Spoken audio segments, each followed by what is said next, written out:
Grand Finals. How you feeling, Neptura? I'm feeling excellent, Jukes. I'm so ready for this final day. This is it, where we see the finality of the group stage, who's going to those finals next week and who's going home. I can't wait for these 6 matches because it is all down to this. We've been talking about it for ages, Jukes, but it all comes down to just today. 6 matches left. Let's go, baby. And I'll tell you one thing we saw yesterday for Group Red is we saw a record being broken for PMGC 2025, and that was DRX, Max, man. 20 eliminations and a chicken dinner. I don't see that being beat anytime soon. It was such a good game. I had to make a video about it. People are saying I cursed them with videos now, and they're going to get a 5-point day like after my Ultra Ego video. I don't know if that... We'll have to see how that goes. But no, genuinely for DRX, so impressive. We were critical right at the start, but here they've really brought their A game to the table, and I hope they can do it again today.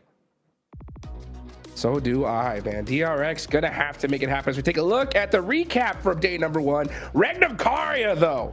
Neptura, this squad, you know, kind of a little quiet on day 1, but day 2 they adapted to the lobby, and dang, did they come out swinging.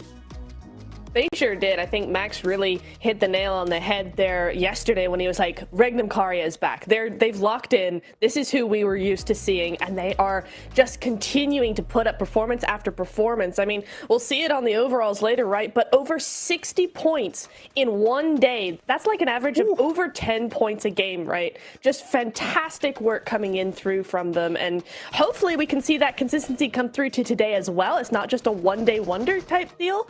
But yeah, it's just so nice to see those near 2024 champions come back with a bang like that. Yeah, it's such a cool one from Regnum Karia. Look at these replays, though. That was not a good time to talk about Regnum Karia as they get squad wiped by DRX in that Miramar game. But again, you can see just by the replays, right, going back to DRX, how much control they truly had on the lobby on the second half of that day, winning the last Erangel, winning the final Miramar. If they do anything remotely close, it's going to be impressive. Though, I'm also looking at these replays. True Rippers, you don't want to be bottom 5. That hot drop, Rondo, if all you go for 3-1 hot drop, Niptura, but the full commit, I don't want to see it. No, I think at this stage in the game, this stage in the group stage rather, you don't want to be making any of those crazy plays like that. Risk taking is okay to a certain extent, but not when it's still so close. Looking at the overalls, yes, Regnum and DRX had a massive day, right? But Flash keeping up with them with 107, EA with 96, Weibo with 88. Like, there's a little bit of a gap there, but nothing that can't be overtaken in the next 6 games. Still a lot of opportunities for these middle pack teams, right, to make that leap forward. I mean, even I'm going to say Geek and upwards here from 8th position above, which is what you mentioned yesterday, right, Niptra, still have an opportunity to snatch away one of those grand final slots. But Hot Jukes, normally, you know when the top 3 is not going to budge, right? Yeah. Do you think this is our top 3, or do you think we're going to have a little bit of a shakeup? I think we have a possibility of a shakeup. I think personally, it's down to Weibo. That's where I'm looking at. I have high hopes for Influence Rage, but if they don't get a win this game, game number 1, it's going to be tough because Regnum Karia versus DRX. This is day 2 points. These guys have fully adapted to the lobby. I don't think these 2 teams are going anywhere, Max. I don't think so either. I mean, especially when Loxy is able to 1v4 for chicken dinner. I mean, at that point, like that momentum, you're going to feel real mighty confident in Iptura going into it. But this head-to-head, DRX and Regnum Karia just dominating the lobby. And are we going to see them remain in 1st and 2nd place respectively? Or are we going to see some newcomers, Arena, Weibo, Influence Rage, try and snatch it away? I think that right now they're going to be heavily targeted going into these matches. If they see a knock on this team, chances are they're going to chase you down. 100%. I think especially EA are not going to be happy that they've fallen down so far right after that first day 1. But look at the head-to-head here, Max. I'm looking at Wild and I'm looking at Hyunbin. Now, Loxy was the one to get the 1v4, but Wild was the one who got those multiple eliminations game after game. You see the 2.1 average elimination stat on his side, and Hyunbin's not that far behind in a lot of other ways, but that average elim just really takes the cake. I thought we would see QXZ, actually, because he had a stellar performance on day 2 for this group stage, and he's been absolutely popping off. But overall, the point contribution is still around 25%, which shows it's not just these guys carrying, right? The entire team is putting up the numbers. And especially for Regnum Karia, I mentioned it slightly yesterday, but Silas, sure, he's an IGL. He's not the main frag of the team, but he was putting up numbers too. He was solidifying position for his team, especially on that near shelter finish, Hot Juke. So the entirety of Regnum are on fire, and I think they are going to be the team that is just going to remain unstoppable until the very end. For sure. I think we definitely solidified yesterday that Regnum Karya, DRX, they are locked in. They're not going anywhere, right? But we got some teams that are going to be going home today. So this is on the other side of the leaderboards here, Neptura, right? Alliance. They are currently holding that cut-off 11th position. And then right below them, or just 2 spots down, you got Virtus Pro, who had a bit of a comeback yesterday, especially compared to day one, right? What are your expectations for these teams today? Do you want the honest answer, or do you want the analyst answer? Okay, honest answer. Honesty. They're not gonna do much more. I don't think. VP had a great first half of the game, first half of the day rather, and then they kind of fell off in the second half. I don't have a lot of hope unless they can still pull out, you know, a big match in Rondo, for instance. Alliance, I liked what they did. They adapted very quickly between the 1v4 versus doing things differently and actually splitting up a bit more, being less compact in the next game. But other than that little shift, we've not really seen much from them. I'm actually going to disagree onto Alliance saying they've done good stuff. I think they haven't done anything good because they had 7 eliminations yesterday total, but they got 2 second places. And normally when you get in at least a podium position, you should be getting some high elimination. They got 2nd place with 0 elims. Alliance, I don't care what you do today, keep surviving, but we need to see them get involved in these fights because, man, if they don't get any eliminations, bottom 5, it's going to be their position. Yeah, for sure. And one thing that we definitely need to see is just teams do something different today, at least for Group Red. One thing I definitely noticed, right, was squads, once they realized we didn't get that center position, they're like, you know what, let's just get some points. That team's gonna win. But you know where the real winners are? Those who got that Infinix GT30 series, the official gaming phone of PMGC 2025. Engineered for precision, performance, and victory, empowering every gamer to be the one and outplay the rest on the global stage. And they're gonna need to do it here big time, Max, man, because, man, we need to see a mix-up. In Rondo especially, we need to see some squads going for that dominant position and just trying to make things happen. This is also the last chance for True Rippers, right? Team India. They have a good solid point gap. It's 18 away from Alliance. For this team in particular, I think Rondo is going to be it for them. What do you think? I think Rondo is going to be the do or die for True Rippers, really. Just avoid the hot drop, which I already mentioned a little bit earlier on this pre-show. But the entirety of the issue I'm seeing for True Rippers is that when they are getting in fights, they just get overwhelmed and they lose control of the terrain in particular. They just, the teams fight around so beautifully that they just like, well, we don't have any good position to work around, and they just get completely smacked in the face. Just maybe when a fight is coming your way, just take a little bit of time to scope the area around you and know what is a good position you can leverage. And if True Rippers can do that, again, you have players like Hydro. We know he can do well. So I think that could definitely help them at least escape the bottom 5 here, Niptura. Yeah, 100%. I think also the other thing is, in this lobby in particular, they can afford to take their time, right? This is not a fast-paced lobby at all. And so when you do see those threats coming towards you, I think now is the time, or particularly this group is the perfect place where you can just relax a little bit. You can take your time, breathe, figure out your angles, figure out the info you want to use, and then go accordingly. You don't need to rush into a fight like we've seen them do. Ooh, well, I just got word in my ear, guys. The 7WG on the ground, boots on the ground, got some info for us, guys, all right? He's hearing from these players, and they are looking to be a lot more aggressive here in Rondo, Max, man. I love that, right? Because, I mean, teams have to realize, like, hey, if we don't make it here, I mean, it's 2026, a whole year we have to wait, right? So you got to put it all on the battlefield right now. I like to hear that, Max. What do you think? I mean, I would like to see that happen, but I'll believe it when I see it. It's like one of those videos where you see a dog barking at another dog through a wall, you know, or like a window, and they open it and then they stop barking. I feel like that's what's going to happen. They're just going to go, oh, no, actually, it was a meme. But yeah, some teams, especially at the bottom or middle of the pack here, Niptura, full aggression. The 3-1 split, take a risk. Guess what? Even if you don't get any eliminations, you can go for the full recall. You can get a game going for yourself and play as per usual. So why not risk it? Go for it. 3-1 split is the way on Rondo. The only thing I'm going to say, or the only team that I think shouldn't use that strat, Max, is actually Virtus Pro, because I think they should actually wait to use their recalls for that first rotation like we saw a lot of teams in Group Green do. Because VP, we saw them do much, much better if they could just survive as a full squad into the later stages of the game, and they keep getting taken out on rotation. So putting 2 and 2 together, maybe they should just actually use those recalls for those rotations in case it fails, so they have a backup. I like that. I think that makes total sense here, Max, because Yeah.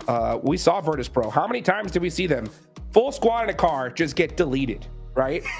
I like, it's crazy. It's crazy. You know, like, I mean, this team, we know what they could do when they get their guns together and just focus. Like, I would rather see them just hang out on the edge and just push in with their gun skill rather than trying to make a crazy rotation through the middle of the map. These teams are playing so passive that if you try that, like, all eyes are on you. You're going to get deleted instantly.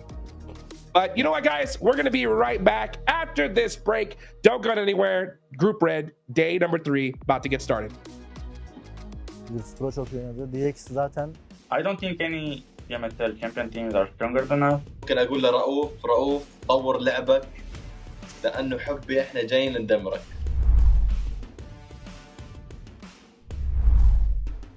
بالتاكيد يعني احنا ابطال بي ام اس ال عربي، مينا ريجن من افضل الريجنات بالعالم. Chúng tôi khá là tự tin ạ, tại vì chúng tôi là đương kim vô địch C nên chúng tôi không sợ. Chúng tôi đã đạt được 4 top 1 trong một ngày, thì chúng tôi đến đây mục tiêu phá kỷ lục. Chúng tôi sẽ cố gắng sẽ được 6 top 1 trong một ngày. I think we will qualify straight to the final. اذا انت بطل بي ام اس ال ممكن تكون محظوظ بجيم جيمين، اما انك تكون محظوظ انك تفوز بطولة هذا الشيء مستحيل. Bên Milan, tại vì họ là một đội mới nên họ sẽ có những tâm lý khá là bất thường. büyük ihtimal Wolves derdim. I think probably Virtus Pro just looked like that. Нельзя, блядь, сказать, что они удачи, что они нормально сыграли. Там нет неудач, ну, и те, кто на удачу выиграл. Я посмотрел, типа, фавориты своих регионов выиграли. Wolves Esports. They have Coops. Best player in the world in my opinion. Đội VP ạ, tại vì bên khu vực đấy khá là căng thẳng và họ chứng minh bản thân mình từ những ngày đầu tiên. İyiler, kötü değiller ama heyecanlı oynuyorlar. Study everything and we'll be ready. Я считаю, что из всех победителей PMSL мы являемся самой сильной командой. Virtus Pro çok iyi oynadı. DX zaten bu PUBG Mobile oynadığımdan beri hiç sevmiyorum oyun tarzlarını. Kendilerini seviyorum ama oyun tarzlarını hiç sevmiyorum. Yani bölgeleri güçsüz olduğu için ben MENA bölgesi demek istiyorum. Oradaki takımları biraz daha vurmak kolay diyebilirim. Main fight hariç. I don't think any PMSL champion teams are stronger than us. Я думаю, для нашей команды будет легче всего зарабатывать поинты на плюсах из Америки. ممكن اقول لرؤوف طور لعبك لانه حبي احنا جايين ندمرك. Em muốn gửi một lời nhắc đến đội đương kim vô địch BMSL Milan là cách chơi của họ có thể là khá là ổn ở bên khu vực đấy, nhưng ra đây chúng tôi chưa chắc các bạn đã làm được. Yes, I think we have a lower experience than the other teams, but I think this is benefits us. It's in our advantage because the teams don't know how we're really going to play.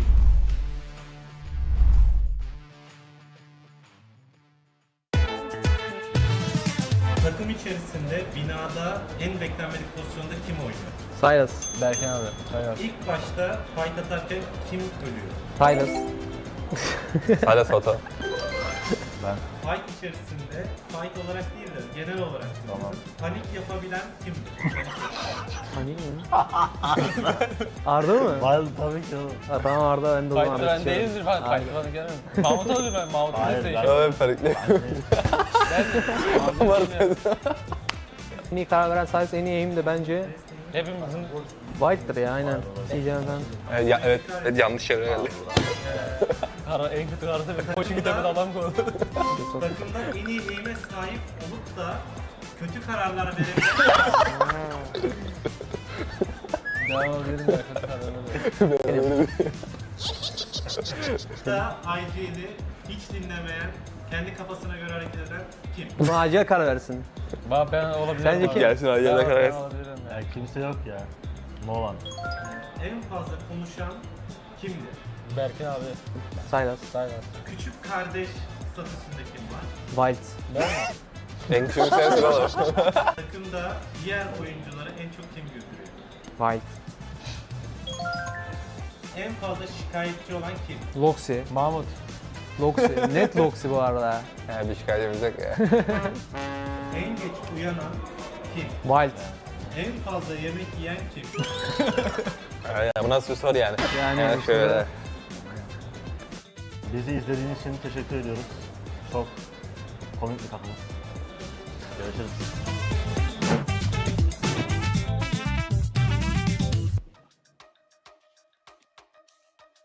And we're back, getting ready for some more Group Red action here. We got just a little bit more time to be able to talk and kind of theorize before we get into match number 1, okay?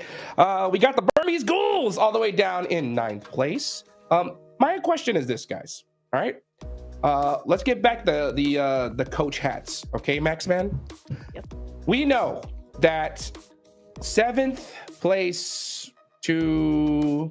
I'm going to go down to... Yeah, there we go. All right. Yeah. We got 7th place on down to, I'll say, 9th, right? Mathematically, they could make it, all right? But what would they need to do in order to make it happen here, Max? Win? Well, I mean, but like how many games? Like, you know what I'm saying? Like, what do you think the strategy would be, right? Like, do they just lay down at this point and just be like, all right, last chance? Or do we risk it and go for it? No, don't risk it for the biscuit yet. I would say right now, play it passive early game, just try and get into the late game, and when you get to that late game, you open up an opportunity to get a big point game, hopefully double digits. You don't have to go YOLO mode, for Narnia mode just yet. You know, you can play it a little bit more chill. Second half of today, though, Hot Jukes, that's when I would be like, okay, now you got to start getting a bit more desperate because you kind of ruin those opportunities early on. Second half, send it. Go for it. Why not? Yeah. Okay. You like that, Avatar? What do you think? Yeah, I agree with that. I think kind of just down to 8th place, though, if we're talking about Arcred and Geeky, I think points-wise, they're the only ones who really have a significant chance of still trying to make it for the top 3. I think Burmese Ghouls and below are really just kind of... They're going to just try and not get in the bottom 5, I think. Based on the performance we've seen from them so far, I think that's probably the most realistic for them. But I do agree with Max where it's like, yeah, the first half is definitely not the time to just go for it. Yeah, because otherwise you're maybe going to get very inconsistent points, which is what scares me. If you take those risks all the time for 6 matches, it's not going to pay off on 6 matches. Otherwise, you would have literally one of the most historical days ever in PUBG Mobile Esport. In a lobby like this, Hodrix, I just don't really see that happening. So play a little bit slow. Though Kevin, he's got 36% point district contribution. So he's been popping off for GK as compared to Nazed, actually, Nipchura, that I thought would be kind of the guy. But no, Kevin is doing really good for himself. Yeah, he is actually. And it's very, very close. I mean, if we talk about Tourney K being the hero of Group Red so far, right? That's actually, those stats are very, very similar there. I did like what we saw from Geek, to be honest, in yesterday's games, and of quite a few of them, they had some really nice splits. They were controlling a lot of the lobby in that mid phase, so I did like what we saw from them. We just want to see that on a more consistent basis, and I think that's kind of the same story for a lot of the teams in that middle bot, or the middle stage, or the middle bit of the leaderboards, for goodness sake, English. The middle bit. You know, I think that's like that. the middle bit. Yeah, in the middle bit. Yeah, that's what we want to see. And the middle bit. I just stopped on that. My brain stopped working. I'm not gonna lie. Maybe another head-to-head. Let's take a look at this head-to-head though. What's I mean, that's what it's all about here, Max, man. Weibo, 1 chicken dinner, tied with Arcred, right? Good solid points for day 2, but Weibo, dude, day 1 when I saw them win that Erangel match, I was like, okay, this is it. Weibo, they're gonna go to the finals. They had full control of that whole lobby, right? And then day 2. Just what is going on? It was like kind of like the way when we talked about DRX, Max, right? Where it was just like something is weird with this team, right? Like when they control the lobby when they want to, and then they do a crazy play. We don't understand the next one. I kind of feel the same with Weibo. What do you think about that? I would agree. I feel like they definitely showed hesitance, especially going on that Erangel game of yesterday, right, Nipcher? I think you might agree, where they had that strong compound and they just gave it to DRX for free. That one generally was a bit of a head scratcher. I was expecting him to just set up a full defense, hold off DRX, maybe get the squad wipe, but didn't quite work out. Yeah, it's an interesting one for sure, because day 1 Weibo was looking so smart, so powerful, so dominating. And then day 2 Weibo was just like, oh, you guys can have the position. It's fine. We don't mind. And it's like, we sleep. A little early to be saying that. You're not safe yet, guys. Come on. So hopefully we'll see a resurgence of day 1, because that Weibo, I would, like, new favorite team. Yeah. If they keep doing that, new favorite team instantly. But what if Sook plays double explosive bow? I mean, double the power. No, don't do that. Don't do that. Please, Sook, don't do it. I mean, it's a joke, okay? Please don't. It's not the meta. Dude, by the way, shout out to Sook, though, man. Just changing up the meta just a little bit. I love to see it. Honestly, like, M4, shotgun, we see that, like, constantly, right? To see someone be like, hey, let's bust out some new tech and see how it works. And it does. It does. It has its moments, for sure. And it's just sad whenever we see him kind of get in that CQC fight. We're like, oh man, if he would have had a shotgun, he would have won. It's, you know, it's like, it's a tough battle, you know, for sure. Actually, not a bad strat. Just put a shotgun in your boot, right? You know, if you can, just while you're looting, put in the boot, and when you have to swap, go for a quick little chase. I'm just saying, it takes a lot of time to set up and do it, and you really got to think about it. But it's an option if they want to go for it. Why not? And also, we have seen with the PUBG Mobile team, not PUBG Mobile Esports team, the PUBG Mobile team, that they have been looking to slowly over time nerf no shotguns, also long-range ARs. That's coming out in update 4.1. That we're not in for the esports client right now, but it will be coming in the future. As the weapon meta evolves, maybe Sook will just go for even weirder weapon combos, which I cannot wait. That's going to be amazing to witness. Yeah, explosive bow and M24. I'm here for it. Let's go! Bolt action! Yes. Bring them back! Oh, that'd be so insane to watch here. You know, it's so crazy because honestly, the way we've seen the lobby, I think we've been pretty confident the top three are going to be tough to budge. You know, EA is going to be that real big threat. And it's so crazy. What I love about PUBG Mobile Esports in particular is how we have these theories, like mathematically it's possible. And then one game, it changes everything. You know what I'm saying? Like, we could see these top three teams just go crazy, 1, 2, 3 finish on Rondo, and then it's like, well, it's pretty locked in here, Max. You know what I'm saying? No, exactly. I mean, one big game can change the entire landscape of these leaderboards. And for example, let's take away that 30-point game of DRX. They'd be down to 80 points, which would put them in rank number 7. Just instead of Arcred's position already. So like that one big game was so pivotal for DRX's entire kind of storyline going into Group Red. So yeah, one big game here for these middle ranked teams, or like the middle bit as Niptra would call it, is going to be very impactful. Yeah, it is impactful. Also, the other team that is a great example of that is, remember at the beginning of the day we said Regnum Karya need 24 points. Game number 1 or 2 or whatever it was is 28 points they got. So like they would still be in the middle bit if it wasn't for that massive game in the beginning of the day. The middle bit. The middle bit. The middle bit. That's the place you don't want to be, man. I don't know. I heard your guys' theory earlier about, you know, waiting towards the end. Just knowing the last match curse, Max, man. I'm on the complete opposite end, dude.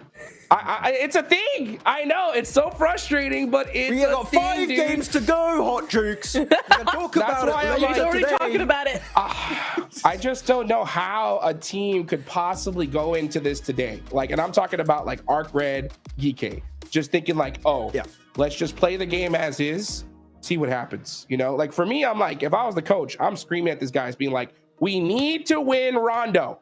We need 20 points. If you don't get 20 points, you're probably not going to make it. That's what I would say. Like, just going in with the mentality of like, you know what? Just play the game as is. If you happen to get a chicken dinner, then we'll change the strategy. I don't know. It's because I think you need to see that all or nothing play style at this point.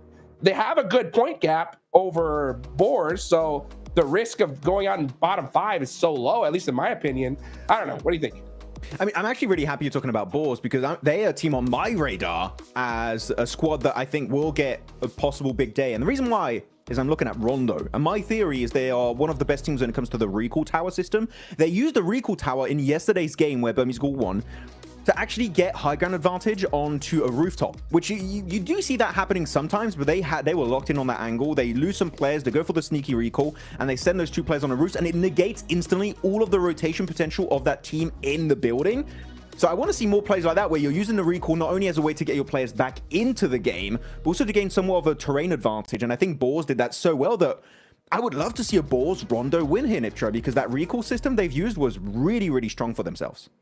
It really was, yeah. And now that you mention it, I'm remembering, I'm going, yeah, actually, that was a really good play by them. Also in the Miramars as well, right? We saw some really good control coming out from them in the first Miramar game yesterday. So it gives me some hope that they've not been beaten down by their unfortunate performance so far, right? That they're still going, they're still trying, they're still making moves, trying to adjust to the lobby. And so that gives me hope for day number 3 as well. Yeah.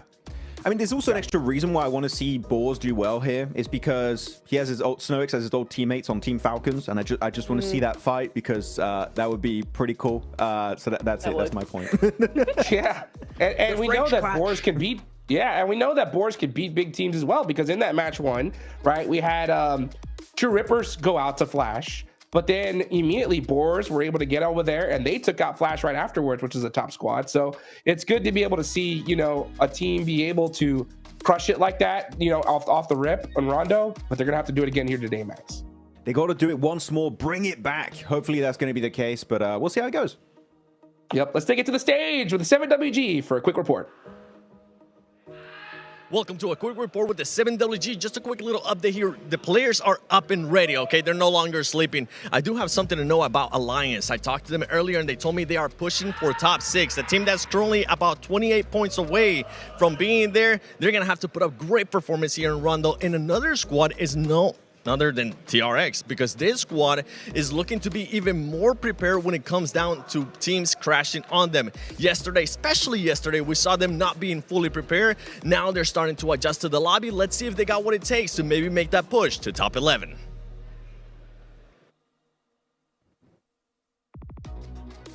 Well, you heard it. They're trying to make it into top 11. The last chance for Team India to be able to make it into at least the last chance stage here, Max, man. How do you feel about them? Yeah.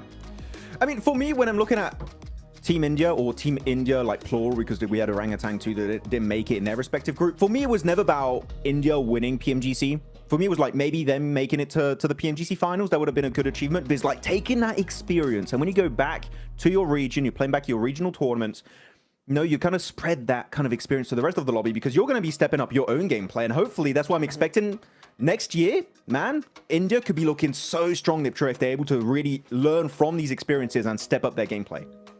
Yeah, as well as, you know, when you're locked into your region, when you're only playing your region, this goes for any region globally, right? If you're consistently playing Americas, you're consistently playing CSA, and you don't get that global experience, you don't think outside the box as much, right? If you have an analyst or if you're analyzing for your team, yes, you do look at other regions and you go, we want to pull this, we want to pull that, and that's going to work for us, right?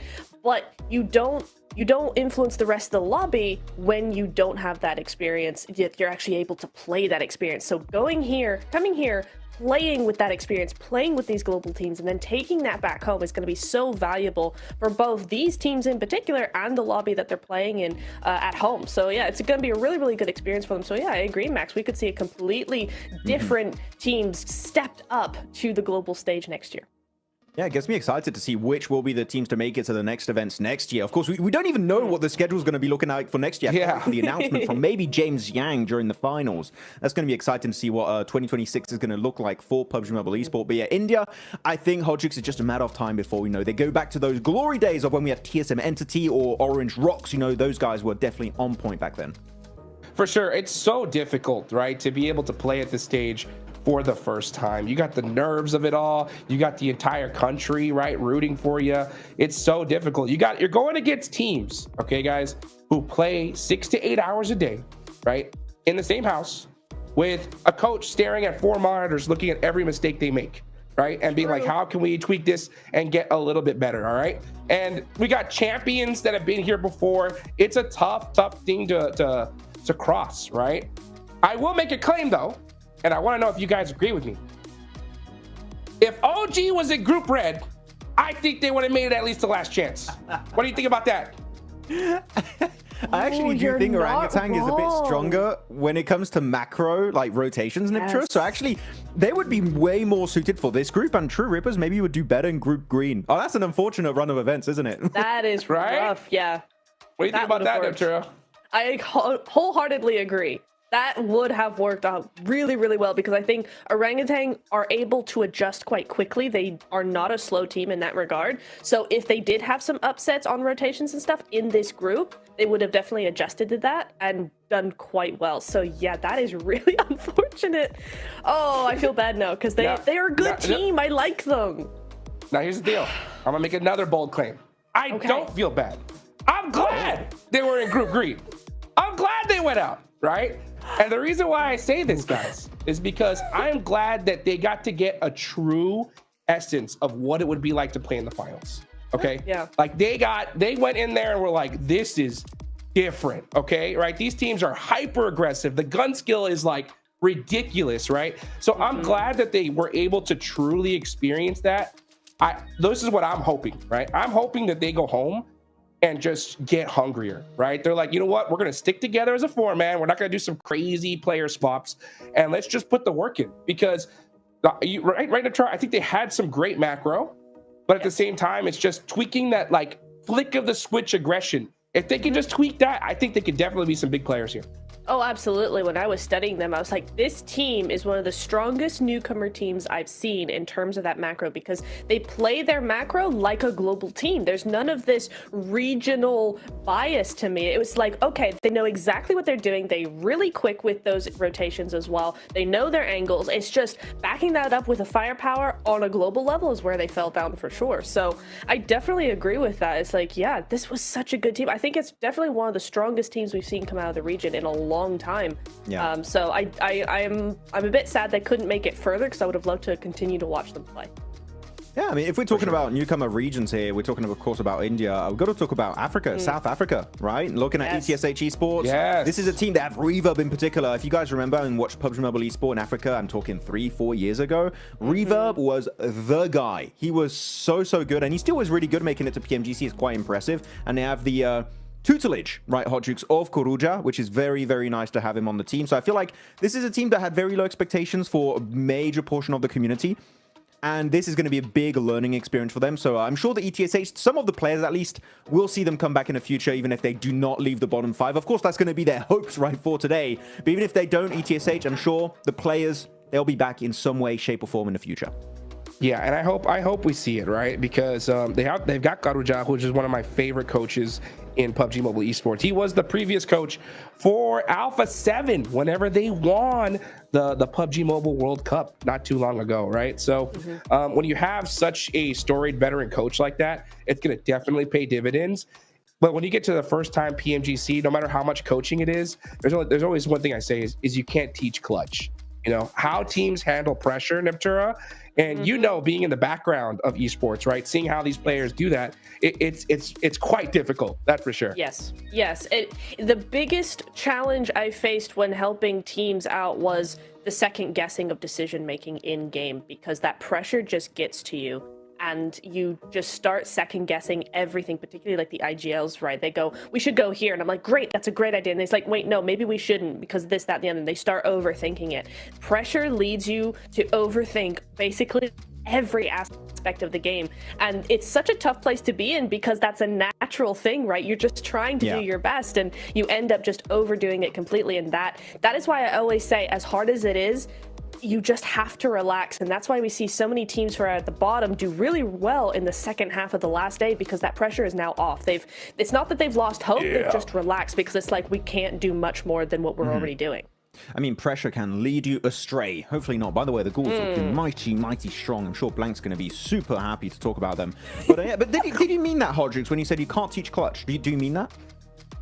I think you can't teach it for your first time in a tournament. I think you can slowly adapt to it. I was hoping I could be a pro, but I was like, I hope you would go back on your word, but you can't. It's so hard. It's so hard because, you know, I'm telling you guys, like, I'll give you guys even a little bit more insight in depth, right? I normally don't get the chance to go into this, right? The worst parts when you're playing PUBG Mobile Esports is a situation, because there's so many different decisions you can make as an IGL in game, right? You can look at like a rotation. Do we go left? Do we go right? And both are like 50-50. It could work out, it could not. But if you have your IGL and your main gunner split on that decision and it don't work out, does it cause so much division amongst the team here, Max? Yeah, it really does. It could be such a major issue for yourself. So hopefully they can try and work on that, you know, if some of these teams at the bottom have struggled with that point so far. But by the way, I was very happy that we were able to delay this game, because it was our decision, right, to delay the game. So we could just talk more about this. So thank you very much, guys, for joining the best podcast. We had a great time. Now, we might let you watch the game, or do we talk more? What do we do, Hot maybe. Hey, you know what? We stop talk, we start game, baby. Let's go. Match number 1 for the final day of Group Red. We're headed into Rondo. I hope you guys enjoyed the podcast. I know Blake and John, I know you did.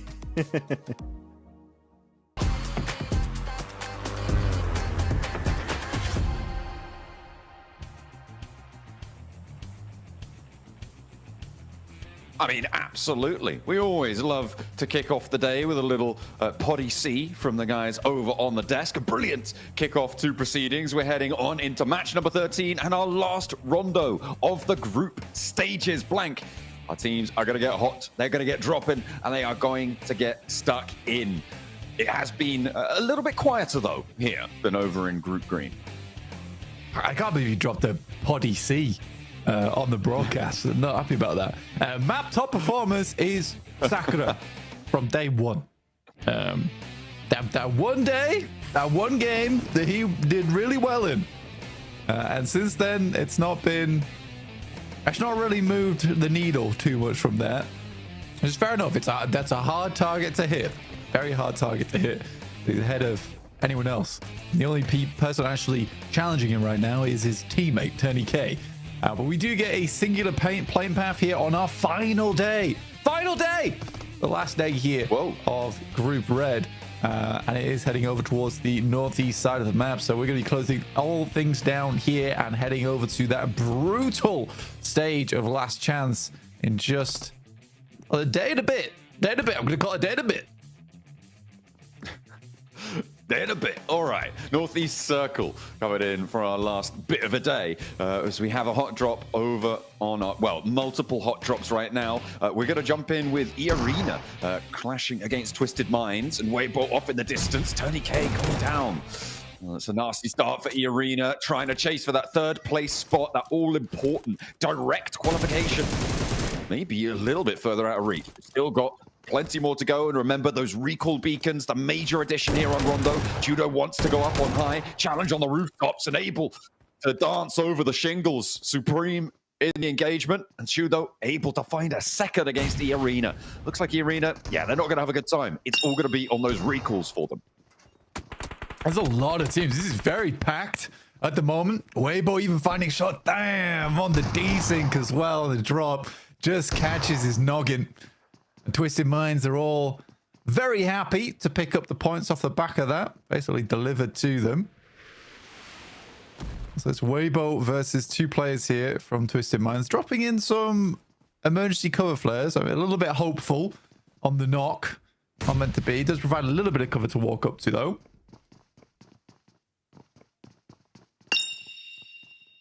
This is the earliest use of cover flares I think I've seen. I'm loving it. Maxman's loving it, I'm sure. He's a big fan of them.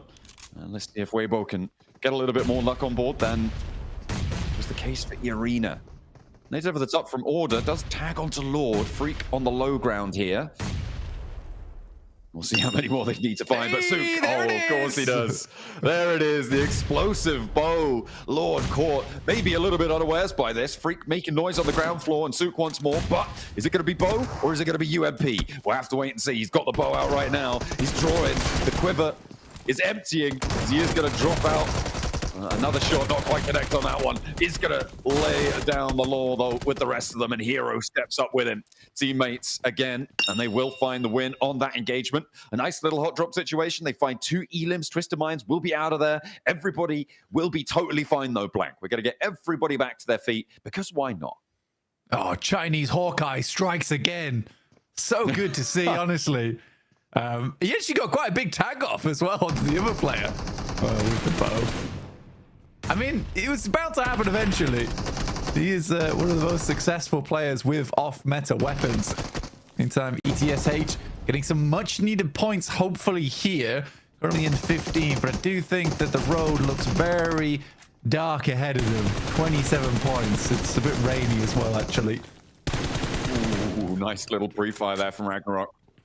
Knows that smoke likely to be the cover that they're going for. The recall beacon that this fight is basically next to might have been overcommitted to here by a few teams, but I think that ETSH, yeah, I think, okay, so Geeky are actually now pulling up on the recall beacon in Jadina City on the south side with Nerzed, so they can get a little bit more aggressive with this one. I don't know if ETSH, yeah, no, they do also have an outpost. I'm seeing Baby actually very, very far north, much closer towards the circle. might struggle to get towards a recall beacon up there, though. So for ETSH, holding this fight on lock is much more important. Absolutely. This is a case of basically being at a full disadvantage. Luckily, there is a wraparound, but now GK moves in. And every single player goes down. It's a good setup there from GK. 2 angles held, and you know what? They don't check their corners. They do not check their corners.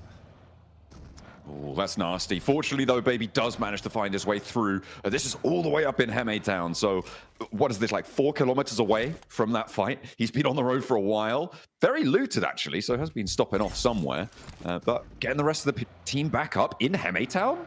I mean, this is a pretty quick rotation off the back of almost getting entirely squad wiped for ETSH. So not terrible, really, at all. And Heme Town unlooted.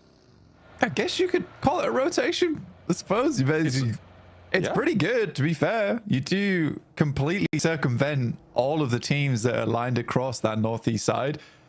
What are VP doing? What's going on? Oh, I think I understand. I understand. No, I understand. They knock on themselves so they can get the recall close towards the circle. That's the only thing that makes sense here to me. They did all knock themselves in Miramar, though, which is in the next circle. Yeah. And the last player's in the blue zone somewhere? No, VP is still... Wait, actually, wait, I don't understand. What has just happened to VP? They do recall. No, they do recall. But where? I actually can't see them on the map. We've got our map feed up. You guys can pull up your map feeds as well at home. Maybe you can help us out because we're trying to spot them. They're normally green on the map feed. You can access the map feed over on the YouTube channel, certainly. But yeah, interesting decision there for Virtus Pro. Not sure what's going on with that one. Either way, we've got plenty of other teams making their way through. And I think the big news here, Blank, is that this Rondo is much more action-packed on the hot drops than we've seen from either of the other 2 Rondos on these starting positions. Absolutely. So weird. So weird. There's a lot of things that go into that where, you know, you get the recall beacon off wherever they are, but also they got 3 elims. And I think they heard teams like barreling it down towards them and they were worried to hold that position as 3. So they just... Maybe they were low HP as well. Maybe they didn't have much loot on board. They're like, we can't really stay here. I don't know. You know what, Seven? Please talk to them. This is exactly what you're there for. That's what I need after this game. I need knowledge. What do you think you're doing, Virtus Pro? That's the big question that's on everyone's minds right now, because they're now still out of the blue. The analyst desk thinks that they may have been dropping back down to... Okay, we found them. Yeah, the analyst desk was right, because they were saying probably going back down to Tinlong Gardens. I mean, sure. I just think that you're in Mehran. That I don't think there was anyone really too close to you. You just loot up there. And then move from there potentially. The thing is that True Rippers and E Arena were both barreling towards it. So that's the only, like, I'd somewhat, is what I was saying before, and I somewhat agree with Max there, where we're saying that maybe they were worried about third party, but still it's just a very strange maneuver to pull. You're trying to limit the amount of eliminations you give across. Your player's down towards Tinlong Garden anyway, so you just regroup as the 4-man rather than have him go out early and then risk getting the res later on. That's the only things I can think of. Again, it's stage 2, so you got plenty of time to make that crossing back in with the circle moving down towards the south. They are quite fortunate in that regard. But yeah, either a brain fart moment or a real big brain blast. You know, the Baja blast brain moment right there.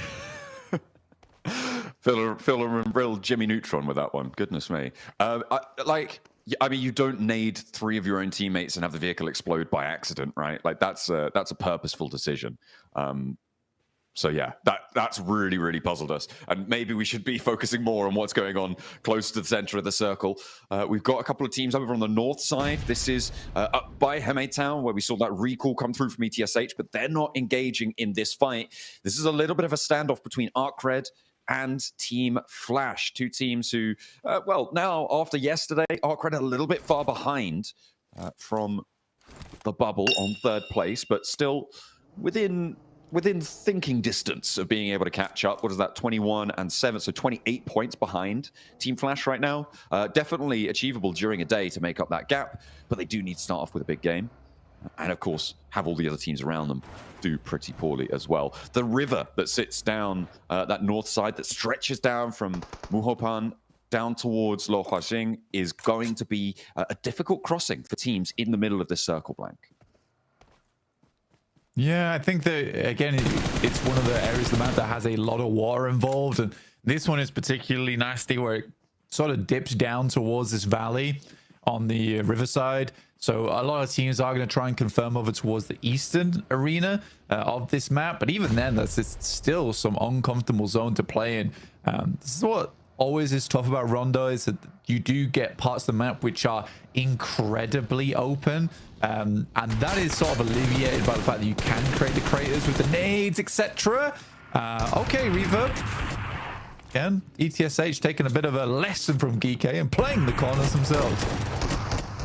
Absolutely. Good to learn from your mistakes, I suppose. Bows now trying to stay alive on the inside. Nades are pouring in. ETSH on the rock up, and it looks like Team Flash, they're getting harried at the back as well. The backup not quite there. Finally, they do crash in. No, hang on a minute. That's ETSH, not Team Flash. But Bows is still giving it a good go. He's found one, done a lot of damage to a second, and he's still playing around in these corners. Maybe it will continue to be the case, but steps into the line of fire. Bows goes down next. ETSH, they lose Reverb on that fight. Alliance are rocking up to it as well on the north side, and maybe an important position given the circle shift here, Blank. But ETSH, and it seems like Team Flash are gonna have a little bit of a nightmare on the north side. Muhoban recall is within distance, but you've got DRX in the way, and Alliance, the bookend, on the other side of that fight. Yeah, DRX are absolutely guarding that position too. For Alliance, that was a fight that I did not think they would lose. You know, that is most of the time when we see Alliance push positions, we see them just fall on their face, and it does look sad. It looks very sad. But that time around, you know, you've got 2 players knocked, 1 player still in the building. That should be an easy cleanup for Alliance. DRX, so yesterday, what a game to finish things off on. 20 elims and the chicken dinner, which did shoot them up into first place despite all the good work that was done yesterday by Regnum Kaya. Regnum Kaya definitely wanting to regain that top spot just for reputation and bragging rights, but for them, they're quite happy just to get into top 3.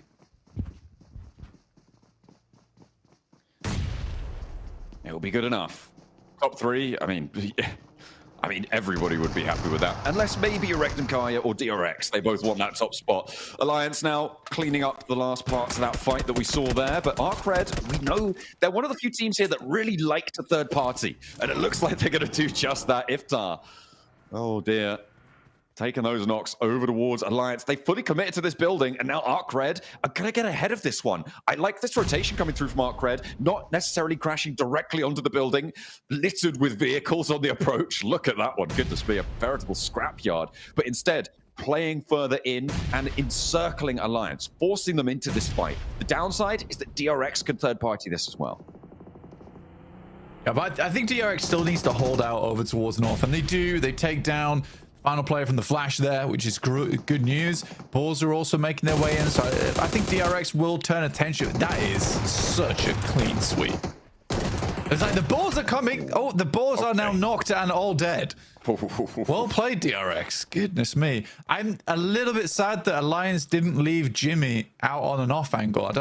In that instance, I would have much rather they got that res off and had that opportunity to take some shots from the sidelines over towards ArcRed. You get an opening knock, and from there, your life gets a lot easier. But like you say, now you sort of penned into this one building.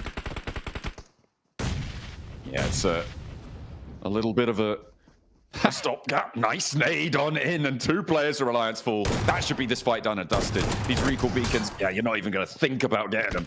Easy for Bad Boy. Does step out, though, and a little bit too bold. Doesn't clear that last player, but DRX might do it for him. Oh, dear. Alliance. He's checking. I mean, he did check the corner. That's exactly what you need to be doing. Glory, not so lucky. I mean, this whole fight... Wait, GK? No. Look, somehow Snowick's got the res off for Boars. And back up to 4, dropping on top of DRX again. Oh my goodness. This is getting crazy on the north side. Geek are rocking up into this fight as well. Alliance last player is doing a lot against Arcred with the assistance of Geek. And as you just said, Boars are back up at 4 fighting off against DRX. We thought that was going to be a huge point bonus for them. But no, maybe not. They're going to still cling on for dear life. Another nade comes in. Oh, it's Verse Pro. They're in the circle blank against E-Arena.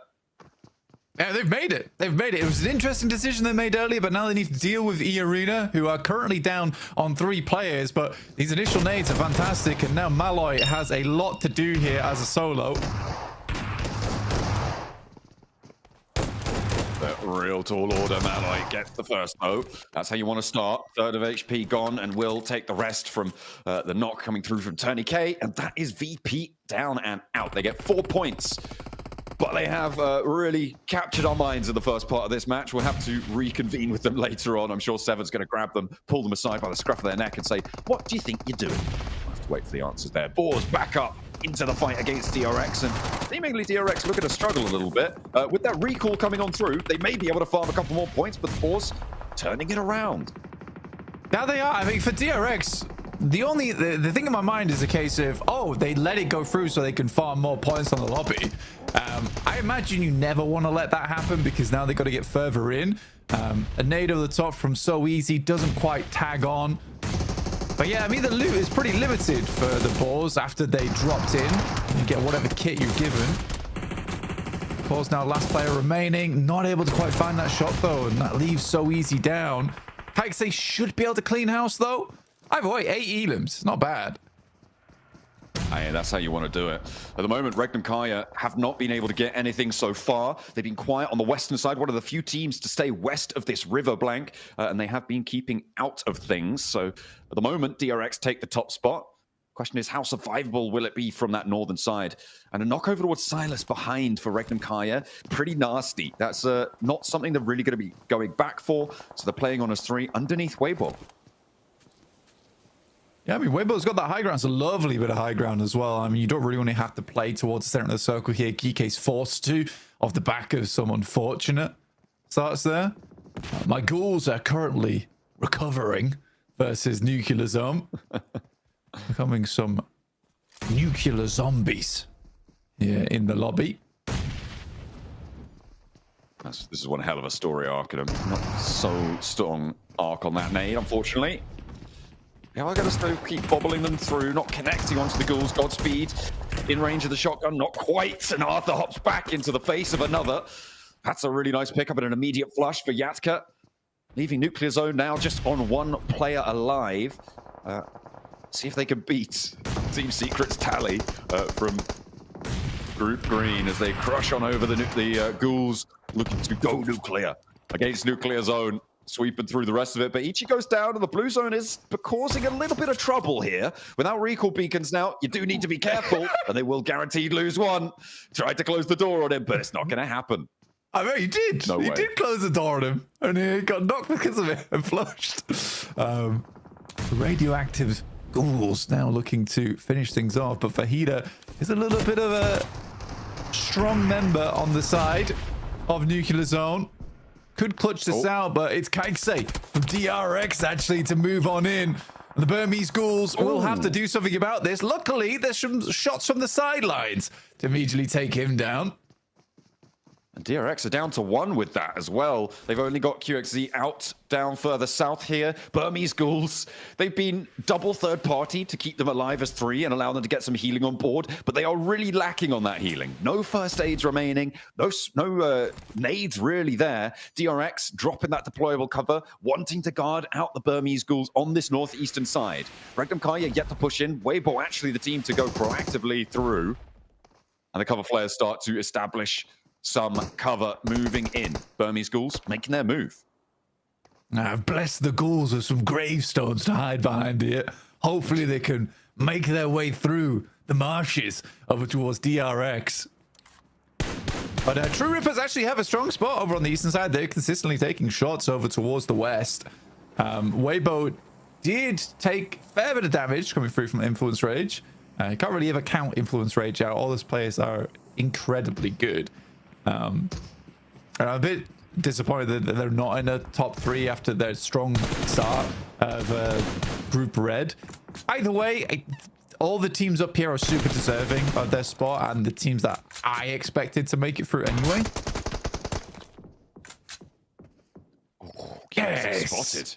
Nice discipline from the Ghouls as they seemingly love a bit of Rondo on this final day for themselves, trying to get away from an 11th place. Still, I think, a little bit too tall of an order to get up towards 3rd place, Blank, but you know what that means? You're going to be able to see them in Last Chance. And if they get to the Grand Finals, they're going to be one of our most played teams, I suppose. Unless we get a Gauntlet team also. Okay, I'm not going to continue to do this maths, but still, you'll be happy to see them again. I would, yeah. Definitely a lot to go over there in a short amount of time, which we do not have as we are coming to a close here on Rondo at stage 5. Moving to stage 6 soon. Regnum Kaya officially do outlast DRX, but they don't out-elim them. Currently with 9 total. Good nades from Lord over the top. Does take down 1 from Influence Rage, leaving just Lil Boy up and remaining. I think Lil Boy is definitely not someone you want to back into a corner, though, because he can strike out quite wildly in these final moments. Weibo didn't even really want to touch Influence Rage after they took a few knocks from them. I mean, Weibo are back to full force now, though. And I did see Sook still has that explosive bow. Maxman's really very happy. He's only got the 1, though, so maybe not quite there. I mean, there's the shots coming over through to Twisted Minds, having a tough time. They're going to have to move further east as well. They're regrouping all towards it. They're fully committing to a pretty much full front fight with just this duo from Influence Rage. Can't get rid of them. All you need to do is land 1 nade properly, and that should be them done and dusted. But Twisted Mind's struggling, and Lil Boy steps out for the spray. Weibo are taking shots out towards them as well. They just don't have any room to maneuver. I mean, that's why you can't count out Lil Boy. He is such a good player on the squad. Really holds his nerve as well. But there's the Ghouls taking a shot over towards Sook. Finding at least one elim there over towards Weibo, and that's from up on high on the northern edge. Tony K still going his E-Arena. They've been playing with 3 for a long while, and it's been not an easy locations. During Gauntlet, this was a circle where Regnum Kai was able to pick himself a 2nd place, hoping to finish off here with a 1st, considering, you know, Gauntlet was a much harder stage. No. That Molotov started to burn, but their play zone actually got that knock over towards Twisted Minds. They're playing as 4. They couldn't get on through. I mean, you said Regnum Kaya, they came 2nd from this position back in the Gauntlet. They did manage to sneak their way through onto this one, I think it's safe to say. Weibo didn't control them moving on in. They were all the way on that northern side, just to the west of where Burmese Ghouls are right now. Looks like they're going to try and poke their noses in too. Oh, Lil Boy's still going here. It's a good pickoff.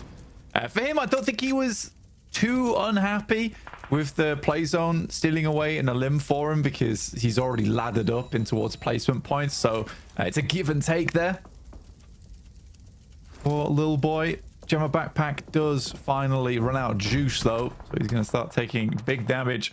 Zed Wolf finds short towards Godspeed as they attempt to rotate in. They do get Yatka towards the front line, though, at least. Yeah, it looks like, Unknown gets clipped as well, so Yatka not going to be able to get them back up, more than likely. And Regnum Kaya up 2 elims now, Blank. They're chasing down that 120. They want to stay ahead of DRX, and Lil Boy will finally go down to Weibo, who are playing as 3 after losing Sook. In the meantime, Regnum Kaya trying to step up, but True Rippers, I mean, on this eastern side, leaving Hydro down on the south, they've got a pretty solid hold onto this one. Yeah, True Rippers played a pretty slow game here. I think they did a good job of controlling over towards the north side, though, to be able to confirm onto this position. And as of 4, they have a massive chance to close out this game. I'm imagining a lot of Indian fans will be very happy with them if they're able to make it happen, which by all means they should.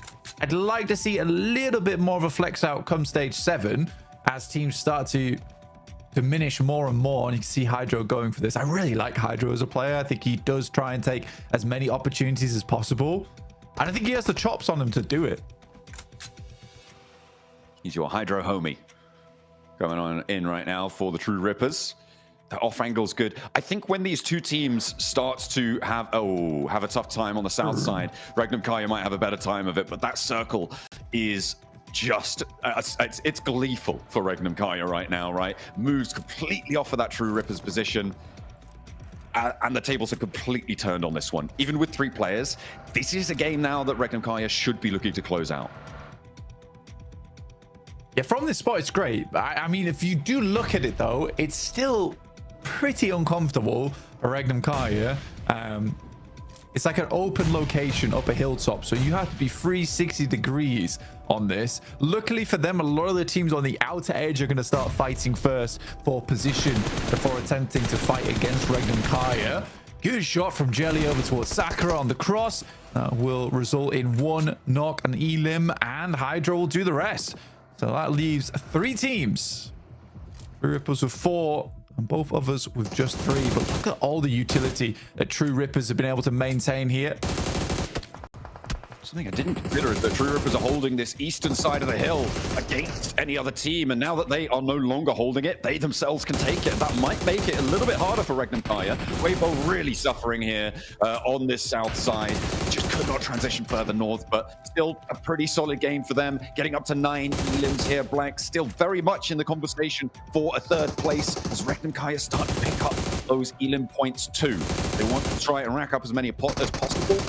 Maximum they can get, though, is 9 on this match. K33Z down in the divot. They will find it. The flex out's here, but is the True Rippers lineup too much to handle now? Because they have not wasted time in repositioning here. Nice and proactive.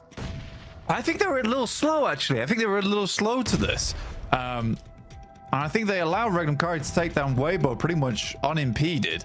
I think now the big thing is whether they close it out, right? If they close it out, it's absolutely fine. But if they do lose this game, it will be because of that slight delay, slight hesitation. That is a bold peek out coming through from Zedwolf there on the right-hand side. I mean, they definitely did not want to get stuck into that 3rd party, right? They moved across nice and rapidly, but after that, they just, yeah, you're right. They could have controlled the fight a little bit more. And they don't have that opportunity anymore. Wild immediately finds Hydro on the trade, and they're looking for more. Not really moving, and that nade looks pretty good, Blank. I might find what they're looking for. Not quite getting a knock, not quite getting a flush. There's an answer over towards Wild, but Zedwolf has some of his own. The cover flares start to drop from the sky, and it is necessary to get this res to keep the numbers advantage on side for True Rippers, facing off against Regnum Kaya. Both teams pretty desperate for these points. Regnum Kaya more for pride than anything to jump up towards that top spot again. I mean, it's also kind of crazy that True Rippers have eaten through pretty much all their utility already. They were on like 12 nades, they're now to 2. Regnum Kaya have 3 more to work with. So I'm not sure where all those nades went from True Rippers. I mean, coming through thick and fast. Yeah, we're setting things up here. Right now, Regnum Kaya does control a lot of the zone to work with. But True Rippers back up to 4. How they deal with this slice across from Regnum Kaya will be determining how this game ends, John. I mean, if Zedwolf had a nade or 2 here, this would be probably a different story. But this is fairly masterful for Regnum Kaya. A little bit allowed to do this by the fact that True Rippers didn't crest over the ridgeline fast enough, or at least push on towards the northern side, right? Wild and Zedwolf, they flexed all the way down south to deal with Weibo. The time was then really to try and push onto Loxy with 2 or 3 of your players for True Rippers. So they did miss that opportunity there. Yeah, I mean, as a foreman, you always take those pushes, right? As a foreman, you always take those pushes because you're more than confident that you're probably the most dominant force in the lobby at that point in time. If for Regnum Kaya, this is a very easy lineup for them. They have the peak over. For True Rippers, they're forced out into the open. For Regnum Kaya, though, it's the fact they have to deal with 4 guns to their 3. So they'll have to be very quick on the approach. And these initial nades, they only have 3 of them, have to be really on target. But there's only a limited amount of space up here on this plateau. Nade over from Wild. Oh Finds my Hydro. God. A massive opener. The answer not going to be there. A little bit Off target, unfortunately. Jelly's trying to flank around and find Loxy, allow them to get a little bit further forward. Another nade expended, and it's not going to find the value. Wilds does again. Burns Hydro's health bar down, and I don't think you're going to commit for this res. Maybe you look for it, but the blue zone is pushing. Another nade in, and Jelly and Loxy's fight on the northern side is popping off. You can see that fight in the picture-in-picture down below. Jelly not finding the angle they were looking for, and his position now is known. Hydro back to his feet. True Rippers, they're not going down without a fight, but we'll see if they're able to find it. Wild moving forward. Loxy still in combat. They're moving together, and there's no more nades left for Regnum Kaya. True Rippers have the divots, may be able to make some inroads here. Harsh the forward position. Troopers do back off. That res though really slowed them down, and it's a hard decision to make whether you play on as 3 there and go for the 3v3 or go for the res, but it does delay them and pushes them further and further up towards this wall, which isolates these angles Wild. for Regnum Kaya. Wolf as well up on the high ground. One player found, but Wild's low. Maybe looking for a trade. 2 for 1 right now, but it's an even 2v2. Loxy on the low ground versus Jelly. Zed Wolf goes low as well. Up against Harsh. He's going low, but he wins that trade by the skin of his teeth. Stays alive. Loxy's down though. A Jelly in a 1v1. Oh, Regnum Kaya just about stay alive. True Rippers took them right to the wire, but they close it down. A 9-point chicken dinner. The True Rippers gave them the fright of their life, and I think they had a total of 2 HP at the end of that fight blank. But nonetheless, that will be enough. The True Rippers could not get through the blockade from Regnum Kaya.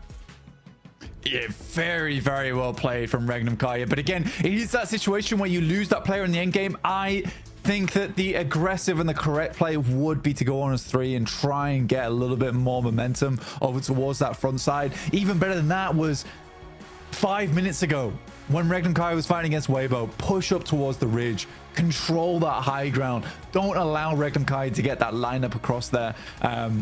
It's an annoying one because I think True Rippers do have the aggression required. They do have the gun skill. I mean, they were going fairly toe-to-toe there with Regnum Kaya, right? And they just don't push quite quick enough. Yeah, that north side not taken. The opportunity not quite there for them yet. Regnum Kaya, though, top of the tables again.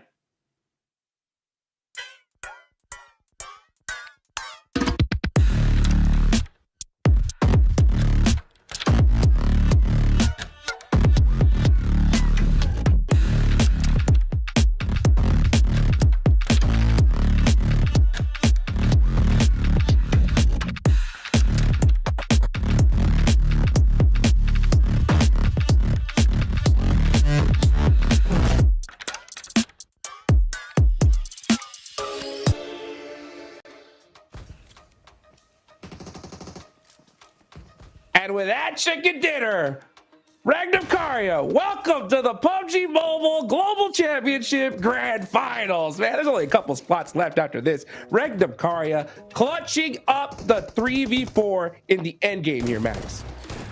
Well, yeah, I think there's only 2 ranks left going into the finals here. Yeah. With a performance like this, Regnum Kaya nail in the coffin, it seems like it. True Rippers, you know, good play onto the eastern edge, playing it slow, calm, cool, collected. Maybe a bit slow on the approach of this fight, but I mean, come on. Z-Wolf, the spray with the UMP was down to 4 bullets onto the M4. Oh. This guy was a menace here on Rondo Neptura, and really, again, showing up why he is a perfect pickup for Regnum Kaya. Isn't he just really, really good stuff coming in from Regnum? And as you said, both of you, right, that we only have 2 spots left for the Grand Finals. There is no way this team goes out of this top 3 spot now, right? Not the huge, numbers we're used to seeing maybe from some of the other games, some of the other wins we've had from them, but 9 eliminations, that's a 19-point game on the boards. And I think they're just kind of going to run away with it a little bit here. They are. Oh yeah, it's there's no way no one's catching them. I mean, they've got this lobby locked down here, Max. Yeah, it's a done deal, in my opinion, when it comes to Regnum Kaya. No, really solid game. And keep in mind, by the way, we had this exact circle during the Gauntlet stage. It was won by Thunder Talk, but Regnum Kaya, they're like, no, not again. We ain't missing out on a free win right now, and they played it really well. I especially liked how they made sure to hold the angle and stop Weber from pushing in onto them. They were so controlling of that ridgeline Niptura, and that setup in the mid to late game transition was literally what won them this entire match on Rondo.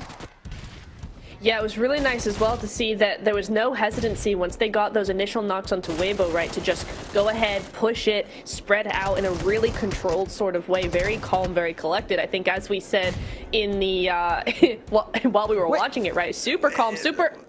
Ah, no! What? Okay, like, Nitro, I know you wanted to talk about it. Why? Yes. Just, okay, I want to see them in finals just so that I can talk. VP, I just want to talk. I just want to talk. That's it. Definitely not anything else. Let me tell you something. What are you doing? You were already in zone. I'm so confused by that play. Like, it makes sense. I thought they were going to, maybe do that for the solo that was still out in the blue and then just try and recall him, bring him back into the circle. Great. 10,000 IQ play. Not to go back. You're regressing. Go forward in the game. Don't go back and then they come in. They're like, oh, we've made it to zone. Into EA's arms. Okay, just give the points over. It's fine. VP. No. You know, we need help. YouTube chat. I invoke you. Tell us, put us your best theory in the comments because I am lost. I have no idea what the game plan was. As we go through the finishing moments, they can see how hype Regnum Kara were. And of course, as you already said, Hot Jukes, pretty much locking in their position for the Grand Finals. 19 points is definitely going to do that for you, but Weibo getting 14 points. They were in the middle of the pack, and DRX were in second place. They also get 10 points. Most of them on boars, if I'm not mistaken, after the recall. So DRX, big farming up north. Oh, yeah. I think DRX are settling down in that second place position as well, putting up some points. Honestly, though, the big mover and shaker for me, it's got to be Weibo. This game here, I think, really sets them up for that possible top 3 finish, especially because we know how well they could do it Erangel and Niptera. Yeah, I agree. I would have liked to see maybe a little bit more proactiveness when it came to maybe sweeping the edges and clearing out more space for themselves in this game. But for a first game of the day, it's a really solid start. 14 points on the board, you know, when the leaderboards are still so close, that I think it's a really good setup for a confident next game when we get onto Erangel. You got also 2 very important points here. Is that True Rippers get 9 points, which is great, but E-Arena get 9 points. Team Flash, 1 point. I believe they're going to be very close to one another in the leaderboards. I don't think E-Arena jump in third just yet, but literally just a good game, depending on how Team Flash perform, and they will be the new top 3 squad. As MVP is wild, are we surprised, Niptera? No. Definitely not. No. No, not at all, crazy. Man. He is going crazy, and he continues to go crazy. Isn't that insane? Isn't that wild, guys? Isn't that wild that he continues to be super consistent? Day 2, now coming into day 3. Love this for him. Wild. That was good. It's true. Yeah. It is true. It's pretty, hey, that end game was pretty wild. That's a fact there. You know what, guys? I want to know what you guys think. All right. Was True Rippers just late on that third party, or did they just believe in a fair fight and that's why they stayed back? What do you think, Max? I wouldn't say late. I think the timing was good. It's just no willingness to commit once they did make that push. They slowed down significantly. But here we go. Leaderboards. No movement from 9th position and above. It's stale. It's stagnant. Ow. It's not moving. But yeah, True Rippers back on them. I do think that here, just once you especially find that you have the man advantage, I feel like that point, Niptera, they would have full committed, because if they get a big game, chances are maybe they would be over the side of ball and just barely able to make in top 11. Yeah, I agree. I think Jelly had a really great off angle, but he just wasn't able to capitalize on it. He just wasn't able to get that momentum and push forward and try and be, you know, make something. He was just a little bit too careful on it for my taste. If he had been a bit more into that angle, then yeah, I think he could have done something and they could have probably won the game. But Regnum won the game, and Regnum get 130 points. DRX are at 120. We're starting to see a little bit of a point gap here, guys, because Flash with 108, it's not undoable, of course. EA with 105. I mean, we got several teams now with 100 points, but it's starting to be run away with. If Regnum can get some top 5 finishes or just some high elan games, they're going to stay well ahead of the rest of the pack. And we saw Weibo popping off with the explosive bow on that hot drop, right? If he does it again, hey, 6 more points if Flash gets 0 points, and he could be our new podium squad. Weibo looking really solid. Influence Rage, though, Hot Jukes, where are they gone? Yeah. Had a stellar start here on day 1 for Group Red, and ever since, they kind of fizzled out completely, not able to really bring too much to the table, except for Lil Boy, though. This game, he was destroying Twisted Minds on the western side. Great plays, but a solo is not going to redeem this tournament for you so far. Yeah, definitely help put some points on the board, right? I mean, they're not out of this just yet. And look at that little boy. Yeah, with 5 eliminations, he was going crazy there towards the end. Sure, he had a little bit of help from Weibo and EA, but still to mount a 1v4 defense there towards the end with the blue zone on your back is pretty dang tough. So he's definitely trying to keep his team alive here.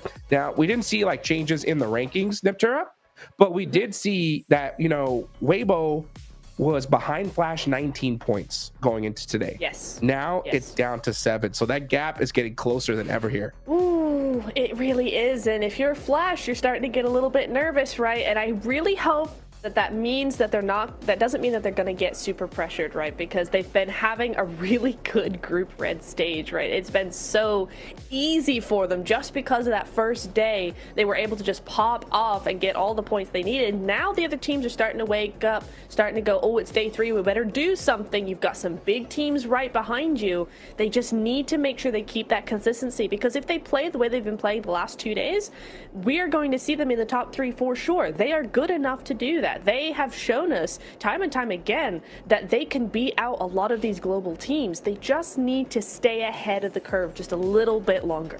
Yeah, I think that I'm looking at Arcred in particular. We're looking at the squads above them, your Influence Rage, Weibo, E-Arena, but I'm telling you, Arcred, just like Go Team in their respective group, right, were a big surprise. I feel like Arcred could be the ones to come in swinging and steal a position literally last minute. So keep an eye out. Uzbekistan, they're scary. Absolutely, man. And you know what? I'm really just starting to think about Team Flash here, right? Because we had the storyline at the start of day number 2, right? The new kings versus the OGs, right? Regnum Karya, they are so used to the situation, and that's why they're thriving, right? How is Flash gonna handle this pressure? We talked about at the start of the day, right? Pressure is so difficult to overcome. It is now at its peak. With Weibo doing good now, Flash have to be able to settle down and put up some points here, Niptura. They do. I just hope that they don't change up their rotations or their strategy in any big way, right, Max? I think you might agree with that there, because it's just like they've done so well with their strategy as is. Don't change it just because some teams are starting to put up some big points. That's not enough reason. If you start feeling like you're getting taken out on rotations a lot more today, then cool. Then this is the time to actually change something up. Don't do it just because other teams are also doing well. Don't go, oh, we need to keep to ourselves now because other teams are doing big things. It's like, no. Make sure that you have presence as well. Make sure that you have what you want to do, and actually say to the other teams, you can't bully us out of our top 3 position. We've come here, we've earned it so far, we will continue to earn it, and that's the confidence they need to keep up. I mean, definitely, if you're in the top 3 currently in a PMGC lobby, guess what? Maybe what you've been doing so far ain't that bad, so maybe you should just keep it going. So definitely go for it. By the way, I do want to point out, Nimtra's got a new chair. Let's go! It's cool. Upgraded PMGC chair. I didn't realize. I just saw it. Congrats on the chair. Yeah. Great desk. It's very comfy. That's what I'm talking about. Yeah, you got that eye, Max, man. You can see that chair rotation real quick, right? You know what? And it's so crazy when we talk about these top squads. You know, one thing that's interesting that stood out to me, because it just kind of just hit me like a light bulb moment. You know, the fact that Sook from Weibo uses that explosive blow, the bow, right? It's so good because it just blows up everything, and you can kind of get some really good things happening there for you. But what it also does is it's a dead giveaway of who you're fighting. You know what I'm saying? So, like, let's be real. If you're Team Flash, Weibo is creeping up on your leaderboards. If I hear that explosive bow in your back, I'm like, that's Sook. Weibo, they're right there. Let's go. Right. So, I mean, there is something that could come into play a little bit. What do you think, Max? Are we going to see some Sook impersonators? Just like, what if I fake being Sook? They'll think we're Weibo and they might run away.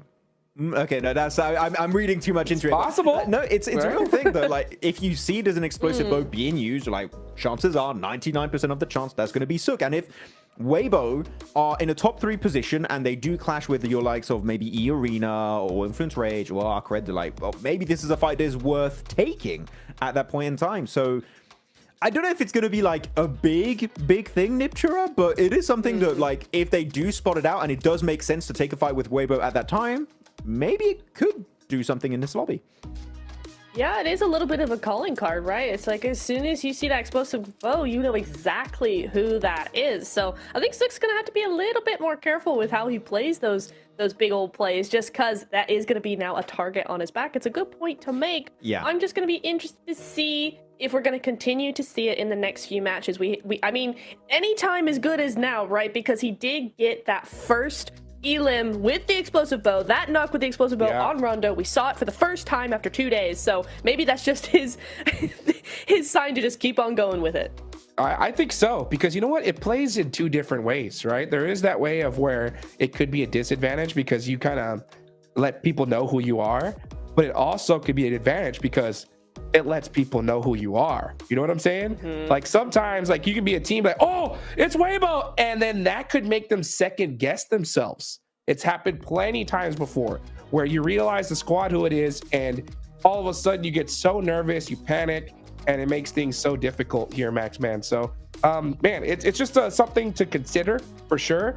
Weibo and Erangel is going to be the biggest thing here. We need to see that day 1 Weibo for sure if they want to make it to the grand finals. Oh, definitely. I feel like it's just a matter of time. Weibo, they're not going to fumble. They're going to get second place, as we know. Sook loves second place. If he can be in first place, he's like, hell nah, I want second place. That's how I do it in PL. That's how I do it at PMWC, and he's going to keep doing it every time, Niptura. Though, we're talking about players like Sook and stuff. I'm really wondering, the day we get, if we get the Mortar in PUBG Mobile Esports, if it comes to comp, who would be the Mortar guy? There's got to be someone like Sook, Doc. They're good with it. Phallic? I don't know. There's a few options.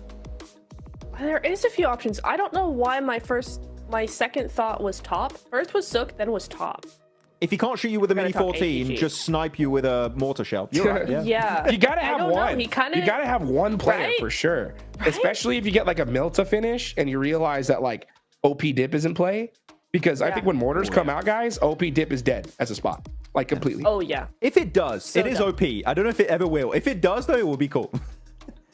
I think it was OP. I think it was, but now teams have got, like, they know that's every crevice of that spot.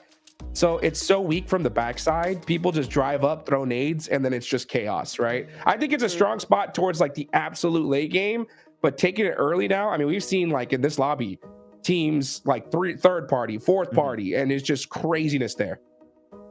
It is hectic. I mean, I was talking about the mortar, but I get your point also. Yeah, OP Dip is quite interesting as a position on Erangel, the grassy pastures.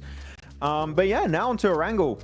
Curious to see who's going to be able to step up to the plate, Niptra. I mean, are we going to see Blank's Ghouls do something? Are they going to win an Erangel? I'm still waiting to see a big Erangel game from the Ghouls. Yeah, I would like to see that. That would be very interesting because, you know, we did see them get that win on Rondo. Now we need to see them get the win on Erangel if they're going to do anything, right? Because they are a team that needs to do something here. 9th place overall, still a safe enough position for them to get into last chance, but if they really want to make sure that they've got that spot, yeah, a win I think would be the best option for them. Of course, a win's going to be the best option for any team, right? But for them in particular to solidify that chance and make sure that they're not feeling as pressured for the rest of the day, you know, you want to get that win as soon as possible. I know I've been repeating myself, but we need to continue the Yangon Galacticos Myanmar legacy to some extent. We've got to keep it going, okay? I was very sad when they didn't qualify through PMCL. But here, of course, they're trying to hold the hopes high for the entire Myanmar region in PUBG Mobile Esports, which is growing rapidly, by the way. I'm very, very curious to see how they're going to be performing as a region going into 2026. Because, yeah, it's so cool to see these regions rise up at Hodgix, right? So, like, this year was the year of clearly Myanmar with PMWC. Last year, in my opinion, was the year of Japan. The best year Japan ever had, winning PMGO second place. It's too soon. Into PMWC at the halfway point that was eventually won by Alpha 7. I'm wondering which region will be the new rising region of PUBG Mobile Esports in 2026. There's so many good options, man. Yeah, so many indeed. You know, it made me sick to see that we're not going to see Team Japan in the grand finals here this year. You know what I'm saying? But you know what? It's back and forth, right? The lobby changes. We notice that teams like level up every single year, and you got to definitely just be prepared for that. You know, I'm looking at the back at the leaderboards here in Niptura. For me personally, it's really interesting because we're seeing such dominance. This is what I predict. We're going to see Regnum Karya DRX just run with the rest of the lobby. I think they're in a position just like where it's just going to keep on happening. So you got one slot available. It's still possible for teams like GK and Arc Red to make it happen, but I think it's all on this first Erangel. I think they have to win it. If they don't, there's no shot. What do you think? I would agree with that. I think if you're not going to get the win, then you need to get a really controlling, strong game with a lot of eliminations, top 3, top 5, something like that, right? I think top 3.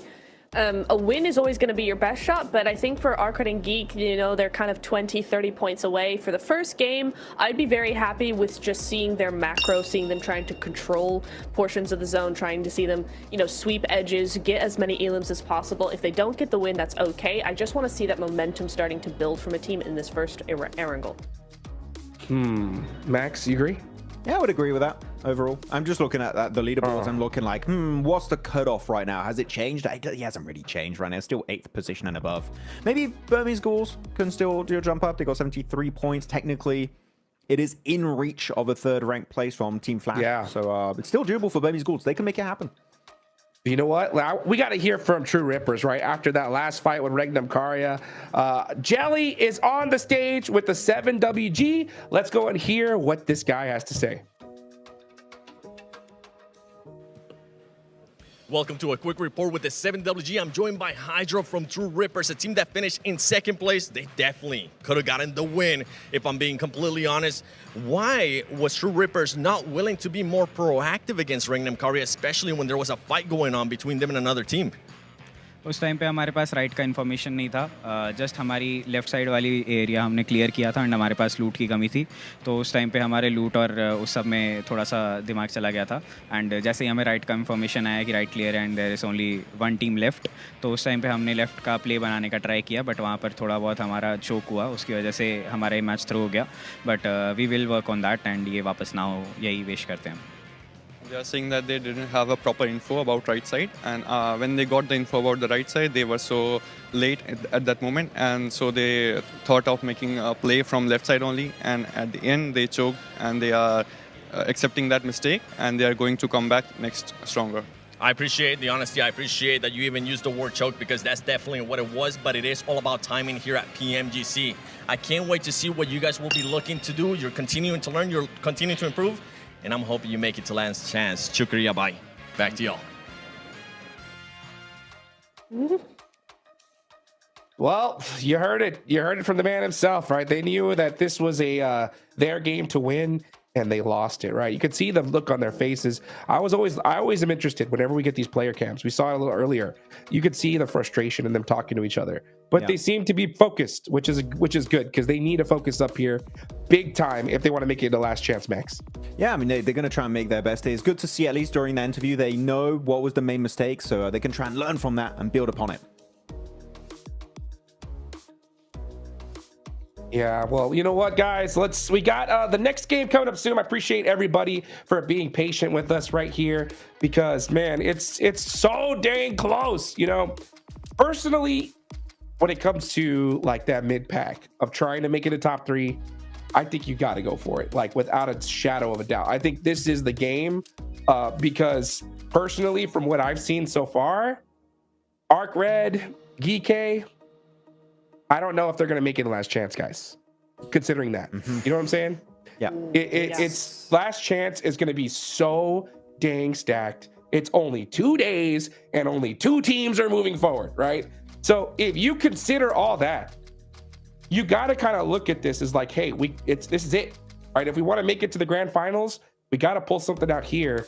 So I don't want to see them play show at all. I think they got to go nuts, Max. Yeah, I mean, I feel like there's only 1 slot remaining here. I think Team Flash might be the one to fall. DRX right now are looking mighty scary, so only one team can make that comeback happen. We'll be right back after this break, guys. Don't go anywhere. I don't think any PMSL champion teams are stronger than us. ممكن أقول لرؤوف طور لعبك لأنه حبي إحنا جايين ندمرك.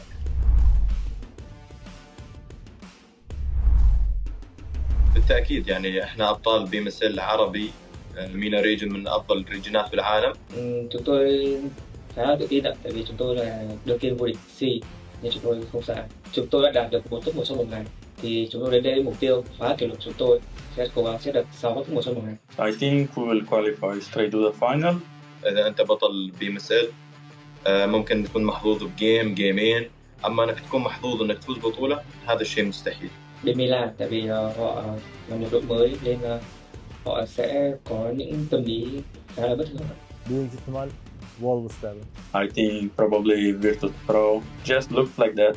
Нельзя, блядь, сказать, что они удачи, что они нормально сыграли. Там нет неудачных, и те, кто на удачу выиграл. Я посмотрел, типа, фавориты своих регионов выиграли. Wolves Esports. They have Coops, best player in the world in my opinion. Đội VP tại vì bên khu vực đấy khá là căng thẳng và họ chứng minh bản thân mình từ những ngày đầu tiên. İyiler, kötü değiller ama heyecanlı oynuyorlar. Я считаю, что из всех победителей PMSL мы являемся самой сильной командой. Virtus Pro çok iyi oynadı. DX zaten bu PUBG Mobile oynadığımdan beri hiç sevmiyorum oyun tarzlarını. Kendilerini seviyorum ama oyun tarzlarını hiç sevmiyorum. Yani bölgeleri güçsüz olduğu için ben MENA bölgesi demek istiyorum. Oradaki takımları biraz daha vurmak kolay diyebilirim. Main fight hariç. I don't think any PMSL champion teams are stronger than us. Я думаю, для нашей команды будет легче всего зарабатывать поинты на плюсах из Америки. ممكن اقول لرؤوف طور لعبك لانه حبي احنا جايين ندمرك. Em muốn gửi một lời nhắc đến đội đội tuyển vô địch BMSL Vela là cách chơi của họ có thể là khá là ổn ở bên khu vực đấy, nhưng ra đây chúng tôi chưa chắc các bạn đã làm được. Yes, I think we have a lower experience than the other teams, but I think this is benefits us. It's in our advantage because the teams don't know how we're really going to play.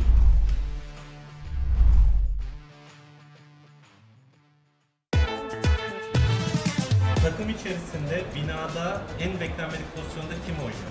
Silas. Berkan abi. Silas. İlk başta fight atarken kim ölüyor? Silas. Silas hata. Ben. Fight içerisinde fight olarak değil de genel olarak panik yapabilen kimdir? Panik mi? Arda mı? Wild tabii ki oğlum. Ha, tamam Arda, ben de Fight'ı ben değildir. Fight'ı bana gelmem. Mahmut olur ben. Mahmut'u seçiyorum. Ben farklı. En iyi karar veren Silas, en iyi aim de bence Hepimizin... White'dır ya, aynen. CJ'den. Evet, yanlış yere geldi. En kötü kararı ve coaching tepede adam koydu. Takımda en iyi aim'e sahip olup da kötü kararlar verebilen Devam edelim ya, kötü kararları. Benim. da IG'li hiç dinlemeyen, kendi kafasına göre hareket eden kim? Buna acil karar versin. Ben olabilirim. Sence kim? Gelsin acele karar versin. Ya kimse yok ya. Nolan. En fazla konuşan kimdir? Berkin abi. Silas. Küçük kardeş statüsünde kim var? Wild. En küçük sensin olur. Takımda diğer oyuncuları en çok kim güldürüyor? Wild. En fazla şikayetçi olan kim? Loxi. Mahmut.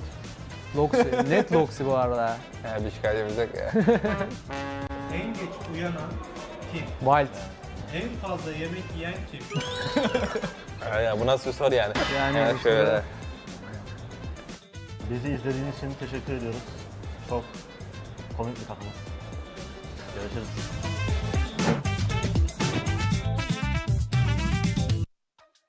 Welcome back, everybody. Appreciate you guys being so patient with us before we get match number 2 started. First Erangel of the day. I'm Hot Jukes here with Maxman and Neptura, here to give you guys some more information before we get started. Now, we did get a little bit of a clarification on the last interview that we had on the stage with True Rippers. So he said that they lost because they didn't have proper information. The actual translation was they didn't have proper loot. Okay, so he actually accused us saying that we were underlooted there towards the end game, and that was the reason why we weren't able to clutch it up. What do you think about that answer, Max? I don't know why the first saying that comes to mind is only a poor craftsman blames his tools. But no. Unfortunately, bad loot happens, right? But I don't think, looking at the actual game there, I don't think loot was like the thing to like, they don't have enough loot. That didn't sound to me like the main core issue here, Niptra. I think they just didn't show true willingness to commit to the fight with Regnum Karya. So, yeah, I think that's a bit of a scapegoat answer coming out in an interview. I mean, we could definitely see, right, that they didn't have any nades, and nades would have 100% helped. Some utility would have helped in that fight. But I have to agree with Max that apart from that, there was also just not a willingness to fight. And I feel like that's a really good description of that. They just weren't ready to commit to that fight in the way that they should have and in the time that they should have as well. So it's a very narrow miss of a win. Hopefully they can kind of just like loot up a little bit more and get into the next game ready to go and get that win. Because looking back at how the players were positioned real quick, Hot Jukes, is Jelly had a really strong off angle, and it's a good defensive angle. If you are going to get pushed up, guess what? Jelly's angle really shuts that down instantly. But the thing is, Regnum knew that, wait, they have a really good setup. If we push, we're just going to get completely fed into the meat grinder. So let's play it slow. And they played it so slow. In fact, the circle pushed all of the, I was going to say Thunder Talk, all of True Rippers out of position, and they're just forced in a really bad spot that can easily be used in favor of Regnum Karia. So in this case, it was a good one. If the circle was slightly pulling their way, but it wasn't, the blue forced them in a really bad spot, made them make a mistake, and Regnum were just like, yeah, that was such an easy way to abuse the circle as their own weapon, kinda, and take home the win. So still a really good setup, I think, from True Rippers, but the circle didn't quite work greatly into that plan, and that's why the fumble did happen in my eyes. Yeah, that off angle from Loxy really shut down a lot of their like ability to kind of use their numbers to their advantage. And True Rippers, they were playing it really separate. They didn't try to bully them with their numbers. I think I would have liked to see that, just kind of like, hey, we don't have the play, but we got the numbers. Let's just trust in our gun skill. Let's just try to get this 3v2 and see what happens, you know? But man, these end game zones, especially when it's like, oh, if we lose this, we could not make it to the next stage. It's really hard, right, to make those happen. Regnum Karia did have the loot. That's for sure, right? Yeah. One thing I loved about them is like those guys were throwing nades. They were making terrain divots. They were throwing cover flares, and they were setting themselves up way better because of it. Now, that is by far one of my favorite things when it comes to Rondo is the fact that you can make those divots in the terrain, Max. Yeah. What would you like to see, right? Possibly translated from Rondo into some other maps. The terraforming is one of my favorite features, and if it goes onto Erangel, Miramar's already there's already enough dips, Niptura. I think we don't need it there. But on Erangel, you got these very flat finishes, especially field finishes or plateau finishes. You add the possibility to terraform, and instantly, I'm telling you, the whole meta of how you play Erangel shifts drastically in esports. Yes. Yeah, I think 100% that's accurate because, you know, you're going to have teams move into positions that before that change are 100% not a good position, right? You just don't go there, and you have teams avoiding those positions. Now, if you add terraforming in there, if you add that possibility of using your utility to actually get those holes in the ground for your cover, now you're getting teams taking far less optimal positions and making them optimal. And it's going to really change how teams view the map and how teams view those rotations. I mean, look, for example, I don't know if you guys agree, Hot Jukes and Niptura, with me, but if we don't have the terraforming feature on that Rondo game we just had, I think the game ends literally 3-4 minutes earlier because that dip kept Regnum and also some players of True Rippers alive for way longer they really should have been able to do. Absolutely. And, you know, that's also a big factor, right? The fact that a lot of these players don't have a lot of hours used to those, that terraforming, right? So maybe that made True Rippers second guess themselves on the push. I know it definitely would have made me, Neptura. But you know what? We're getting into the first Erangel of the day. Neptura, where's the zone going? Military?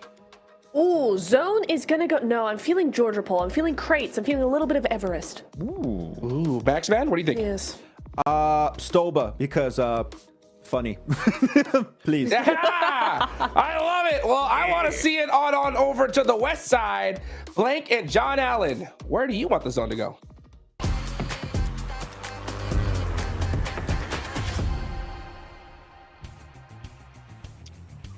Where do I want the zone to go? I mean, that's always a difficult question. In terms of excitement, I mean, military islands are always fun, but we've seen quite a few of those now. We even had a back-to-back one. I mean, we nearly had a Zaki circle, so that could be quite interesting to go back on towards.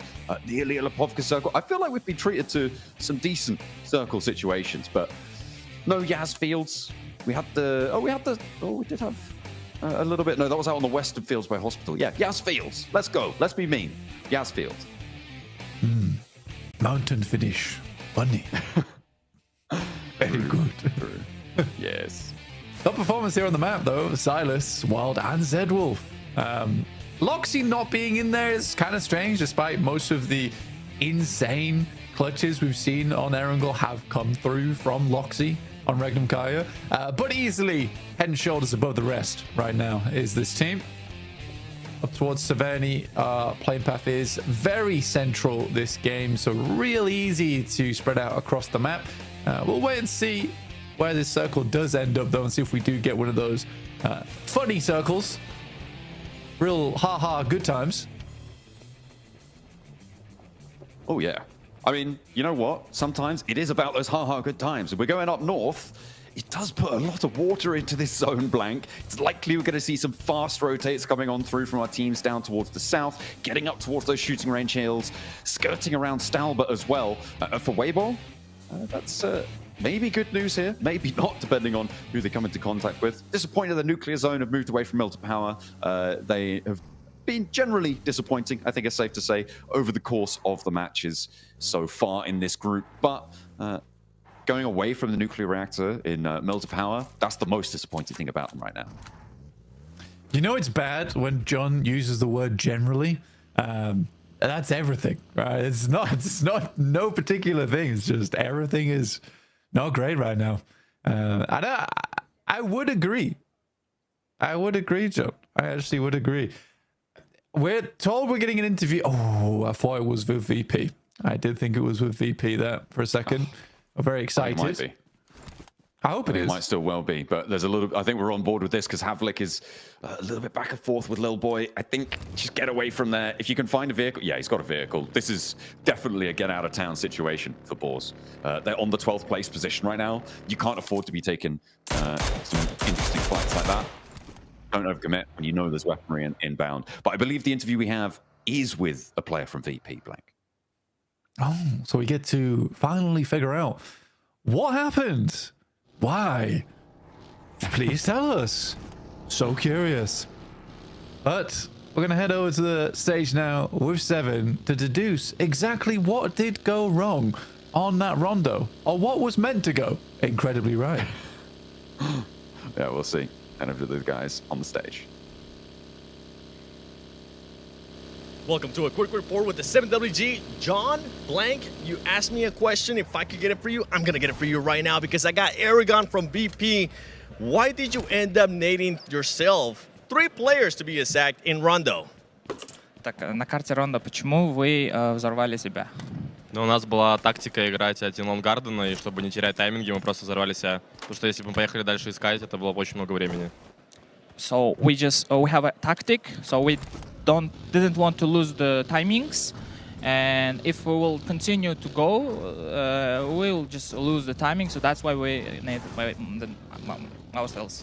Okay, well, hey, that makes total sense. A tactical decision to be able to do it. Now, talking about tactical decisions that you might have to make during the day, you're currently 18 points away from 11th place. If that starts getting a little bit further away, are you willing to hunt down 11th place to stop them from getting points?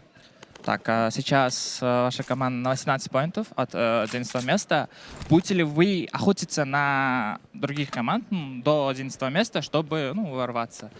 Или 11 место, кто сейчас находится? Ну, еще есть очень много матчей до конца, поэтому как пойдет. Если будет мало поинтов и нам нужно будет руинить, то мы будем руинить. Мы готовы на все, чтобы пройти.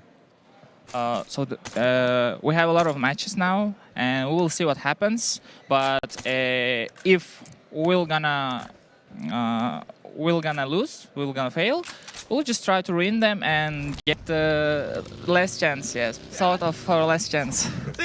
This is why I like this team, because I know they'll pull through it. Spasiba, Erangel. Back to y'all. Thank you. All right. Well, I mean, that's good to know, but it highlights, I think, a little bit of a weakness potentially in VP, right? If they don't have the ability to adapt to having to go to a different place on Rondo, that's not great.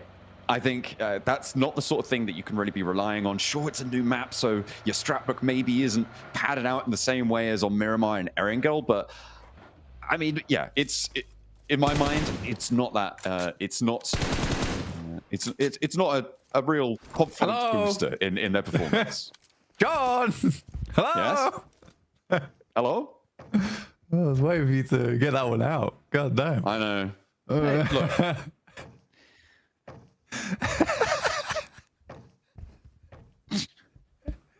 Can I have a necromancer, please? Because I'm dead. I'm sorry. I'm sorry. Can you necromancer me, please? I'll rise, John. Rise. But yeah, I think honestly, your point was good though, and I think that it is important to think about a little bit, because I think for VP, I think the key word for me there was the timings were wrong. So it sounds like to me that VP has like a very rigorous playbook. That's not always the best thing. And I think you're right. If you can't play outside of the norm, then you don't get into those late game situations where you're able to pick up a chicken dinner that comes off from an odd rotation or an interesting start to your game. I mean, there's situations where you're able to cut out two teams from the Western side off of some fortuitous fights. At that point, you need to start controlling a lot of area. But for VP, that sounds more like they're just continue with their original plan, which I think needs to change. And it does explain a lot of why VP looks so great towards these end games. Because if everything has gone right up until the 24th minute, then they'll let off the leash a little bit and they can play a little bit more freeform. And that's where they can close out the game strong. But I think, you know, hoping that your plan goes correctly all the way up towards the end is the wrong idea, because it's the age-old sentiment of, you know, fail to plan to fail. But if you prepare a plan and don't prepare for that plan to fail, you're equally going to lose out. So yeah, I think VP needs to have a little bit more freedom to make plays in that mid game. Yeah, you can't be relying on just the single strat. Sometimes it's just not going to be realistic. And I mean, we saw them say, oh, we really wanted to stick to our strat. We thought it was really good. Well, they didn't do that well in Rondo. They didn't get very far at all. So maybe needs further rethinking there on that front. Let's hop over to the North Shooting Range Hills, though, because teams now have started to group up. Blank, we're on Geeke on those Shooting Range Hills. They've got Nuclear Zone, who started all the way up north, very close to them, and further north than that, you've got DRX out to the west side of Severny, as it looks like we've only got a few teams yet to cross the river, but Influence Rage and E-Arena, two teams that we praised during day one and to an extent during day two as always surviving into those later stages of the game, playing edge out on that west side. Yeah, 100%. No, you're so right there. And between DRX as well as E-Arena, I think that they are some of our best edge teams so far, because I think there is this real, to me at least, I don't know if you'd agree, but I think that there is that real dichotomy between E-Arena, DRX, and then Weibo and Regnum Kai. It's like your two top central teams, then your two top edge teams. And I think that they're sort of playing the best out of our squads. And then you got Flash. And Flash is a weird one, because I think they play a little bit of both.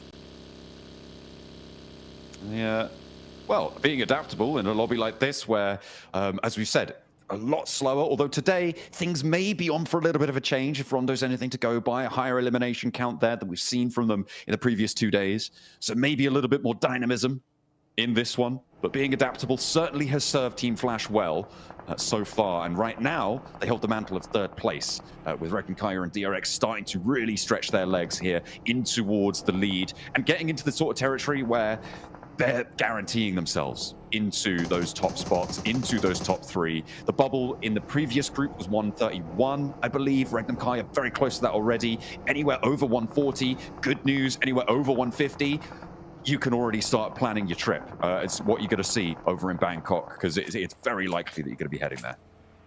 Yeah, absolutely. It's happy days if you hit 150. But for Regnum Kaya, currently down towards the south side. They did make that crossing a little bit earlier. They're going for a 2-2 split again. One of the few teams actually we're seeing take these splits early. I think Weibo was trying to go for it before. Unfortunately for them, some of those splits just have not worked out, or if they've not had the firepower to rebuff some of the squads. I don't really know how True Rippers are able just to remove this, honestly, but they did. The Flash was like, we don't want anything to do with that anymore. That's what I was owing. I mean, like, interesting. I guess you don't want to stand off there. You just want to regroup with, you know, teams are going to be smashing further forwards north, but you want to hold it out. and not really wanting to fully commit to that side. You say, you know what's not worth it even holding it. But True Rippers, they're just not going to let him go. Oh, they're like a dog with a bone on this one. Blank Bose does get rest. Hydra and Jelly sail on in, but they realize that the time has ticked away a little bit on that opportunity. And back to their petrol station they go, or gas station for our American viewers. You're welcome, Hot Jukes. You're welcome, Seven. I know it's difficult and confusing when people say petrol to you, but yeah, I've clarified that. And True Rippers, they're going to be filling up the tanks. Yeah, get ready to go. I mean, for the Flash, honestly, for them, I suppose it makes a little bit more sense. I can get my map feed to remain live. Oh my god, dude. Stop. No, play. Oh, play. What? Are you okay? God, my map feed just won't play right. It keeps like falling behind by 5 seconds. It's being lazy as all hell. But yeah, I think for Flash, it does make more sense to head down towards the southwest side if they get ahead of it. And I think that's what in their head we're like, well, there's going to be quite a few teams that haven't quite made it here yet. So let's just push the advantage right now. And I think that Weibo is going to be a little bit surprised by Flash being here, actually, because they're sending down nice and early. With Influence Rage just chasing them, trying to pin the tail on the Weibos. They are maybe able to find a shot through. Alliance chiming in towards Stook, and Weibo didn't have the greatest presence in those final circles. They did decently, and they are pretty close towards that boundary, and they want to hold on to it as well. Hero now the last to stand, losing his teammates. Order very, very close to going down as well. ETSH wants to find more. They're getting the knocks. They're getting those flushes. Hero still with a last stand, and he holds off for one more. But his teammates are bleeding, and Order still not going to be up in an action. Needs to get across fast. ETSH, they crash a lot of their players in, and they're left only as one as well. Yeah, I mean, for ETSH, a little bit of an awkward push there. Order's definitely going down. Hero does the right thing just to try and hold the fort down. Try and make this one work. Quick spray. Won't quite find it, and Jimmy will finish off Order. One thing I will say is I think Order's been a little unimpressive this tournament so far. Oh my god, Feeder, what a shot. Unfortunately, there is shots from the sidelines from Joker. Immediately shuts them down, so they had the refrag there, so everything's fine. Yeah, I think Order's been a little bit unimpressive. I'm sad to see. I really like that guy. I think he's a strong player, but here it's sort of felt like Ketch from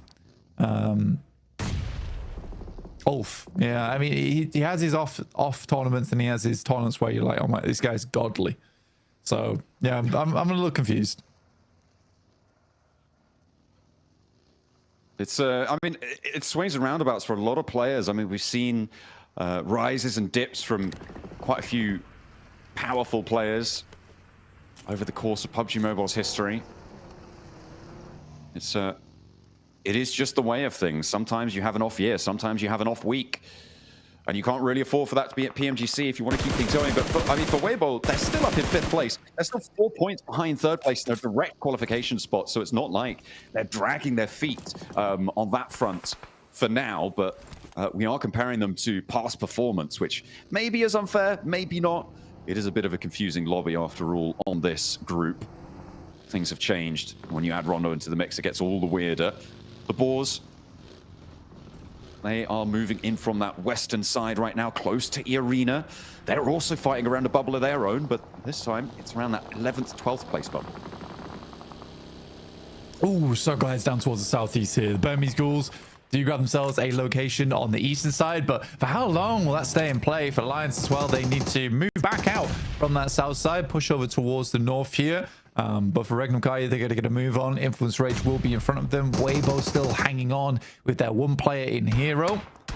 Krona from Nuclear Zone, I think that time is coming to an end. It would seem so. Stage 4. Maybe a little earlier than he'd like to go down, but not much choice. Team Flash fending off against the Boars here, and the nade comes on through from the outside there, and a nade over towards Team Flash actually catches wind as he was trying to get in and amongst the Boars themselves, and it looks like the Boars are starting to take control of this fight. But Reckon Kaya moving in, got Weibo as well on the south side, but only a solo. ETSH only a solo as well, and the Boars absolutely have this one in hand. The crawl back though for Win is there. And True Rippers as well, chiming in. So a dangerous fight to be taking. This should be the Boars sweeping through, though. They've taken down the majority of Team Flash, and they only have one more to go. Everybody crawling out to the outside, and actually the Boars try and step on the in. Tops immediately into the fight, and he's going to put him back down, and that is the end of Team Flash. It's good play from True Rip as well. I really like this. You know, this time I like the slow approach. You see that Regnum Kai is also pushing in, so you don't want to go for this engagement, but you slowly pull yourself further down towards the south side. You gain more control over towards this area, and you can get a shoe in because eventually Regnum Kai is going to have to push something, and True Rippers is going to be ready when that does come through. So this actually was a nice play from True Rippers. I respected the discipline on that.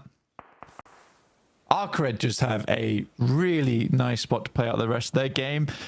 Some teams would maybe rather be down towards the south side so they can play out those ridges when it comes to the late game. But that does require the circle to push south as well. So it's definitely not a fun one here, John.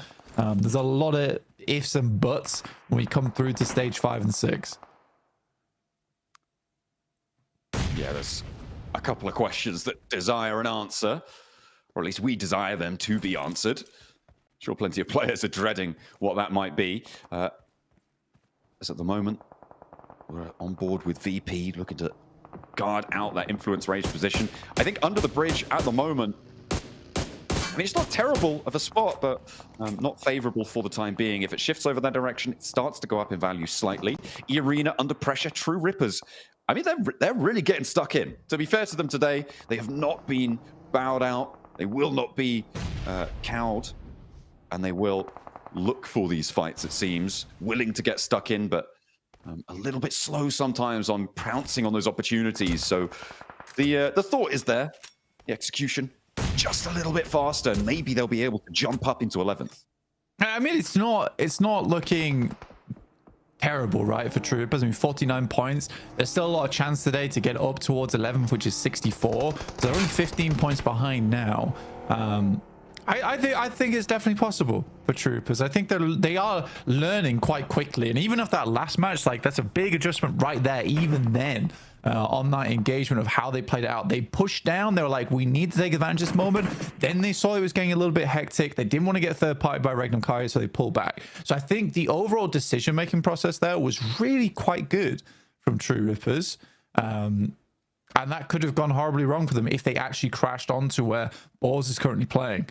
So yeah, I was quite pleased how that panned out. Because, you know, looking into the future, I saw very, very bad events happening. I mean, this gas station's working out well for them for the time being. DRX trying to move up to it. We'll see if it's easily pushed off. Jelly on the outside of this one. This is a really bold decision to be on the outside there. I feel like you just want to go on back in, and you can see that DRX are like, there's a guy on the outside. Let's just try and swipe him. Go for those vehicle plays. And not quite connecting on that first run around. We'll see if they go for a second. Nade over in from Hydro. His feet not exposed, standing on the rooftop there. And they do keep things under control for the time being. Nice shot from Keo over towards that side of things. Looks like VP again. They're trying to eliminate themselves to help with their timings. It makes sense to me. At this point of the game, one player should have been knocked. That's in their playbook, so they'll do it themselves. That's opener looking to be found here by Hyunbin. Hydro has that lineup. What the players hitting the dirt. No way you can do that. Hyunbin, you should know. These shots are coming through. They're going to see you immediately. Maybe he thought the smoke cover was there. The answering nade is pretty good, though. And Hydro will get knocked. Now it's just Keo on the off angle, and his cover's moving away from him. Jelly's knocked on the flip side as well. On the swivel, hits the deck, stays alive, looks for the flush as well, and Soez goes down too. Now it's just up the kite safe for DRX on the approach. Can't stand up. There's Hart, there's Keo, and they handle DRX on the approach. Held their nerve in the face of it. Hydro goes down, but DRX are taken out. Regnum Kaya look at a rise above. Be free and clear in that first place spot.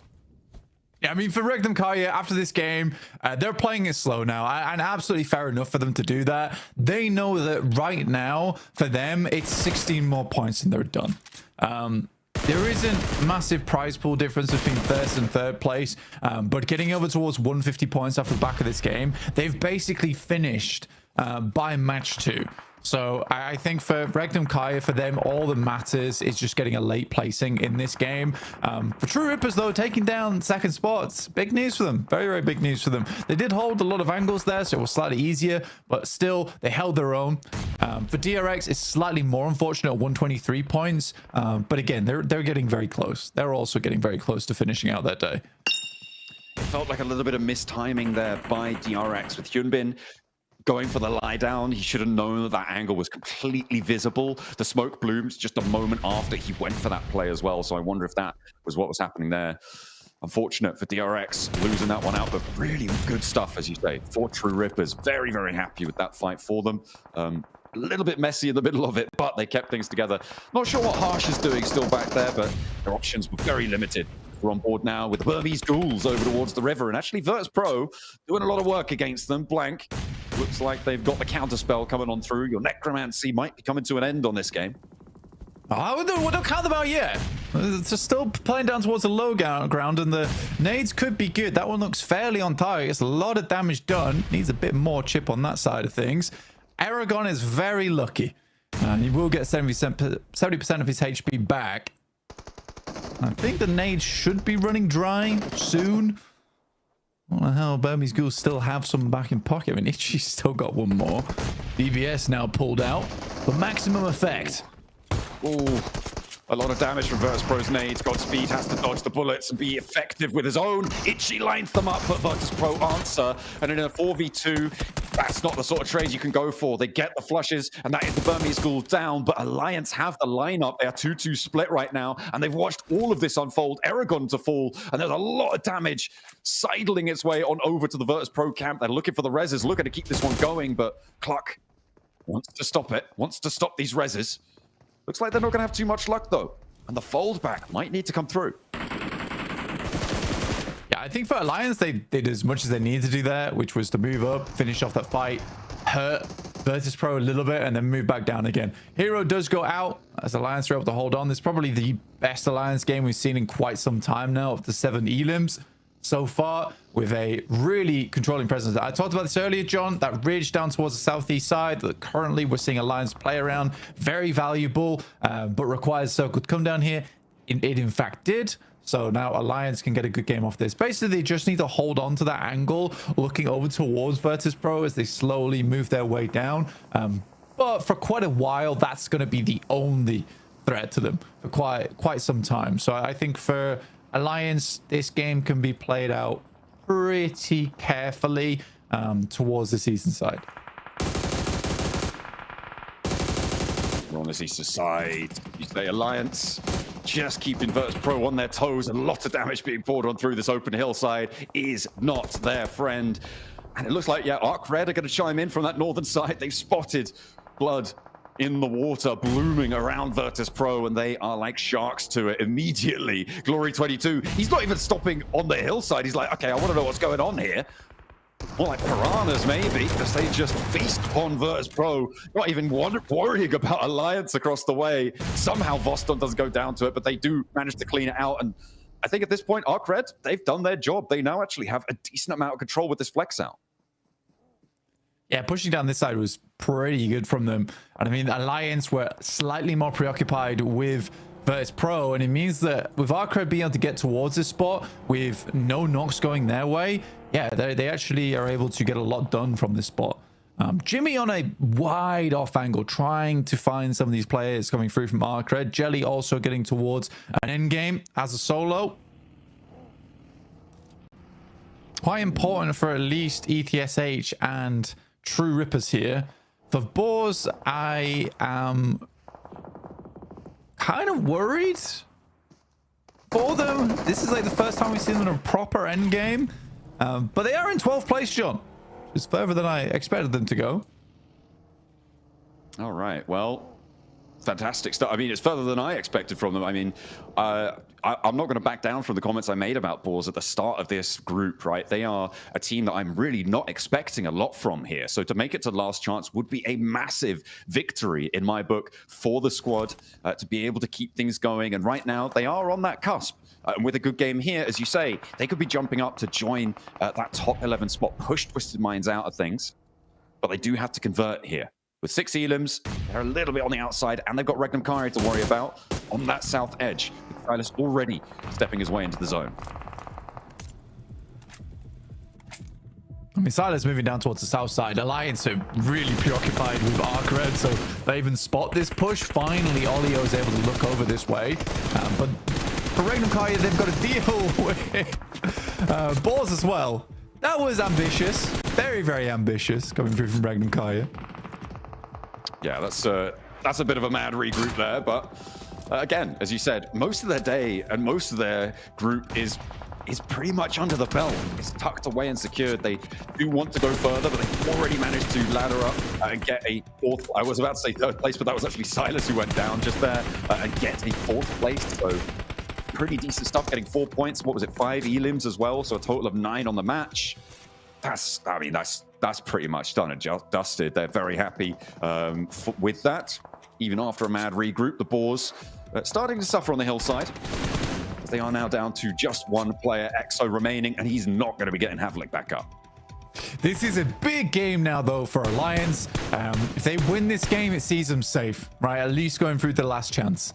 It'll push them quite far up the leaderboard towards the middle, and it'll be a lot of other teams battling out for those last chance spots. So I think for Alliance, it's a really big game for them. Unfortunately, we've seen this team really mess up a lot of endgames in the past. And it could happen again here, especially with this circle, which shifts hard over towards Arcred's position. Luckily, Alliance is already sending out, getting quite a bit of work done. Good shots from Jimmy with the AUG, and Olio will finish off the other. Just Havlik now left alive. 12 elims for Alliance. This is looking to be a very big game for them, and they are desperate to follow through on this. Absolutely, but against Arc Red on the circle right now, Arc Red have got the terrain, they've got the circle edge under control, and Alliance have yet to put a foot in. Look at the high ground for Glory. He's going to have angles over to Jimmy, towards Olio. It is a really difficult push here. It's going to rely on the gun skill for Alliance, and to be fair, that's something we've seen from them, Blank. They have been competent in those fights. But it's all important now, as you say, looking to try and secure their spot. It was a 3-way 98-point tiebreaker on the bubble back in Group Green. It was a little bit higher than we were expecting it to be as well, but for Alliance, I don't think they're going to be able to make it up towards 98 points this match, but they can get damn close. And to be honest, although Alliance hasn't been explosive in terms of performance, they've still been putting up consistent points throughout all 2 days. And even today, shots over towards Easy for Bad Boy, but no knock found, which is the big deal here. Glory also is always a worrying aspect. He has some of the slickest off angles we've seen so far from any team. And he could really be a thorn in the side. Currently, the algorithm's giving it by 0.10% over towards Arc Red.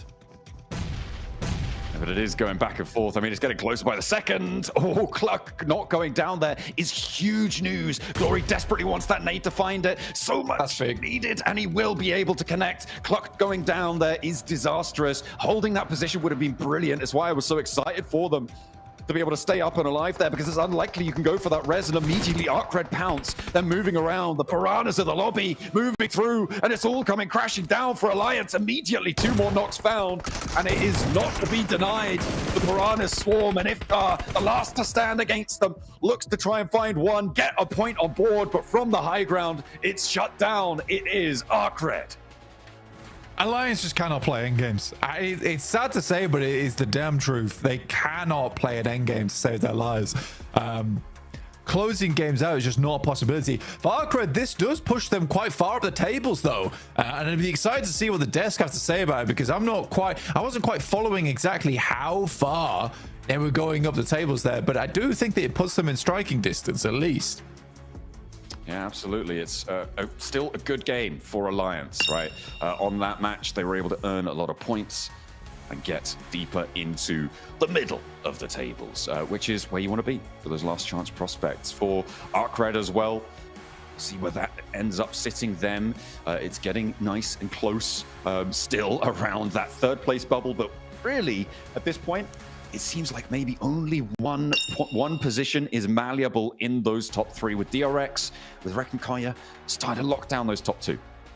Yeah, DRX position is pretty solid. I think it's the only one that you could really take a pickaxe to. For Rekkenkaya, it is impossible to catch them up now.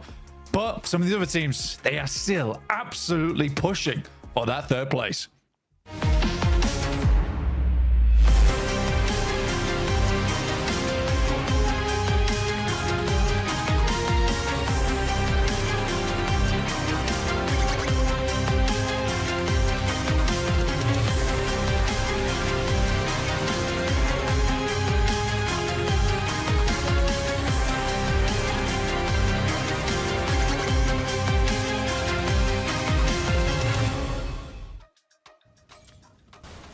ArcRed's back were against the wall. They needed to win this match if they wanted any shot of making it to the Grand Finals.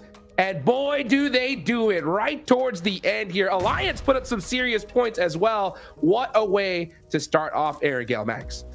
What a perfect setup too. Every single team around Alliance and ArcRed in the leaderboards, Hot Jukes, just taken out relatively early this match, which just opens up a huge opportunity for these teams. And you know what? They strike while the iron is hot. What a great game, and perfectly timed too, Niptra, to see coming out from both Alliance and ArcRed. And ArcRed in particular, creating a little bit of a man advantage. And guess what? The moment they have that 4v3 scenario, full send to make sure that chicken dinner is not going to slip between your fingers.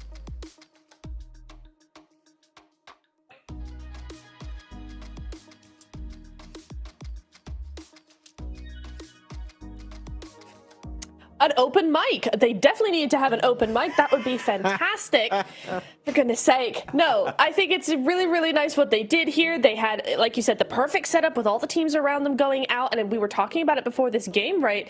That this team, both of these teams in the top two, Alliance and ArcRed, they needed to get a win here and now in this game if they wanted any sort of chance of moving forward in a different position at the end of the day. So really happy that both these teams were able to do just that, Max.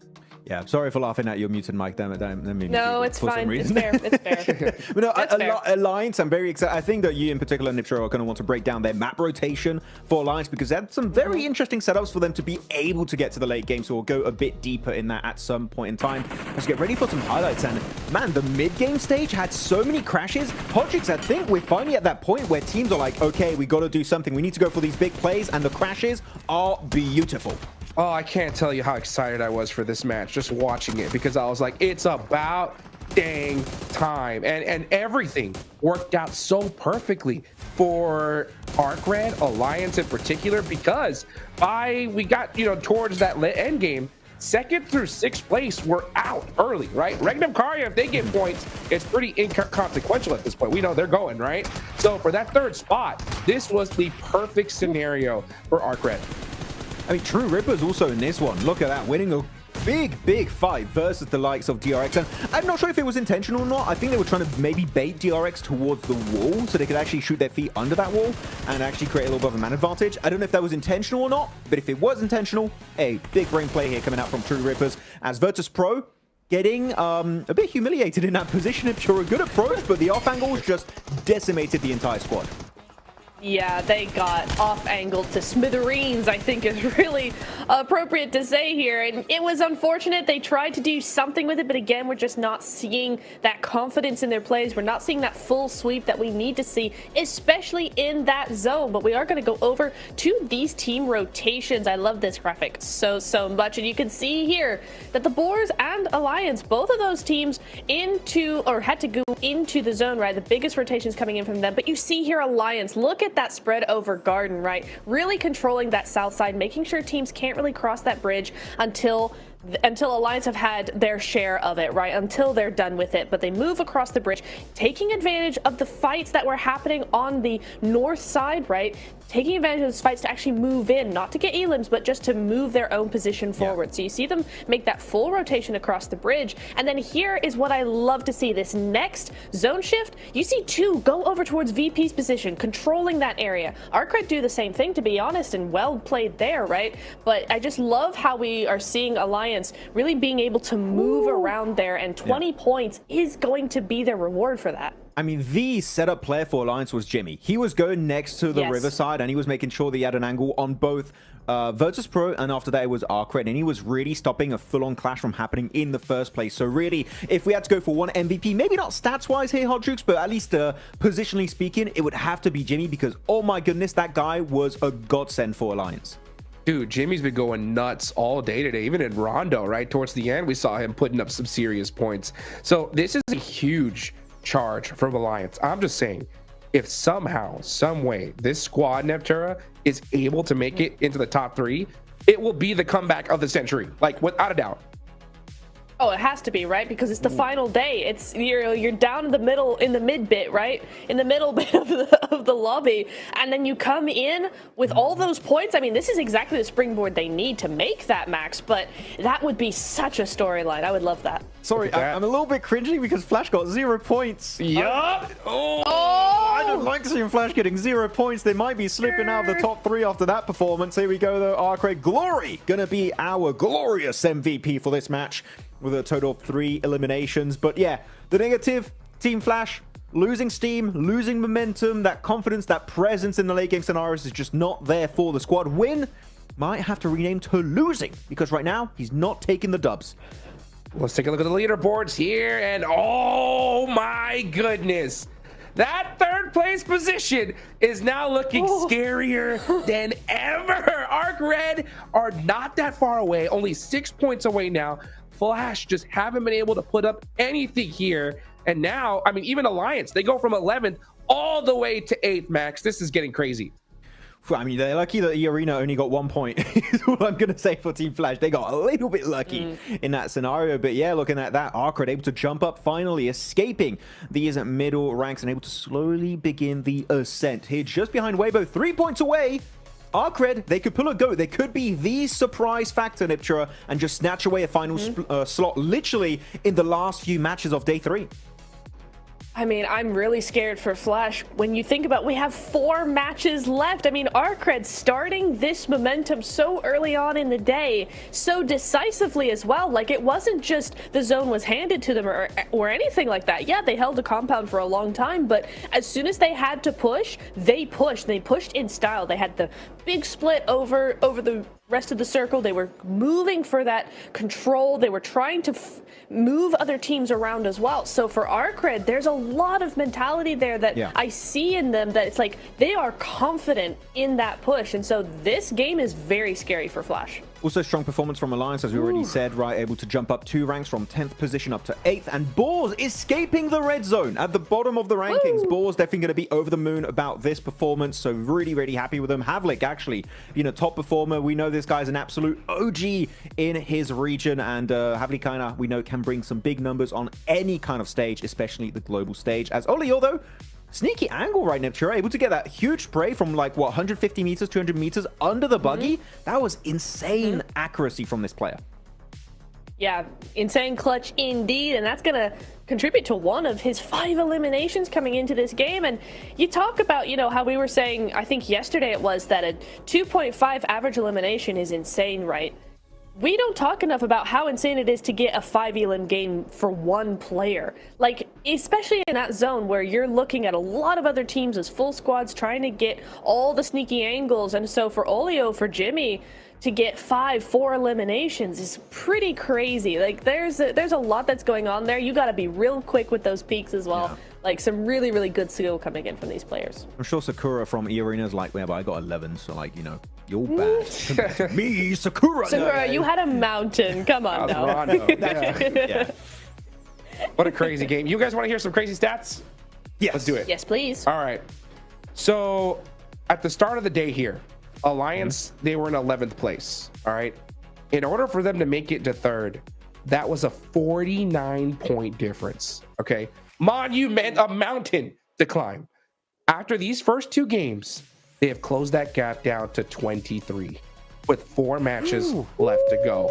It is possible, folks. And the only reason why this is even possible is because in the first 2 matches, Flash have only gained 1 single point. So, oh no. Yeah, that lead that they had, it is gone at this point. It's do or die. They have to perform here. There are now so many squads that are a huge threat here in Neptura. Oh no, that is really troubling to hear, because I feel like if any team deserves to be in that top 3, it's got to be Flash, right? Because they've been so consistent over 2 days. They've come in with a massive day 1, and then we're consistent day 2. But for day 3, for them to fall off day 3 would be so heartbreaking for them, Jakes. Man, this is getting crazy. I'm so excited. I mean, DRX too. DRX need to start making a little bit of movement because they've only gained a handful of points as well. I mean, I'm looking at the numbers right here. Prior to today, they were sitting, nice and comfortable with a good amount of points. But in this last match, they only got 3. So they're out of 123. They still have that point gap. But that's for this match. If for some reason DRX can't put up anything and you see EA, Weibo, Arc, Flash get a good chicken dinner here, it could get mighty close, Maxman. That's for sure. Yeah, I mean, we've seen that happen to Team Flash, right? It could definitely happen to DRX too if they get a little bit too comfortable. They're resting on their laurels. You know what? They could be slipping. Out of top 3 seems a bit unreasonable, but I've seen worse, unfortunately, Hot Jukes. So there's definitely a possibility for DRX to slip down if they do not bring some points back on board. But it's really good for the middle of the rankings, right? I love seeing all these top teams get eliminated, not because I don't like them, because I love a good comeback story. And you know what? Right now, Alliance, Arcred, they're doing just that. They really are, yeah. And I want to go very quickly back to DRX, right? We saw what Regnum were doing. I mean, Regnum are pretty safe right now. Oh, no, please don't do that. Please just be resting your head. Don't look. No, please. We need you to do well. Come on. That's right. No, but I think for Regnum, they know they're pretty safe, right? And we saw in that last game, they got to top 5. They waited until they were in top 5 and then tried to make some moves, but weren't super pressed about getting as many points as possible. I think DRX need to aim to do the same thing, right? Just make sure they get a consistent top 5 finish, just get enough points to keep ahead. And I think if they take a page out of Regnum's book, they'll be just fine. Oof, that's hard to do, man. Regnum are going crazy today. I mean, they're so comfortable. They're putting up points no matter what. Even that last push just looked like a heat check from them, to be honest. Like, it looked like one of those situations where, like, we got this. Let's just push, see what happens. We can afford it, right? So they still put up 9, so they're locked down. I mean, I doubt it. I still think DRX are a lock because we know what they could do. There's still a lot of matches left to go. But it is a little concerning when you see a team jump up so much, right? Like, they need to perform. They need to put something up for sure here. If they pull an alter ego, which if you guys don't know what that means a 5-point day on day 3 of Group Green, then they could slip. And that's after I made a video on alter ego, and I did make a video on DRX. So again, I got some interesting messages, but no, they're fine. I'm just memeing. They're going to be okay. But no, going back onto your point, Regnum Kara, right? They're looking really, really comfortable. But I don't know if you guys would agree, but they just look to me like they're playing, and the way they're playing is effortless. They're just, it's our game. It's such a good way to play the game that even a PMGC lobby just crumbles at the sheer thought of playing against us. And right now, Regnum Kara, they're just cruising. I'm telling you, this is the easiest performance I've seen them do so far. Regnum, they're big chilling. Yeah, I think honestly, they're just sitting so comfortable now. Yeah, they are, and it's all down to them slowing down. We said it yesterday, right? They just slowed down their pace a little bit because they weren't doing too well. I mean, let's remember day 1, they were struggling big time here. But then second day, they went, oh, what we need to do is just play slowly. And they were able to just flip the switch just like that. So today, I think they've really found their mojo. They've really found what they need to do. And Max, they're looking so good for this next game. We had the APG prank. But that was the Regnum prank, and it's done now. The prank's over. It's done. It's done. Well, here we go into match number 3, Erangel. Which team is going to make that rise like we just saw from Alliance? Maybe Burmese Ghouls, Mike? It's time for them to arise.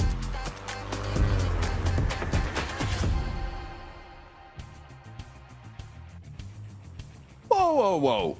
He's stealing your bit there, Blank. That can't be right. That can't be right. We'll We'll have to talk to someone about that one. That's not on. We'll head into this game though with that setting of it being so close around the third place bubble, because that is what teams are going to be paying attention to.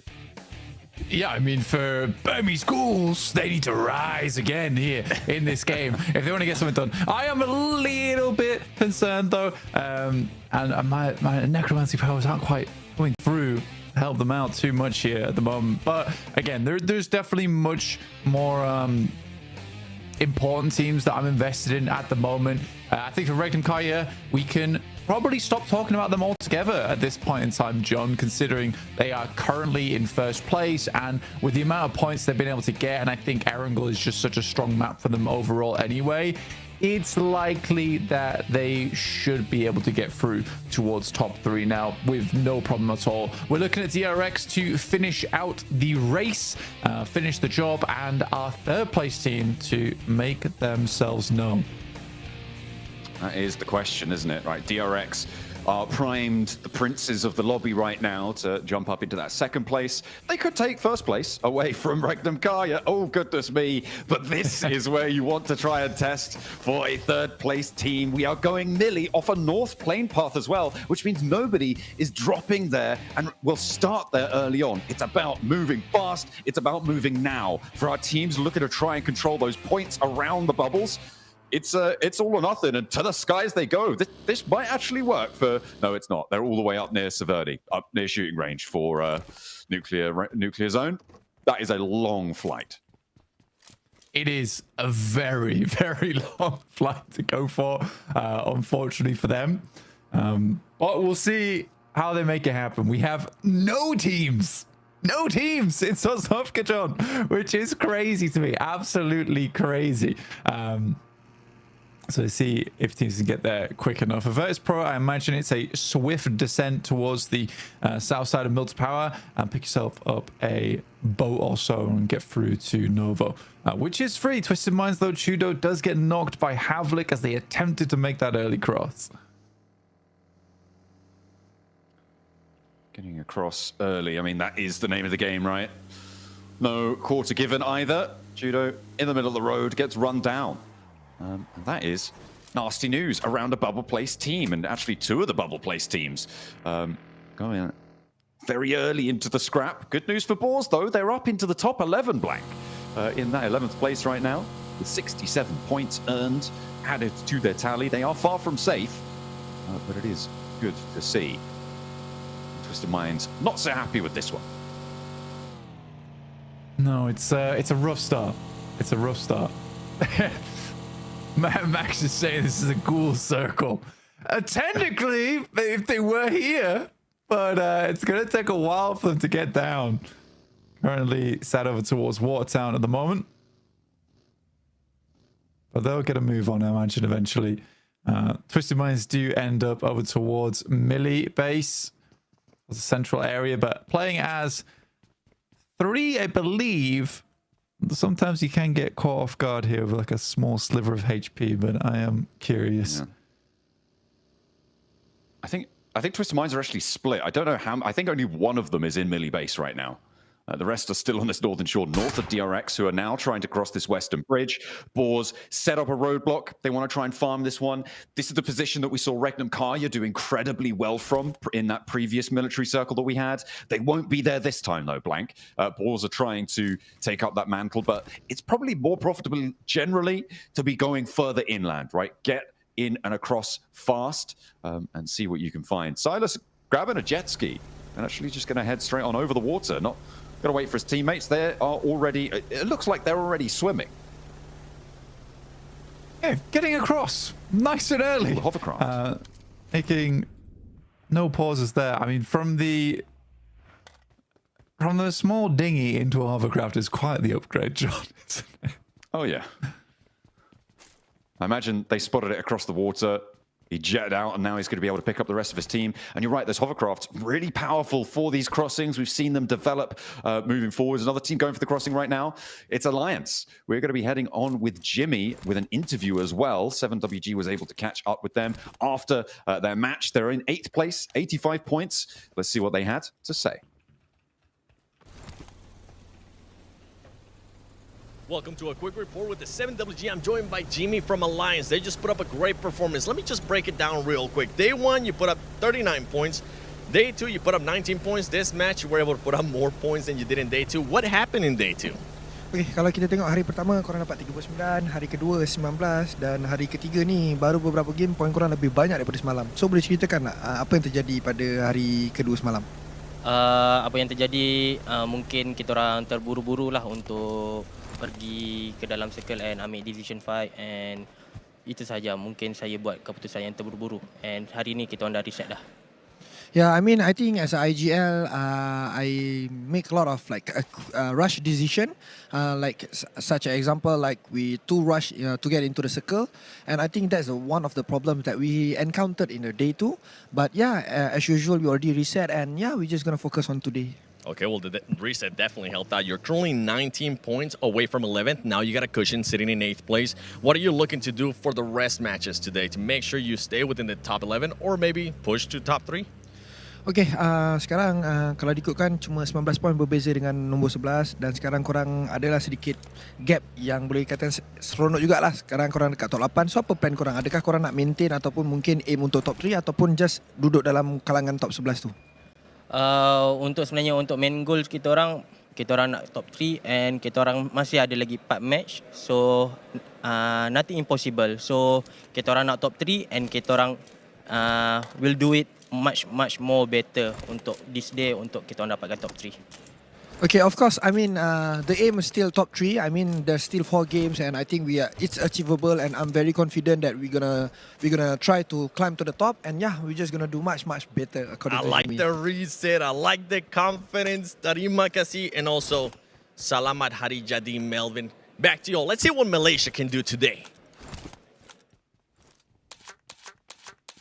All right, keep that confidence going, keep that power trucking, see what they can do for Alliance's side for Malaysia. The Twisted Minds, they did manage to get Lord across, and the Boars are trying to hunt him down, do even more damage to them. Lord around the generators now, trying to stay alive, and does have a first aid, so can't get back to health. Lord pulling the pin on an aid as well. I don't think Snowix is aware of this one either. We'll spot it now as he's just tippling out. Yeah, reposition there is good. Snowix puts the pin back in his own nade, and Lord will be allowed to heal, but he just doesn't have his teammates within blank. The other two, they're still on that northern shore. Well, let's just bring it back a little bit. Right now, Lord has currently been in a 1v4 and has effectively finished out the 1v3. Now there's only Snowix to deal with. So Lord has actually made a play of a lifetime right here in Millibase without the rest of his team. So yeah, I think this is insanely cool coming through from Twisted Minds, or at least Lord. And this would be an insane anchor point for the rest of the team to regroup on.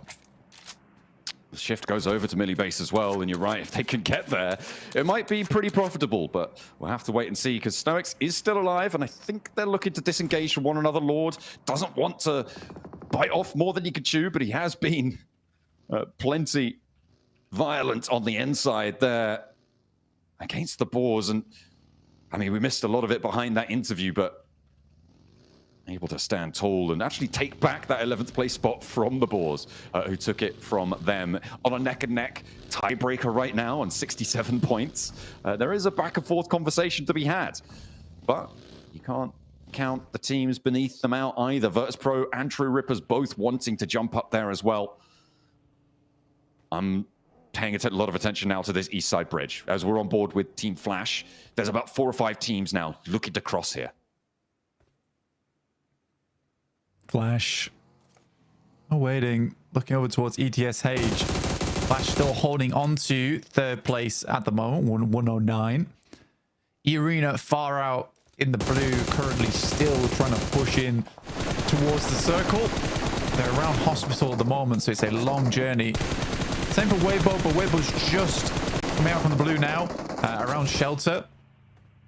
None of these shots hitting for the Flash over towards ETSH, which does make their cross now a little bit more difficult, though they are assisted by Arcred, who are hand in hand right now with the Flash. Well, for the time being, at least.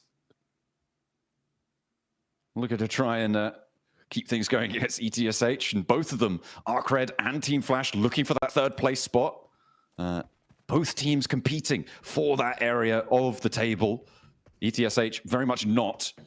They'd be happy with anything really at this stage, and we'll see what they can find. And for a little bit of a run across, this is the last player, I believe, for ETSH to actually regroup and might be able to get away with this. Twisted Minds do regroup as we hop back over to the military base.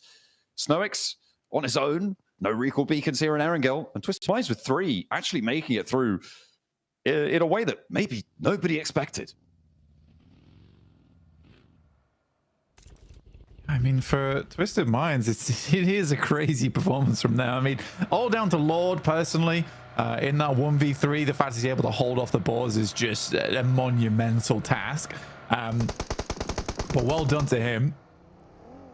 Those Pro did make their way down towards that south side. Arcred, one player goes down to the play zone here on the outside, but mostly to the bullets coming through from the flash.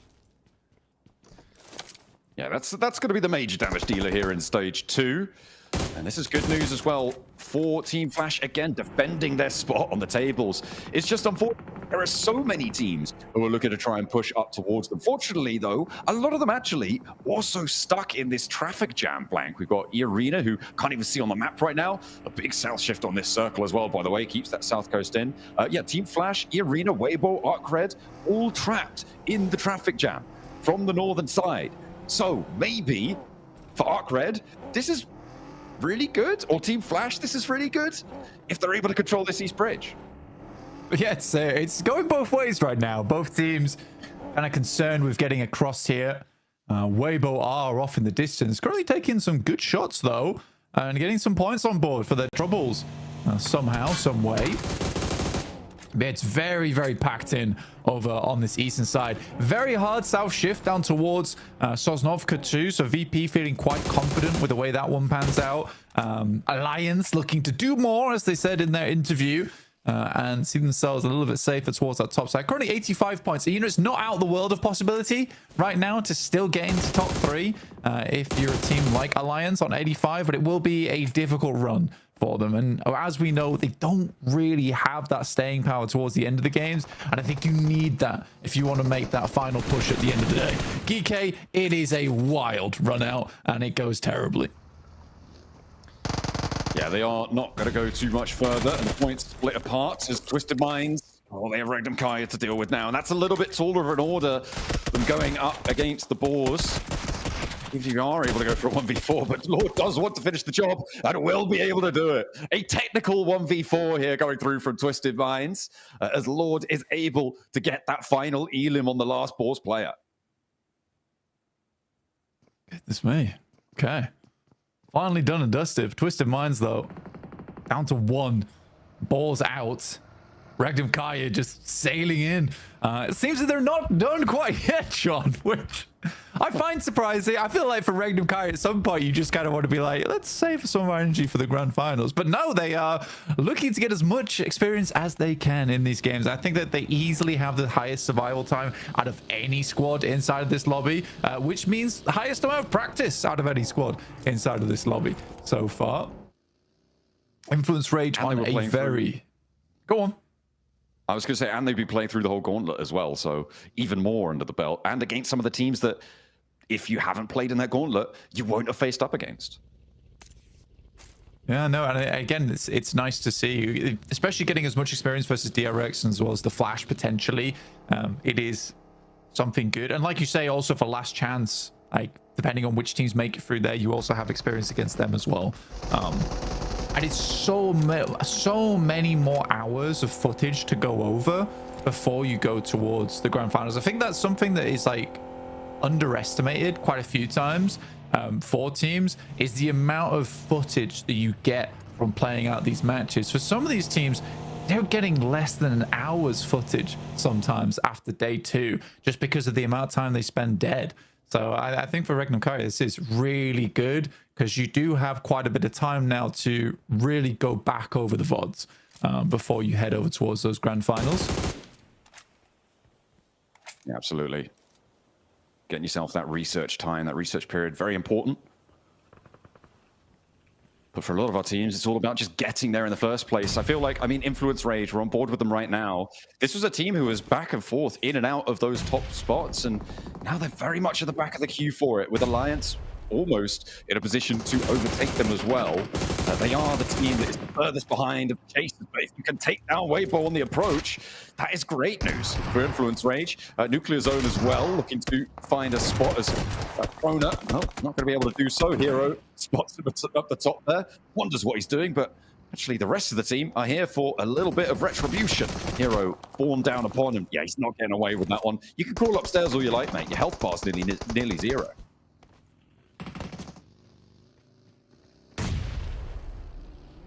These nades are kind of going off target slightly. But Influence Rage is trying to live onwards. Again, it's just a kind of a difficult area of the map to play, in my opinion, John, which is why they are quite split. We have seen some big wins from that location, but at the moment with it heading down towards the south side, really uncomfortable area of the map to work with. But Alliance are in this end zone. They're looking to push that momentum even further. Keep on going, keep that momentum going for Malaysia on that south side. Keep it under control, but as you said before, it's those late games that seemingly Alliance sometimes struggle with. And this seems like a bit of a late game position to be taking up, right? All the way on that south side, playing inside the compound. If the circle keeps them in, it's very likely they're just going to have to try and get all the value from the late game. And it's more often than not that we see them get the lion's share of their points from those mid-game elimination counts, from those scraps that we've seen them in before. Relying a little bit more on their gunfighting. Let's see what they can do. The Burmese ghouls in the meantime, they've lost Unknown. Well, that nade looks like it's on target in Nuclear Zone. A tasty morsel for the ghouls to feast on. Yeah, it's a good rap from Burmese ghouls, honestly, depending on where they were coming in from. So I think it's good that they get down towards this location, and they are cleaning house right now in Nuclear Zone. And there will be a clean sweep. Sadly, there is some shots going their way, but I do think that this is a resable location for them. Just have to be slightly worried about Alliance taking some pot shots towards them, and the vehicles exploding too. You can see Olio getting some hits in there. Godspeed doing his best to create a blanket of smoke for Yatka to lay across. Trying to create that comfort for him. Virtus Pro as well, moving through against True Rippers. They lost Voston, but they managed to find two in response. Erangel answered on towards, and this fight has been a little bit back and forth. The circle pops down south. This does help out True Rippers, but with only two players, they do need to control Virtus Pro. Jelly's going straight in. He's going in for the fight, but Blank, he's immediately torn to pieces, and now it's just left to Harsh, and Virtus Pro likely to be able to get this reset. I mean, Virtus Pro will be able to get the reset easily off the back of this. I think this is a very, very resable location for them. Harsh just has to send forward from True Rippers to get towards the center of the zone alongside with Lord, the one and only, the 1v3 master on that side. Influence Rage, I think, are quite unhappy with how this one's set up. I think they set themselves up nicely over towards Airstrip. Sadly, the circle does move away from them. Now they have pretty difficult ground to traverse ahead of them. I think DRX is just looking to strike out at any moment and pick up a lot of the elims from the stragglers in the zone. Regnum Kaya here, this is a very aggressive approach. They have to take this circle. They're going to have to sort of battering ram their way in. Kaya getting battered by the vehicle approach there on the swing around. I'm not sure. Wait, that's just a ghost vehicle driving on its own all the way on out. I'm not too sure what happened to Regnum Kaya, but they get run through, and DRX all the more happy to take those points, adding 2 to their tally. Regnum Kaya with 3 points this match, though. They're on 141. Blank, again, they've kind of done enough, and sure, they still got Wild going. Maybe you can get an extra point or two, but once more, they'll just look for what they can find. In the meantime, True Rippers are going to be eliminated. Their last player eliminated there. Twisted Minds can sit in 11th place for at least one match longer. Yeah, they're right on the edge. They are right on the edge. Virtus Pro definitely wanted to catch up, though, on this southeast side. Alliance, again, they're very good when it comes to the opportunity plays towards the mid game, and these shots are good from Jimmy. It's just so I don't know what happens, or the pressure gets them in that end game, but that has to change. But if that does improve, oh my god, we've got a team on our hands. And see if they can make that ascent, but there's not too many more matches to do it. Alliance do have a crash on their hands as Influence Rage making their approach and doing so very effectively. They lose Diego, but the majority of Alliance are taken down very, very quickly here. A really bold approach coming through to this fight, and only Jimmy now stands. Influence Rage giving them the run around. They will not be able to hold this compound on the south side uncontested. That's for certain. They're going to have to disengage. Meanwhile, over on the northern side, this is Team Flash and DRX crashing as well. And DRX finding ETSH as well. It's Flash off in the distance. A lot of similar nameplate colors, but ETSH go down. DRX adding the points to the tally, which is not good news for Team Flash, for teams around them as well, all competing still for that third place. Yeah, well, I think for Team Flash, yeah, losing players like that is awkward. For DRX, though, what a good game for them to really put themselves further the leaderboard. If they're able to get a chicken dinner here, yeah, they're done. They're finished, right? They're into top 3. It's unlikely they'll leave. Virtus Pro, they need a really big run here if they want to make it out from that bottom 5. And they are setting themselves up for success. I just talked about how good Alliance could be, but it really does feel like that 4v4 is just not there for this squad, which is so surprising because everything else about their gameplay feels really strong. I think it's a very similar situation to what we see from OG, honestly. It's just that this 4v4 isn't quite as good. I would even say that OG had a slightly better 4v4 than Alliance. But yeah, I don't really know what's happening here for this squad, but that has to change in the future.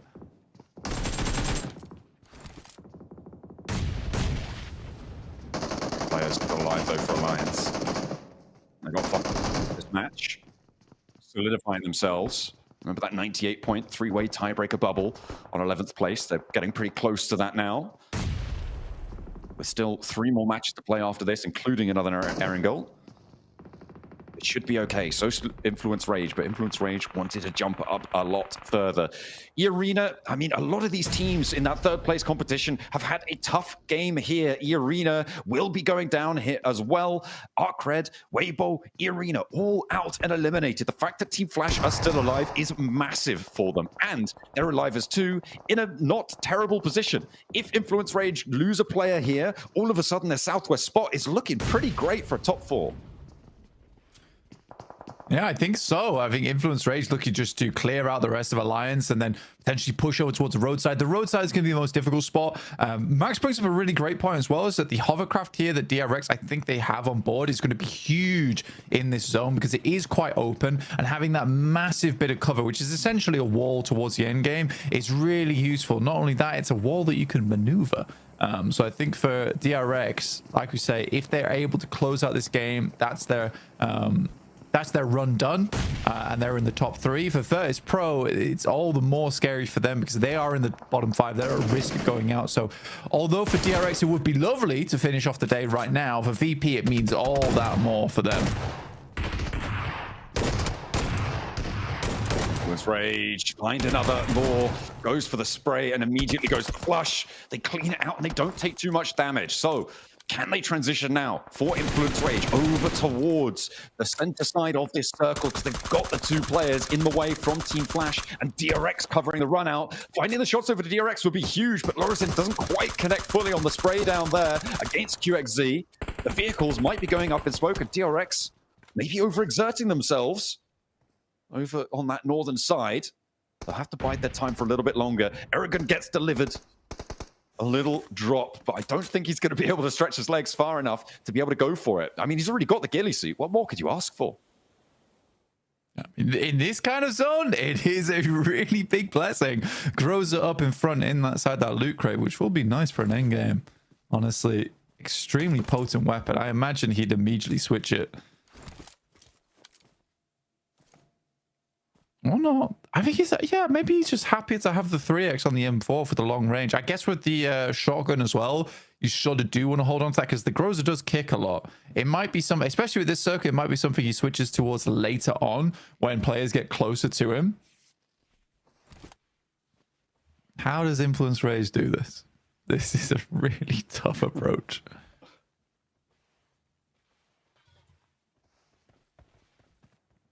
There's really not too many options. They need those smokes pretty desperately to cover their approach. But DRX, I mean, they know that this is dangerous for them.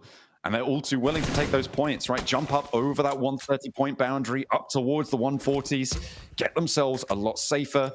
There's still potential for them to take that top spot away from Regnum Kaya, even if Regnum Kaya super unlikely to be going down below third place. First place bragging rights, you know, it is good to see. And Influence Rage really under pressure now. The zone's starting to move away from them, all the way on the out. And TRX the only 4-player squad. They made the transition over to the water tower, but actually it's going to go undamaged for the time being, but they still have to go further. And the blue zone's not going to stop. No, it won't. I think for Influence Rage, they just got to rely on other teams taking shots towards one another, but these are some slick shots from So Easy. Really accurate too. Lord is trying to get a little bit of an investment off the back of that. Flash Wind's actually taking a lot of those elims away. And as a 2-man, if they can get up towards the top 3, John, it is very, very good for the top 3. And getting those points as well, that's really huge stuff. A 3-way 108-point tie right now sits in 4th, 5th, and 6th. And they are on, what, 111 and then a couple more, so 113 right now. 5 points ahead. That's not comfortable, but the placement points that they're going to earn here is good news. They've already got at least 5. The nades from Virtus Pro, they look pretty good, but they're not quite getting the job done entirely. Still not quite connecting. That one will find the knock on towards win. Eragon still has another, and the answering nades are not quite there. Virtus Pro removing Team Flash from proceedings. DRX getting involved. The spray down towards Eragon, but finally the flushes come through. They lock down in towards a 5 elim 3rd place. So a good result, but they're not out of the woods just yet. In the meantime, though, DRX, they're looking to control Virtus Pro. Shut this whole thing down right now. They want that top spot back. Regnum Kaya have challenges, but our top 2, blank, they are pretty much guaranteed here. Regnum Kaya and DRX are going to be in Bangkok. Yeah, it's a good finish there for Virtus Pro, but you are right. For DRX as well as Regnum Kaya, we secure our top 2 spots in Game 3, which is fairly insane, honestly. So very well played to them. And that's even after the fact that Hyunbin's got a bit of a headache going on right now. In fact, a fair few of them do. All got the cool and soothes on the head, and they certainly need that soothing prowess because it ended up in a very nice win. It was a soothing win. The leaderboards as well. And there you go. I mean, the top 3 is the 3rd place spot of them. Is still the 3rd place spot is still very much hotly contested right now. There's still the same 4 teams going for it. Influence Rage as well, jumping up a little bit closer. The 11th place all to play for the second half of the day. It's going to be exciting. Stay tuned.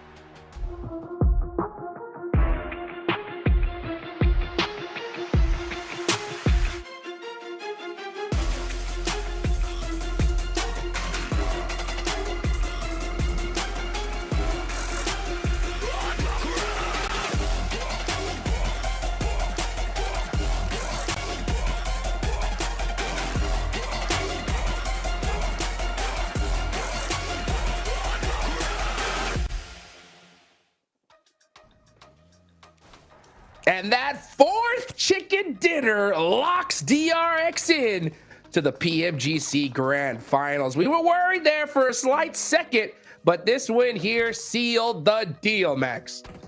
Not a flashy game, just straightforward. They drop in their main drop location, Gatka Fields, quick rotation across. They even shut down their looting phase to try and get across very soon. They play landing strip very well, make sure no teams behind them, such as Regnum, E-Arena, Influence Rage, become an issue.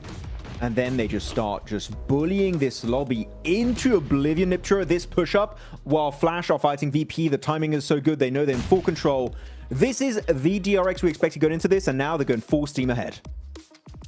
They sure are looking over at the winning team stats here. Yeah, 8 eliminations coming on for them. So, you know, like you said, I think what you said is pretty accurate, right? That's not a flashy game, but it's just some good old pogey-mogy. It's just coming in here, doing the business, doing what they need to do, and securing that win. And I do want to say, Max, right, is we had all 3 teams that were in that top 3 desperately needed a good game in this game, right? DRX were in danger of slipping down. So were Flash. VP still trying to make it into the top 11, right? So all 3 of those teams came out swinging when they needed to.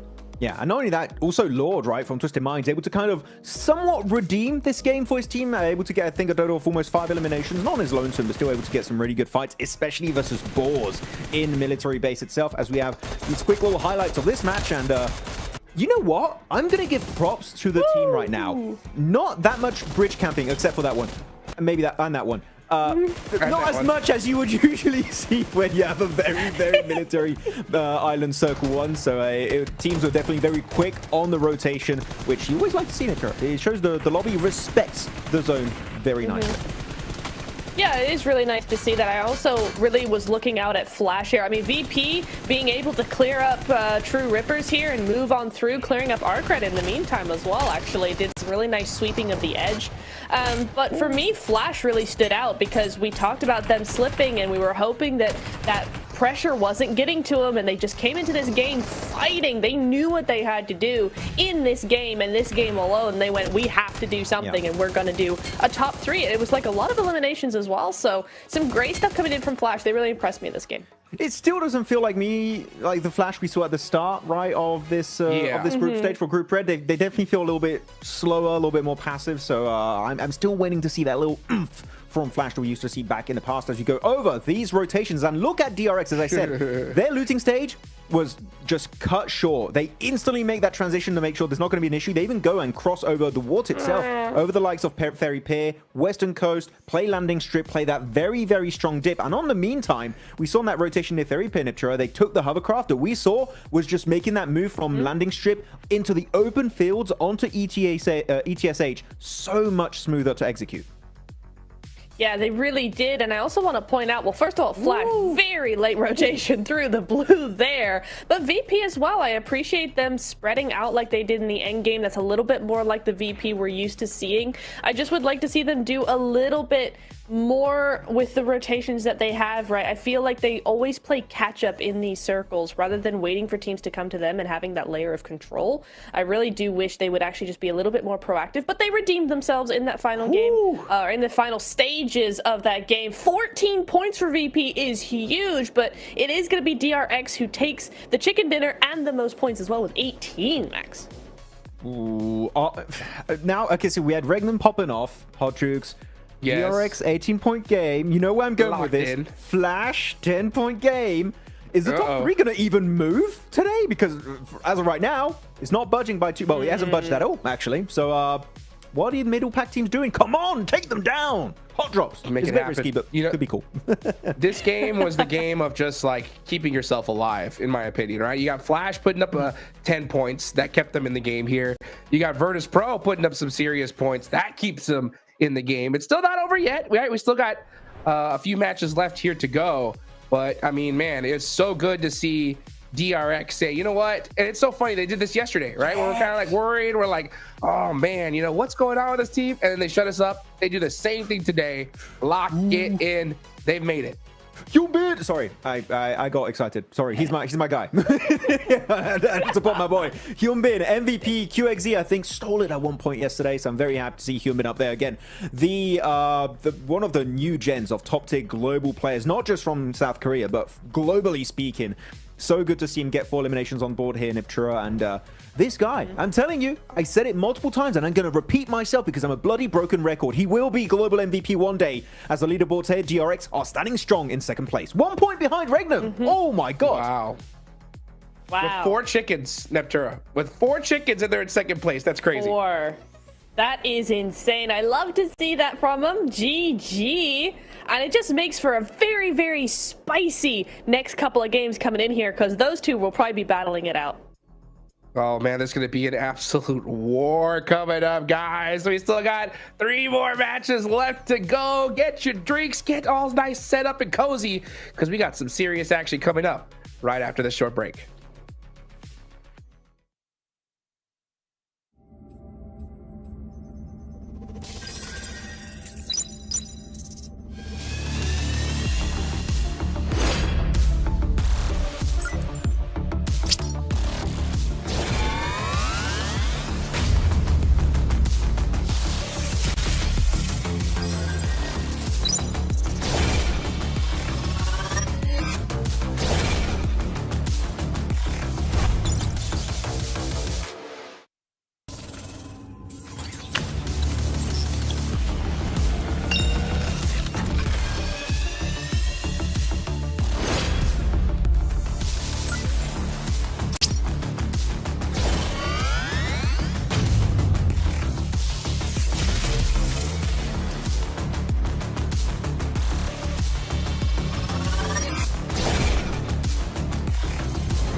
maçta kalp krizi geçirmiş olabilirim galiba. Alo. Anneciğim ne yapıyorsun? Anneciğim. İyiyim bebeğim. Sen ne yapıyorsun? İyi ben de çok iyiyim valla. Maçları izledin mi? İzledim ben olur mu? Kalp krizleri geçirdim ben burada. Bana 2'ye çıktınız, ikinci oldunuz. Geri 3'e düştünüz, geri 2'ye çıktınız. Ben kalp krizi geçiriyordum yani o sıra. Neyse mutluyum annem. O da diyorum ya, 3 gün formayla takıldım. Valla. 3 gün formayla gezdim. İş yerinde görmüyor mu? Resim atıyor ya iş formada. İş yerinde de formayla yani şey yaptın değil mi? Formayla gittin. Evet, evet. İyi sen ne yapıyorsun? İyiyim anneciğim. Özledim seni, sadece seni özledim. Ben de seni özledim valla. Aradım akşam, bakmadım hayırlı olsun demek için. Uyumuşum bir de uyuyakalmışım. Ben de dedim kutlamaya mı gittiler, ne yaptılar? Öyle işte. Tamam anneciğim. Tamam. Seni seviyorum, öpüyorum. Ben de seni seviyorum öptüm hadi. Hadi arkadaşlarına çok çok selam söyle. Aleykümselam. Yok annem, canın sağlığı. Bunları da tebrik ettiğimi söyle, ilet hepsine tek tek. Tamam aleykümselam. Onların da selamı var sana. Tamam aleykümselam anneciğim, hadi görüşürüz. Hadi görüşürüz öptüm bay bay.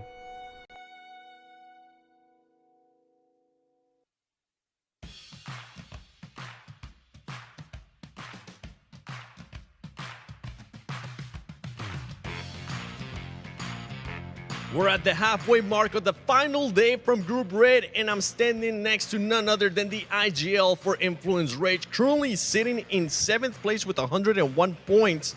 We did notice you make a bit of a roster change today. How is that roster working out with Federal sitting out? Vocês fizeram uma mudançazinha na line, né, trocando Federal. Como é que vocês estão se sentindo assim com essa line nova? A gente se sente bem confortável porque a gente jogou muito tempo com essa line, com o Lohan, praticamente mais de um ano. Então, praticamente o sentimento é o mesmo, a mesma função também deles. Então a gente tá bem tranquilo. So yeah, we have the same feeling because we've been playing with Lohan for more than 1 year. So we are very familiarized with the team, with the roster. So yeah, we are pretty comfortable. Okay, you're currently 17 points away from 3rd place and a healthy amount to 11th place, meaning that you are able to take risk. What is the team going to be doing in the next 3 matches to make sure you secure a top 3 finish? Então, vocês estão a 17 pontos ali do top 3 e estão com uma distância bastante grande ali do 11º. Então vocês podem tomar um pouco mais de risco, né? Então como é que vai ser o approach de vocês nesses próximos jogos? Acredito que a gente vai fazer nosso jogo, ver o que a gente combinou, o que vai dar certo.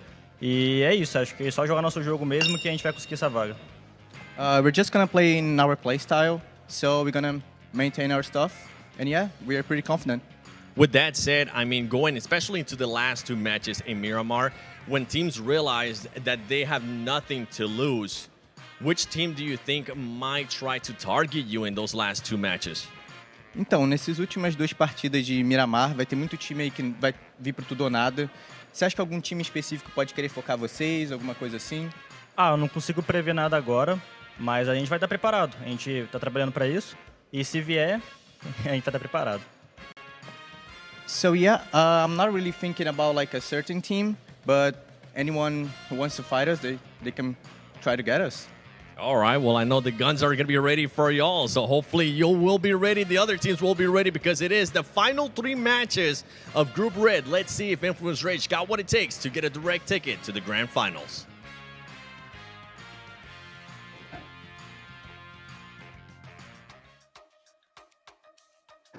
Well, we're going to have to wait and see here. I got to be honest, I don't like those answers at all, man, because if you're going to play your regular game, that you're putting yourself such at risk when it comes at least to top 3 here, because let's be real, Flash win 1 game, it's over. It's a wrap at this point. So if you are Influence Rage, I love the fact that, hey, you bring Lorenzen back in the fray. That's a huge roster swap at such a pivotal time here, Max.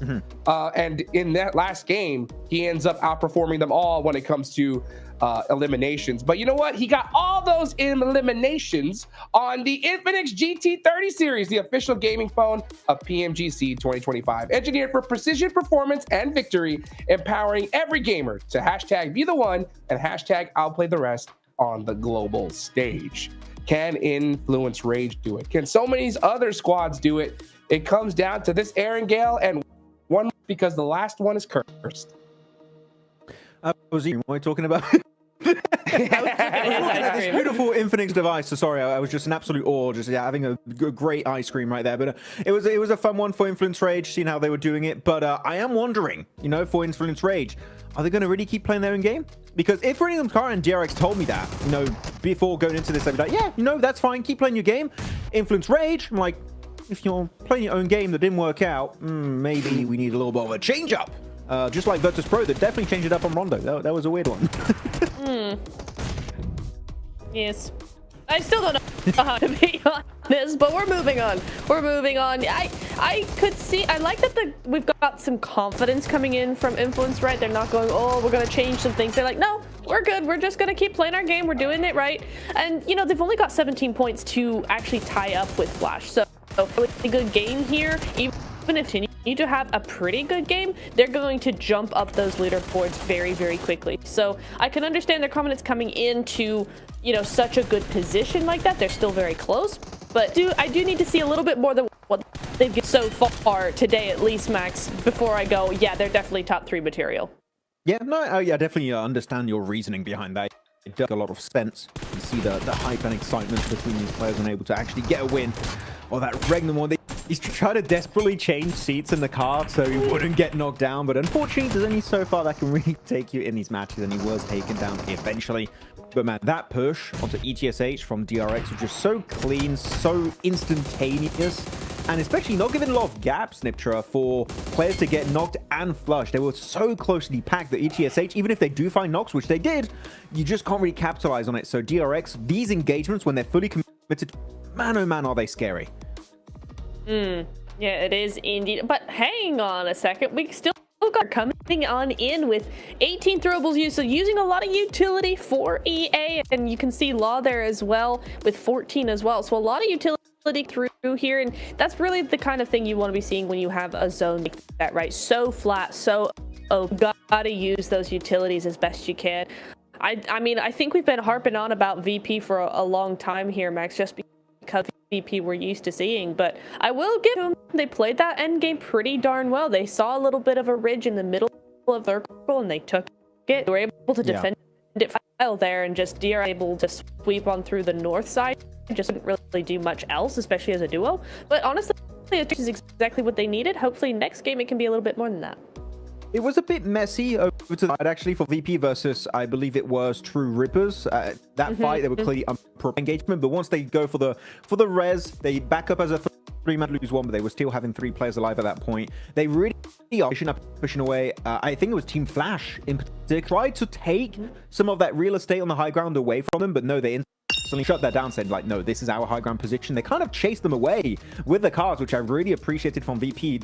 The mass spec in that Erangel lobby, and that was enough for themselves a decent finish. Not quite the win, but you know what, still some points on board. And when you are so close here, Hot Jukes, from the bottom 5, those points could be so important, but they still are in the bottom 5. I'm gonna say it, VP, I need a win for you to show me that you have potential to do well in the last chance. This is the last Erangel of the day. Honestly, if you're gonna get it, you need it right here. But that's the thing, is that the later we get on into this day, the harder it gets to get that win, because there are so many teams desperate for it, right? I mean, even Alliance, 92 points, a win in this one could put them in that chance for top 3. If they don't get it, it's over, right? So there are so many squads desperate at this point. It makes things harder. That's why I was talking about that last game curse. It's going to be crazy to see coming up. But, Influence Rage had a nice push onto Alliance in that last game, Niptura, right? They were able to take them all out. If Influence Rage wants to make it a top 3, they need to do the same thing, but to Flash, right? Yes, offset. They need to do it exactly to Flash. And the other teams that I'm looking at for this next game in particular, Jukes, is going to be Arcred, Weibo, and EA, because they're all tied right now. 4 through 6 will have 108 points currently, 10 points away from Flash. So any one of those teams have a really good game here, and we could see a new top 3. Totally possible. Totally possible. Well, last Erangel of the group stage, folks. It's all up to Flash. If they win this game, that could punch their ticket. Let's see what happens here for match number 4.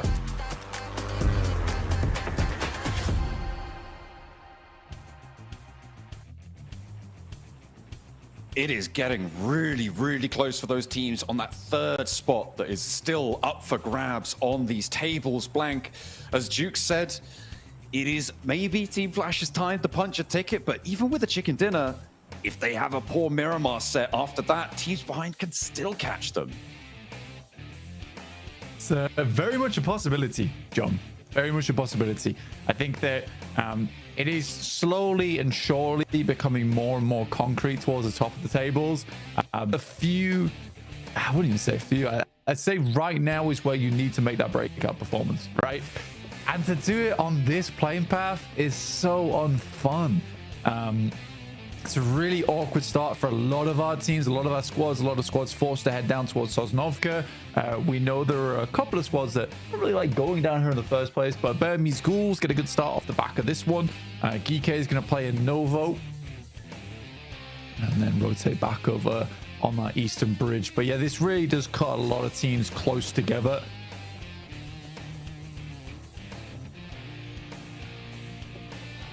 It's going to force a lot of potential hot drops on these vehicles.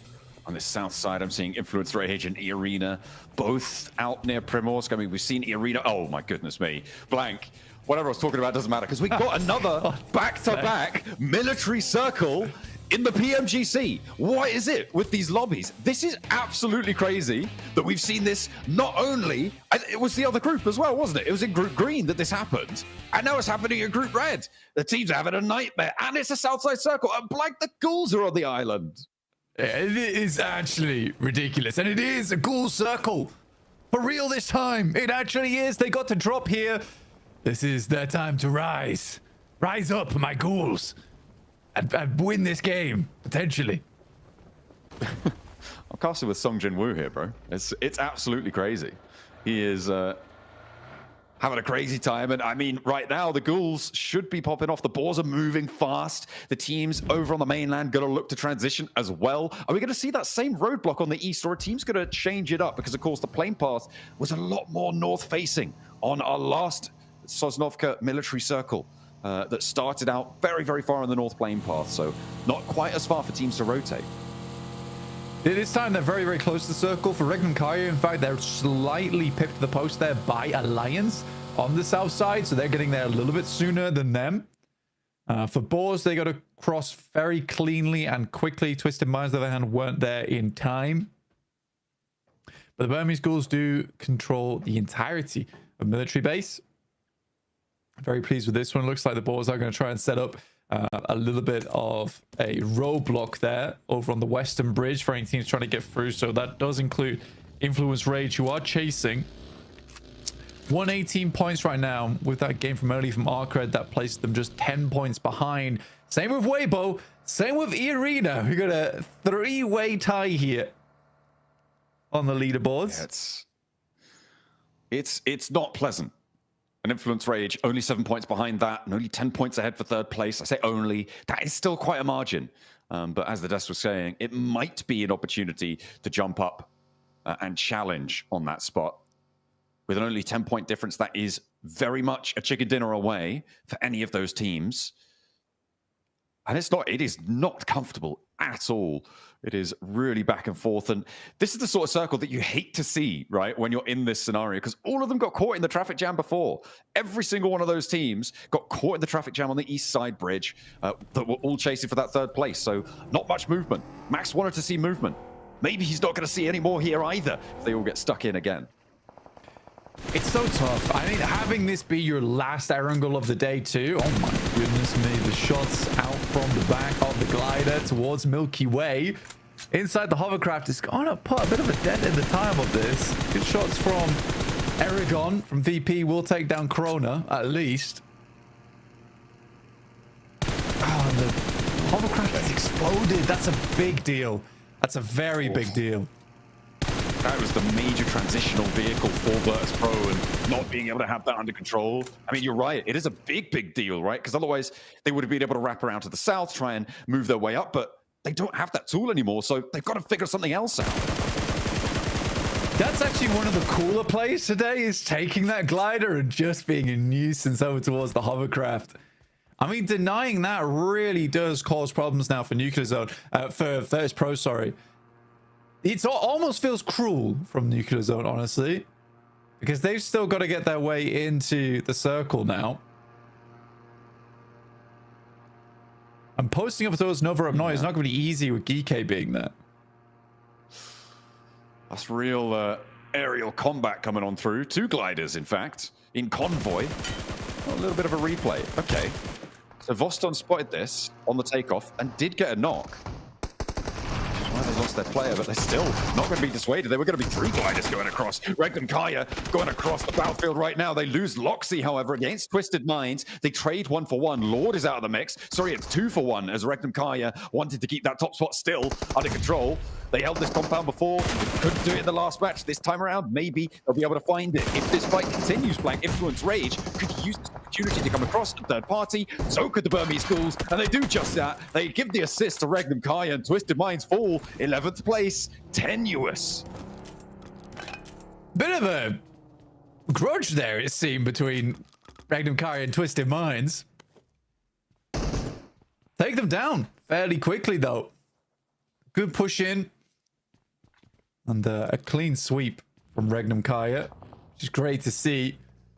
They're still not done, which is hilarious to me. The fact that Regnum Kaya consistently are putting up these points here is fantastic news. True Ripper's making a slow approach right now, John. Nice and quiet, but do get themselves into a good position. That Eastern Bridge is completely clear at the moment. I think everybody tried to learn their lesson at the same time, which is unfortunate because there's a lot bigger of a traffic jam on the west side now for Influence Rage, for Arc Red. They're all now kind of stuck into it. Regnum Kaya not extending back on over. They don't have 4 players this time, Blank, which was a major factor in their ability to hold this bridge previously on a similar situation. And that could severely diminish the power of their position. With Influence Rage now holding the stop, though, it may be a 2-team hold, unless Influence Rage want to go for the crash. Arc Red, they're marauding around on the north side of the shoreline with ETSH kind of stopping them for now, getting closer towards this bridge. Arc Red do take some shots for themselves, but yeah, again, everyone keeps going to the western bridge. No one's really challenging out for the Eastern Bridge, despite no one being there. Everyone's taking these weird approaches to get out of dodge. I mean, Virtus Pro tried to take a hovercraft. There was multiple gliders in pursuit. But no one's really like, hey, why don't we just drive? That'd be good, right? Everyone's playing wacky races right now to get across the Sosnovka, and most of our teams have actually been able to do it. Twisted Minds technically did also do it, but they are now down. Not going to be able to play on in this match. We're still waiting for Virtus Pro to leave that Milta power area. Team Flash are trying to cross with Geek maybe establishing over on the observatory tower. And this scrap between ETSH and Arc Red will continue to unfold and maybe looking to lay down some shots. We're kind of going back over to the west side, and maybe Arc Red can stop for a little bit longer and take the rest of ETSH down, although the ground around that west bridge is going to start to get full. Easy Bad Boy does get taken out there from ETSH, some of the final players on this side who are getting a little bit of revenge here over towards Arc Red jump. Ooh. It is so hectic. I just, like you said, cannot believe we're getting another double Sosnovka here at PMGC. It's so cruel. It's so mean, especially on the final day as well, John. It feels scripted. It does seem to be that these circles just love causing problems right now. Arc Red, I mean, they do have 2 knocks, but we saw that player moving on through. They're looking to try and get those reses. Baby being distracted by Hardboy, who is stepping inside the container to dodge that nade. The reses can come through. Hardboy should be on a stall game right now, and it seems like that's what's happening. If he goes down, Baby will get that flush. And for Arc Red, they do need all 4 players alive to look to transition across to that island with a hope of success here. So for Hardboy, I like this stall tactic. Can't deal with them as long as possible. If they get up Ramses, you know, it's a full reset for them, which is great news. But doesn't have to push, like you say, Baby, too hard on this one. Sadly, with the circle shifting so far off towards the northwest, it's just going to keep this in play for a long time. In which case, Arcred sort of has to play and remain on this northwest side. Great nade from Bad Boy. Took a while to get there, but finally makes it happen. In the meantime, Flash is taking on Geekay. Arcred not far behind, though, with 4 elims already accrued during this match. They are battling this one out. Weibo and E-Arena still out in the blue, by the way. Taking a while for them to get into the picture, and with E-Arena starting over towards North Georgia Pole and Weibo far up towards the north side of the map. These are 2 circles that are very difficult, though. We know for Weibo what they're very good at doing is pretending to be a cardboard box and somehow making it towards the center of the circle. Snake? Seeming to try and get into the middle of the circle. It's effective, you know. Just don't want to see any of those exclamation marks coming on through. Kaya. I mean, losing that player Loxy earlier on, it's stopped them holding the bridge like they did before, but do they want to establish, I mean, it looks like they do, want to establish on this bridge. With the circle as it is, the mainland's a little bit. Could it go back to the mainland? I don't think so. But that, I think that would be the craziest, right? It could go bridge. Yeah, it could go bridge. I think going bridge is probably the more likely thing here. Which would be gross and disgusting, but it would require another hard northwest shift, sorry, at the second one in the row, which is still quite unlikely, and instead does send them back up towards that south side. So that's going to take a little bit more time for Arcred. Then again, it does keep the bridge in, so they can continue to hold here, which is bad news for E-Arena. I think E-Arena would have much rather this moved away over towards the eastern side. Instead, because it holds in, they know they've got a fight coming. Yeah, it's going to be a tough time moving into this northern side. It is a little bit close to that bridge. Easy for Bad Boy. Ooh, takes a lot of damage, but I mean, he's got the bandages. Should be able to heal that one up. E-Arena stood behind them. Arcred and E-Arena, again, 2 of those teams chasing right now for that 3rd place. With Team Flash already across, they're going to challenge out against Geekay. They managed to get the run through straight away out and into the points as well. They're up to 3 now, Blank. They lost Zeus earlier on. And on the shack on the northern side, I mean, they might just be able to hold this one out, but their power to impact this circle is going to be severely diminished by playing this area. They want to scout further. You can see them moving players out wide to get a little bit closer to it, but that is really, really tricky stuff. Yeah, very much so. You're always gonna have difficulty on this kind of circle, on this kind of position. It's never fun, and it's never confirmed either, John, on this sort of circle. You really do have difficulties putting up those consistent points. I think all the more reason to be so impressed by these squads towards the top side of the lobby throughout some very weird zones, some very weird gameplay going through from all our squads. To be able to be here in that top 6, that's a difficult task to make work. Very, very tricky stuff. I mean, these top 6, I mean, the top 7 really. 3rd down to 7 really is that bracket that we're looking at to push on in. Right now, 2 of them are trapped out in the blue zone. E-Arena on a wide wraparound, moving over to the east bridge. They couldn't get through Arcred, or rather didn't want to try. And they will get through uncontested. They want to play edge on this circle, Blank. They'd absolutely love to be there in the edge position, but so far, they haven't even gotten close to it. They do need to go a little bit further. You can see the bridge off in the distance there. Well, they need to make it past, because Weibo have a similar idea. Go out to the eastern bridge. And now Arcred, they're bridge guarding nobody. But maybe they're being stopped from crossing, because Rekt and Kyra are on the hold once more. For Arcred, that was their choice, right? They had to hold that. I think it was the right decision to go for. For E-Arena, I'm glad that they didn't even attempt it. Weibo already got across on the eastern bridge, and that's, again, good planning from Weibo. In terms of understanding that this eastern side has been clear for so long, for so many games. But for E-Arena, it's slightly more dangerous because we're getting to stage 4 now. Shifts all the way over towards the west again, keeping Regnum Karya in and forcing Arcred now to move. I think that with the limited time that E-Arena had and Weibo had, they made the right choice. You know, there was no point even trying to sniff out the danger over towards Lighthouse. It was just the decision had to be made there and then of we've got to go east.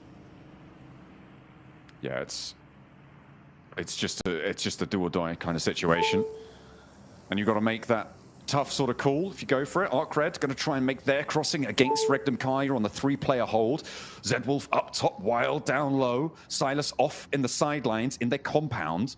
And ArcRed, I mean, they should be wary, right, of this position. They've seen this circle. They're going to know that there is going to be presence felt here. I wouldn't be too surprised to see them try and drop down on this one, although Silas is on the hunt for that. That's why he stayed out wide. He'll be feeding that information back over. And Zedwolf may start to feel uncomfortable on this high ground. Will be spottable by potentially DRX if they get close enough, and he's completely open, pretty unresable if he gets knocked. Flash close to Weibo, who again have pulled the old cardboard trick, and they are towards the center of the circle somehow, some way. Yet it has worked. Like you say, for Zedwolf, if he gets knocked, it's completely unresable, but this is a sort of position that does give him a lot of oversight and preemptive warning over towards the rest of his squad. ArcRed moving beneath him. He should be aware of this. He'll hear the vehicles. Wild as well. ArcRed being very, very slow, very cautious, leaving easy for Bad Boy on the back lines as well to try and challenge. I wouldn't be too surprised if he's been climbing the scaffolding in the meantime as well to try and get an angle. Silas will be feeding back exactly what's going on. Wild as well. Zedwolf on the swivel. No, he's okay. So he is down towards those walkways. So not playing up and on high. In the meantime, Virtus.pro and Arena clashing again. Arena still on the chase, but having a tough time of things on this south side, Blank. They managed to sneak their way all the way down there and losing players. Then they start to come through from Wild as we hop back over towards the bridge. And the crossing for ArcRed being held out still. But they're in the zone and they don't need to move too much further. He is spotted on a drop down, and that's Zedwolf finding Ramses, and another Hardboy goes down too. Arena is starting to fall. Blank, these chasing teams are being punished. It's unfortunate. It really is unfortunate, and it's just the way this circle works. For E-Arena, though, I think they took the most dangerous path into the circle. I think it was very unwise, and I think it just shows that Weibo does a lot more homework here in terms of their initial rotations.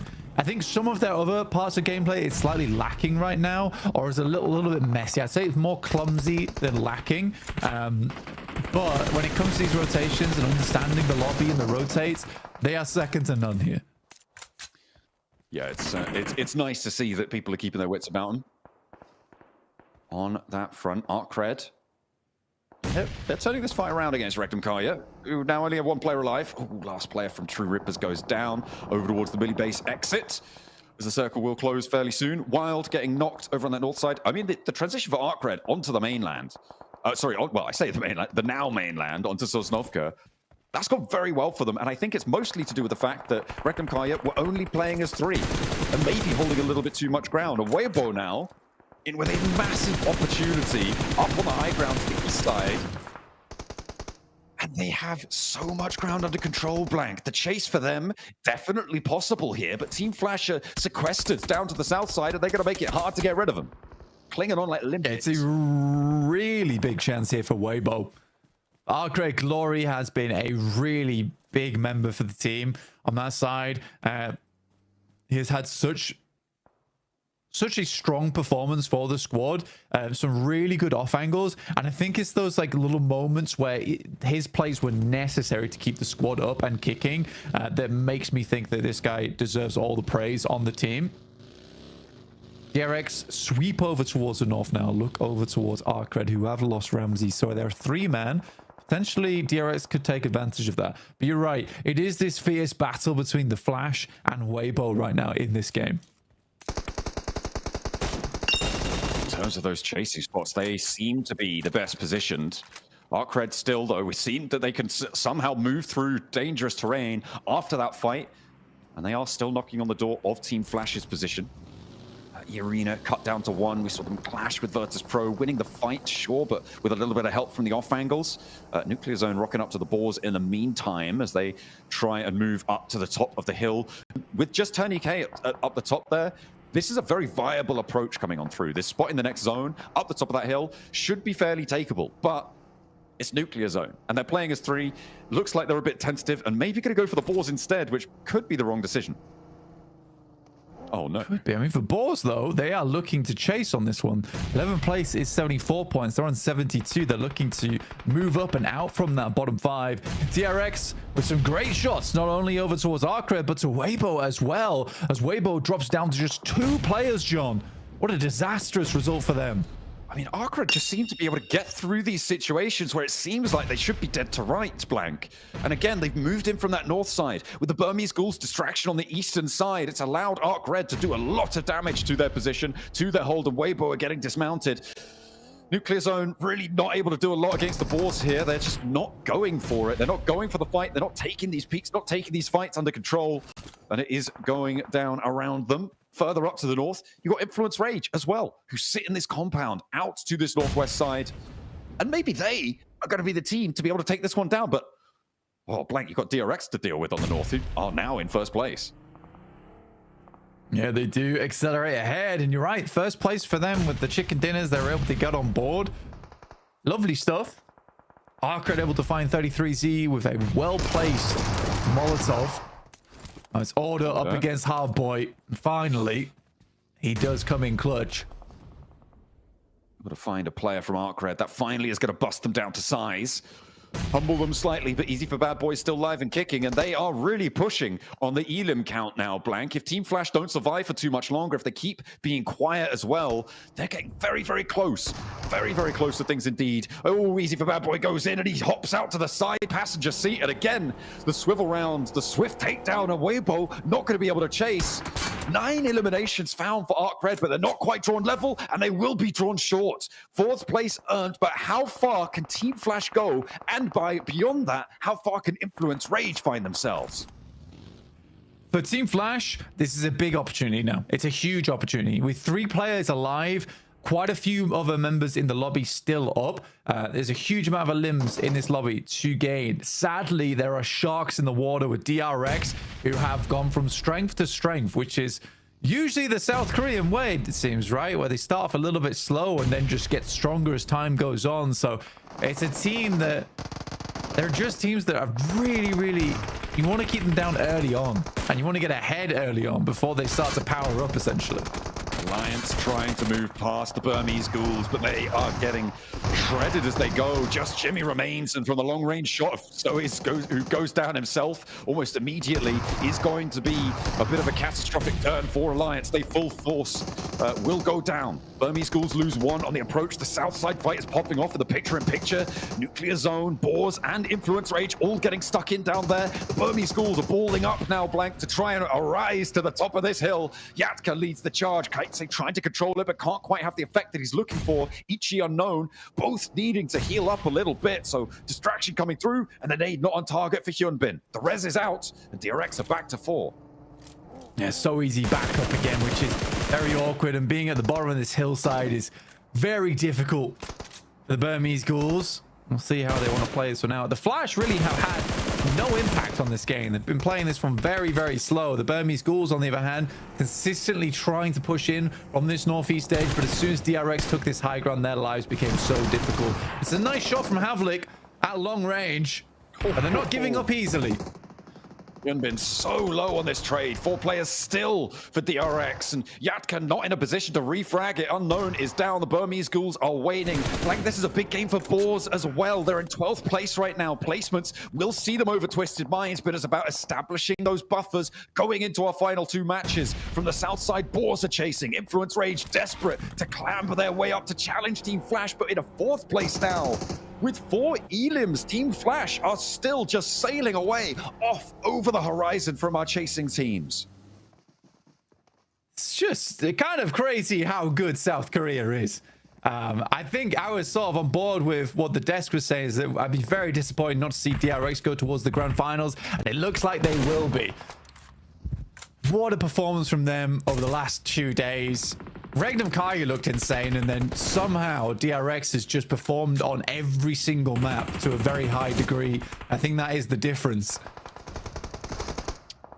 They are looking for DRX to move down south. Influence Rage playing up in the hills, but a Team Flash holding off against the Boars. Two teams looking to try and keep things under lock and key, but it's the Boars who win it. Blank, this is big for the bottom bubble. The Boars looking to break through, to burst into the middle pack and stay alive. Team Flash will stop here, will stop now on that south side. I think they're going to lock in 126 points here, which puts them quite far ahead of 4th place. Arc Red do a lot this match, but it won't be enough to keep up. Influence Rage as well, looking to keep things going, but it's DRX who just will not stop on the transition down to the military island. With now 11 eliminations, Influence Rage look to open them up.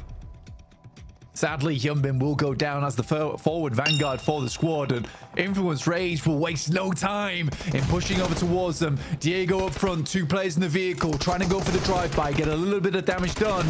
And Diego goes for something a little bit crazy, in my opinion. I think unnecessary would be the word I was looking for. DRX now in a 3 versus 3. The knock onto Hyunbin, though, is resible. If Soes can get that back, it's going to be nasty. But a nade lands on, nearly takes them down. Another one. No, it's going to fall short. Not going to go quite tag on. A DRX are allowed to get back up to 4, which is a huge pickup. Now the flex out for Lorazin needs to come in clutch because they didn't quite have time for DRX to get there at the same amount of time. The stage not quite set either because we're in stage 7. So another shift will come through. It could go west or east and favor one of our squads here, Blank. So easy pays Hyunbin back the favor from picking him up earlier in this game. Lorazin, the sub-in for Federal, looking to prove his worth here on this match, our final match of Erangel in Group Red.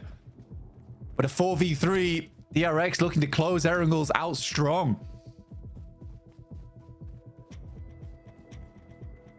4v3. I mean, they should have this one under control, but for Influence Rage, they've only got 4 elims right now, and with 3rd place on 127, they need 22 more points to catch up. They can get a maximum here of 14 from the placements and the 4 extra elims, so they could be on the doorstep, but not really within striking distance of taking that 3rd place just now. We've seen the Brazilians outlast a lot of teams in the past, but will they be able to do it against DRX? Hyunbin? Okay, I like this a lot. The rapper. This is sort of the Diego play, but slightly more sneaky. And they can afford to send him up here too. If he gets an opener, the 3 players on top can just flow straight over like a crashing wave, take down Influence Rage. Law on the top. I mean, he knows where these players are, but you just can't peek them yet. The player on the north, QXZ, actually pushing further out to try and get a sneaky little off angle. Hyunbin, I mean, he's not wanting to strike just yet. He is. A dissuading factor, though. And QXZ is looking for Lil Boy here, but I think the terrain just about covers him off unless Lil Boy gets too close. Law allowed to fade back, but that should be spotted by QXZ. No, he's just staying down on the deck. Moving around, not quite in position yet. DRX working the ground. I mean, Hyunbin bin down here gives them so much information because not only is this big off angle, they know that they're all on this side, and Hyunbin will strike now. And this is where the rest of DRX will just send straight over. Like I said, here comes the tsunami. So it goes past the player down in the dirt. Lil Boy looking for the strafe underneath the vehicle, but just can't hit the shots that's needed. And DRX, they find that off angle. Sneaky little Hyunbin down the bottom there, able to find the first. And the crash comes on through. South Korea, back to back. First place is theirs. They don't need it, but they sure as hell want it. It is crazy to me that all 3 players do have coolant suits on. But at the end of the day, these guys' heads are a little bit sore, sure, but they're causing a splitting headache for the rest of the squads inside this lobby. Influence Rage kind of confused by how all that went down, with Hyunbin just sidestepping nicely into position.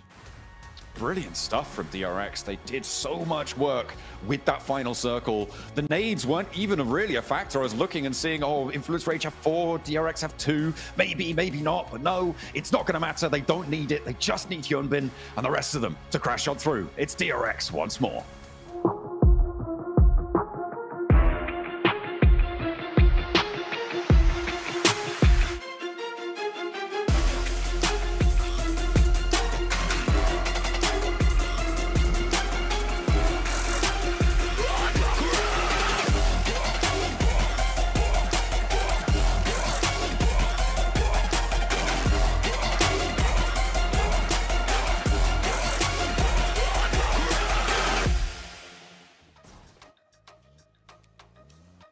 and DRX set the record for PMGC 2025 with the most chicken dinners in a single stage. 5 chickens so far, and once they got this zone, we knew these guys had it on lock. A good effort from Influence Rage, but this off angle from Hyunbin Max was just too good.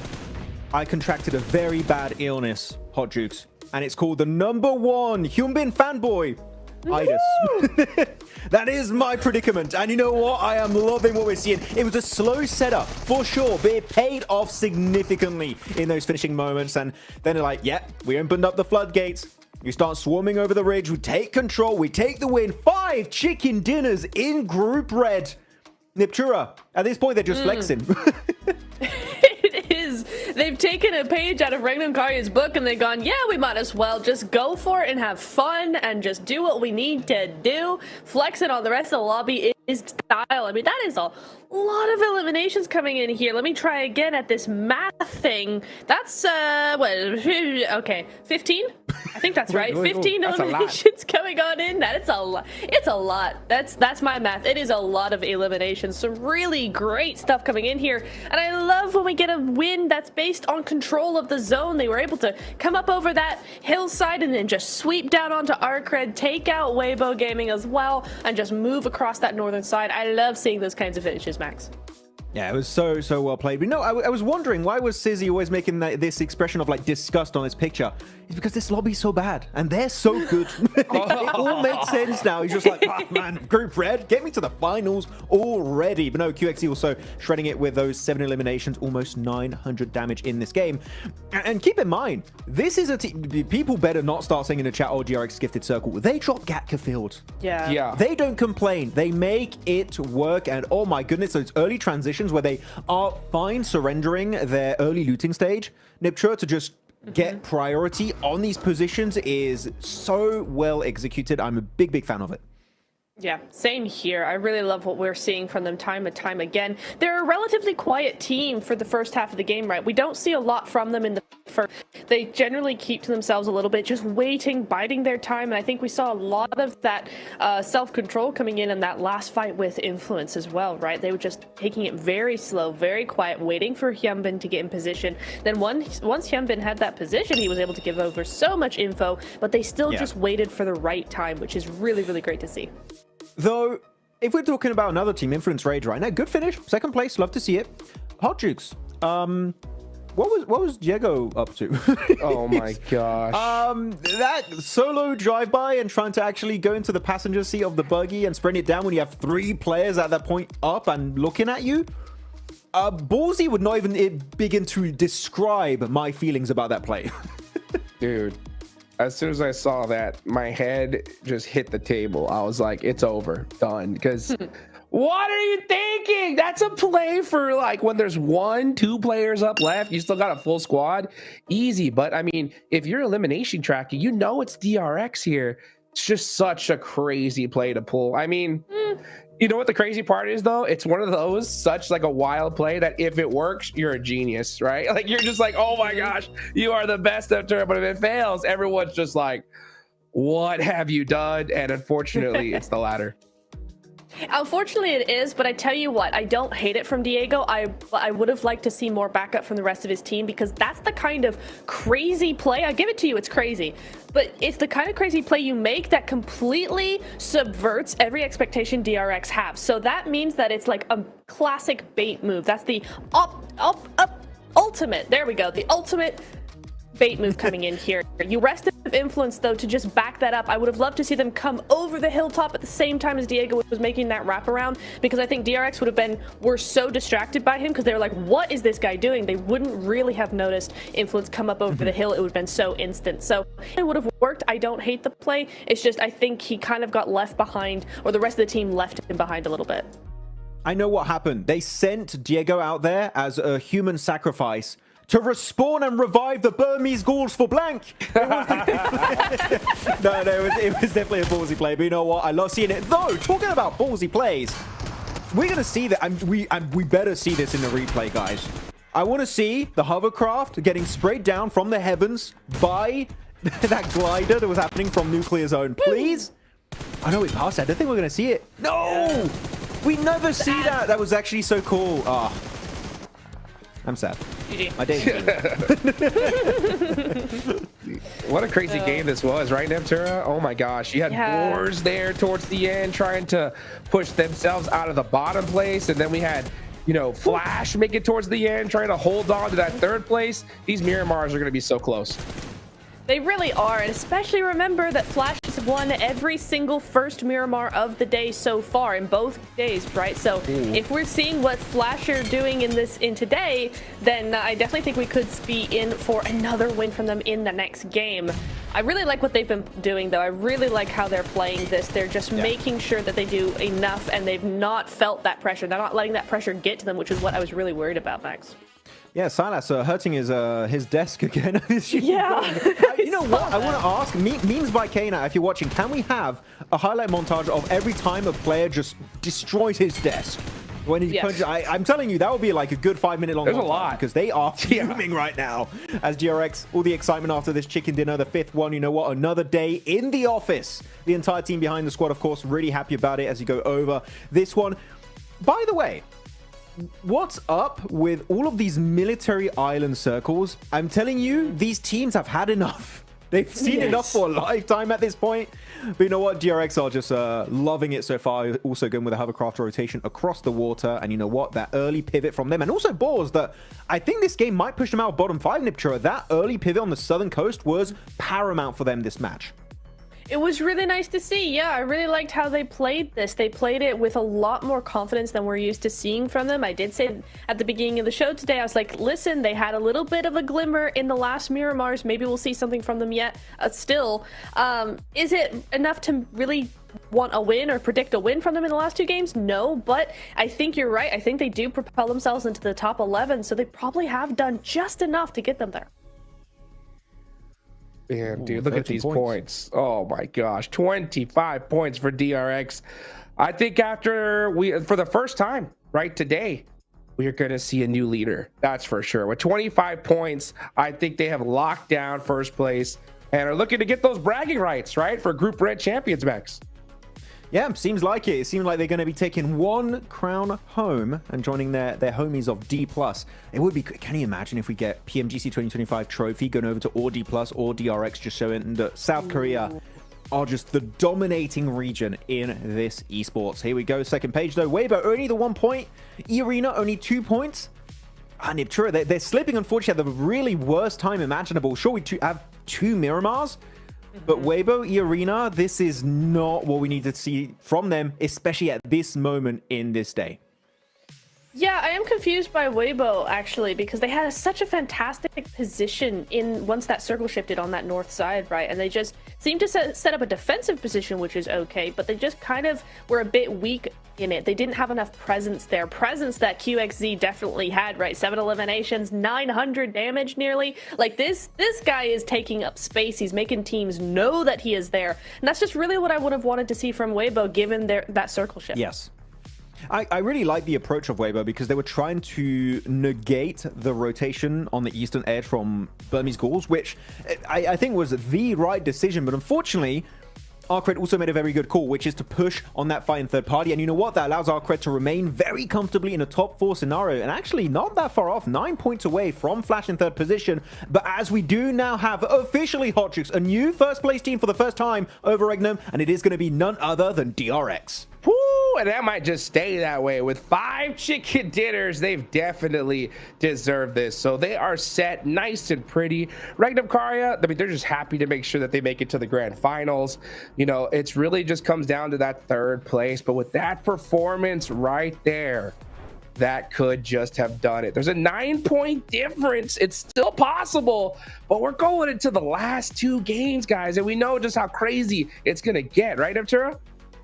Absolutely. I want to point out as well that Regnum and Flash both have the exact same amount of placement points, 51 each. The only difference in their points are those eliminations. So Flash, we know they can frag out. This is definitely something that they could do. So I almost want to say Regnum still kind of needs to be a little bit careful if they don't want to drop down further. I think top 3 in this is kind of finished in two games. I don't think it's too early to call it that Arcred and Influence, even if they do massive games, I think Flash are hungry enough for that top 3 where they're just going to keep ahead of the pack here, Max. You can see Flash also, by the way, they're playing Nipchura. They're just trying to get into a decent position and try and salvage it to some point. Get into the late game, get at least a few placement points, maybe a few eliminations here and there, just to make sure their position remains solid. But when you see Arcred get a big game like that, where the gap is closing every time, Influence Rage getting a top 2, we need to see more than just them trying to salvage these games, Hodrix. We need to see them try and go on to these big double-digit matches, because otherwise, Flash, unfortunately, a 5, 6, 7-point game is just not going to cut it if you want to be a Grand Finals contender.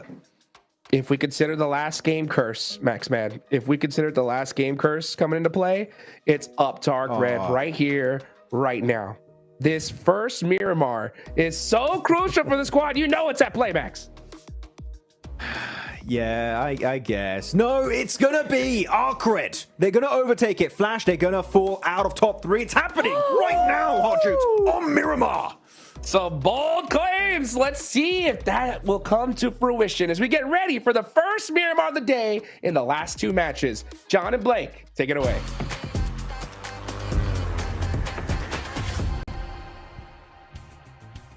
I mean, that last match was a good result for Team Flash, but they're right, it's not all done and dusted just yet. There are still 2 more matches to play. There is still that catch-up potential. The back-to-back the back-to-back military circles on Erangel have played havoc with that 3rd place spot. But Blank, it's all going to come down to the desert.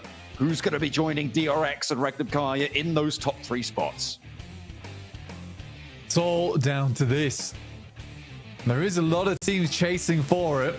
I mean, considering the circles we've had, would not be surprised to see a Partona or East Island finish here on Miramar or Group Red. It feels like the circle gods above decided that Group Red was not so aggressive, not aggressive enough. So we'll make it happen through horrendous circles on the map. I mean, even yesterday we had that Chumacera circle as well down towards the southwest side, which was also grim to play. So let's see what we have on offer now. Pretty rough playing path down towards the southwest here. We have not had fun playing paths at all on Miramar throughout the entirety of Group Red, John. It's been unfun, put it that way. Yeah, it's been a little bit of a mess sometimes around on these tables, around a lot of these situations, especially with those military circles. A north side shift comes on through on our first of 2 Miramars, our last 2 matches. The penultimate chance to earn those points, to get those top spots or make it out of the bottom 5, because that too is a closely fought competition. Burmese Ghouls, GK, Boars, Twisted Minds, an outside chance for Virtus Pro as well to try and make it up on that bottom side of the table. So 4 teams really fighting for it there, maybe 5 teams. True Rippers, they might just be too far behind at this stage. And I think that they may have just not quite done enough to make it through to the last chance stages. And I think at the moment for Nuclear Zone, for ETSH, there's no way. I think for Nuclear Zone, ETSH, you're absolutely right that it is not happening. It really isn't happening. 36 points to 35. It's game over. Getting towards last chance is too difficult. It is too difficult. But it is a pretty big race for at least the middle of the pack right now, and to not be in bottom 5 with Twisted Minds at 74 points. Virtus Pro have got to do something. I mean, this team, honestly, I did not expect them to be going out. Ooh, okay. We are getting a restart here. We're getting a rehost, Blank, on this match. So, despite nothing really happening, it wasn't super dramatic of a start. Looks like we have got an issue on stage with our players. And they will have to be going back in for another drop down. So, no early knocks, no early flushes. So, nothing really too controversial about the restart at all. And we'll be getting back into Miramar as soon as possible, because everybody wants these points. Everybody and everybody is going to be after them. It is going to be really, really tough stuff nerves, I'm sure, running riot. Yeah, we've had a couple of technical delays today, and we do apologize on behalf of everyone here, and very much thankful for all your patience at home. For the players, I imagine it's not too saddening for that to happen, considering that the playing path was very rough. But we are going to go to a break in a short little while, and by that, I mean right now. So we'll catch you guys soon when the game starts. See you soon. Takım içerisinde binada en beklenmedik pozisyonda kim oynuyor? Silas. Berkin abi. Silas. İlk başta fight atarken kim ölüyor? Silas. Silas hata. Ben. Fight içerisinde fight olarak değil de genel olarak panik yapabilen kimdir? Panik mi? Arda mı? Wild tabii ki oğlum. Ha, tamam Arda, ben de o zaman Fight'ı ben istiyorum. değildir ben. Fight'ı ben Mahmut öldür ben. Mahmut'u Hayır, değiştireyim. ben- Ben farklı. En iyi karar veren Silas, en iyi aim de bence Hepimizin... White'dır ya, aynen. CJ'den. Evet, yanlış yere geldi. En kötü kartı bir koşu kitabını adam koydu. Takımda en iyi aim'e sahip olup da kötü kararlar verebilen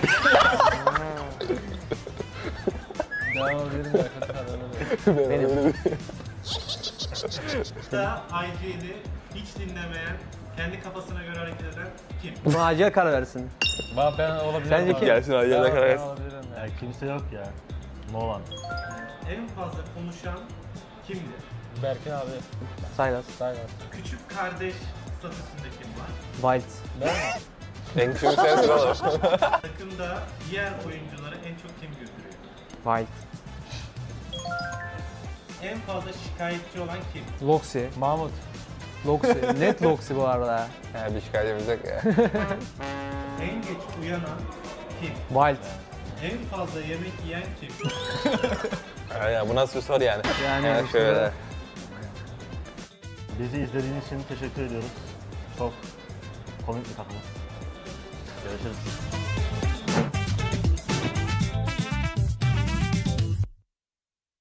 Virtus Pro çok iyi oynadı. DX zaten I don't think any PMSL champion teams are stronger than us. ممكن اقول لرؤوف طور لعبك لانه حبي احنا جايين ندمرك.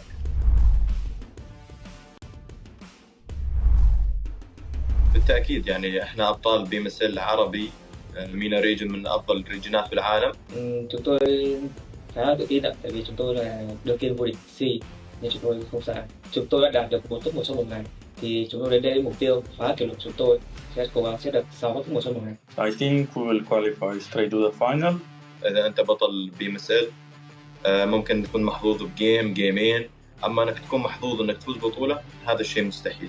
Đến Milan tại vì họ là một đội mới nên họ sẽ có những tâm lý khá là bất thường. büyük ihtimal Wolves derdim. I think probably Virtus Pro just looks like that. Нельзя, блядь, сказать, что они удачи, что они нормально сыграли. Там нет неудач, ну, те, кто на удачу выиграл. Я посмотрел, типа, фавориты своих регионов выиграли. Wolves Esports. They have Coops. Best player in the world in my opinion. Đội VP ạ, tại vì bên khu vực đấy khá là căng thẳng và họ chứng minh bản thân mình từ những ngày đầu tiên. İyiler, kötü değiller ama heyecanlı oynuyorlar. Я считаю, что из всех победителей PMSL мы являемся самой сильной командой. Virtus Pro çok iyi oynadı. DX zaten bu PUBG Mobile oynadığımdan beri hiç sevmiyorum oyun tarzlarını. Kendilerini seviyorum ama oyun tarzlarını hiç sevmiyorum.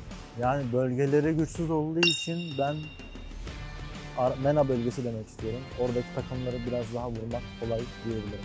Main fight hariç. I don't think any PMSL champion teams are stronger than us. Я думаю, для нашей команды будет легче всего зарабатывать поинты на плюсах из Америки. ممكن اقول لرؤوف طور لعبك لانه حبي احنا جايين ندمرك. Em muốn gửi một lời nhắc đến đội đương kim vô địch BMSL Milan là cách chơi của họ có thể là khá là ổn bên khu vực đấy nhưng ra đây chúng tôi chưa chắc các bạn đã làm được. Yes, I think we have a lower experience than the other teams, but I think this benefits us. It's in our advantage because the teams don't know how we're really going to play.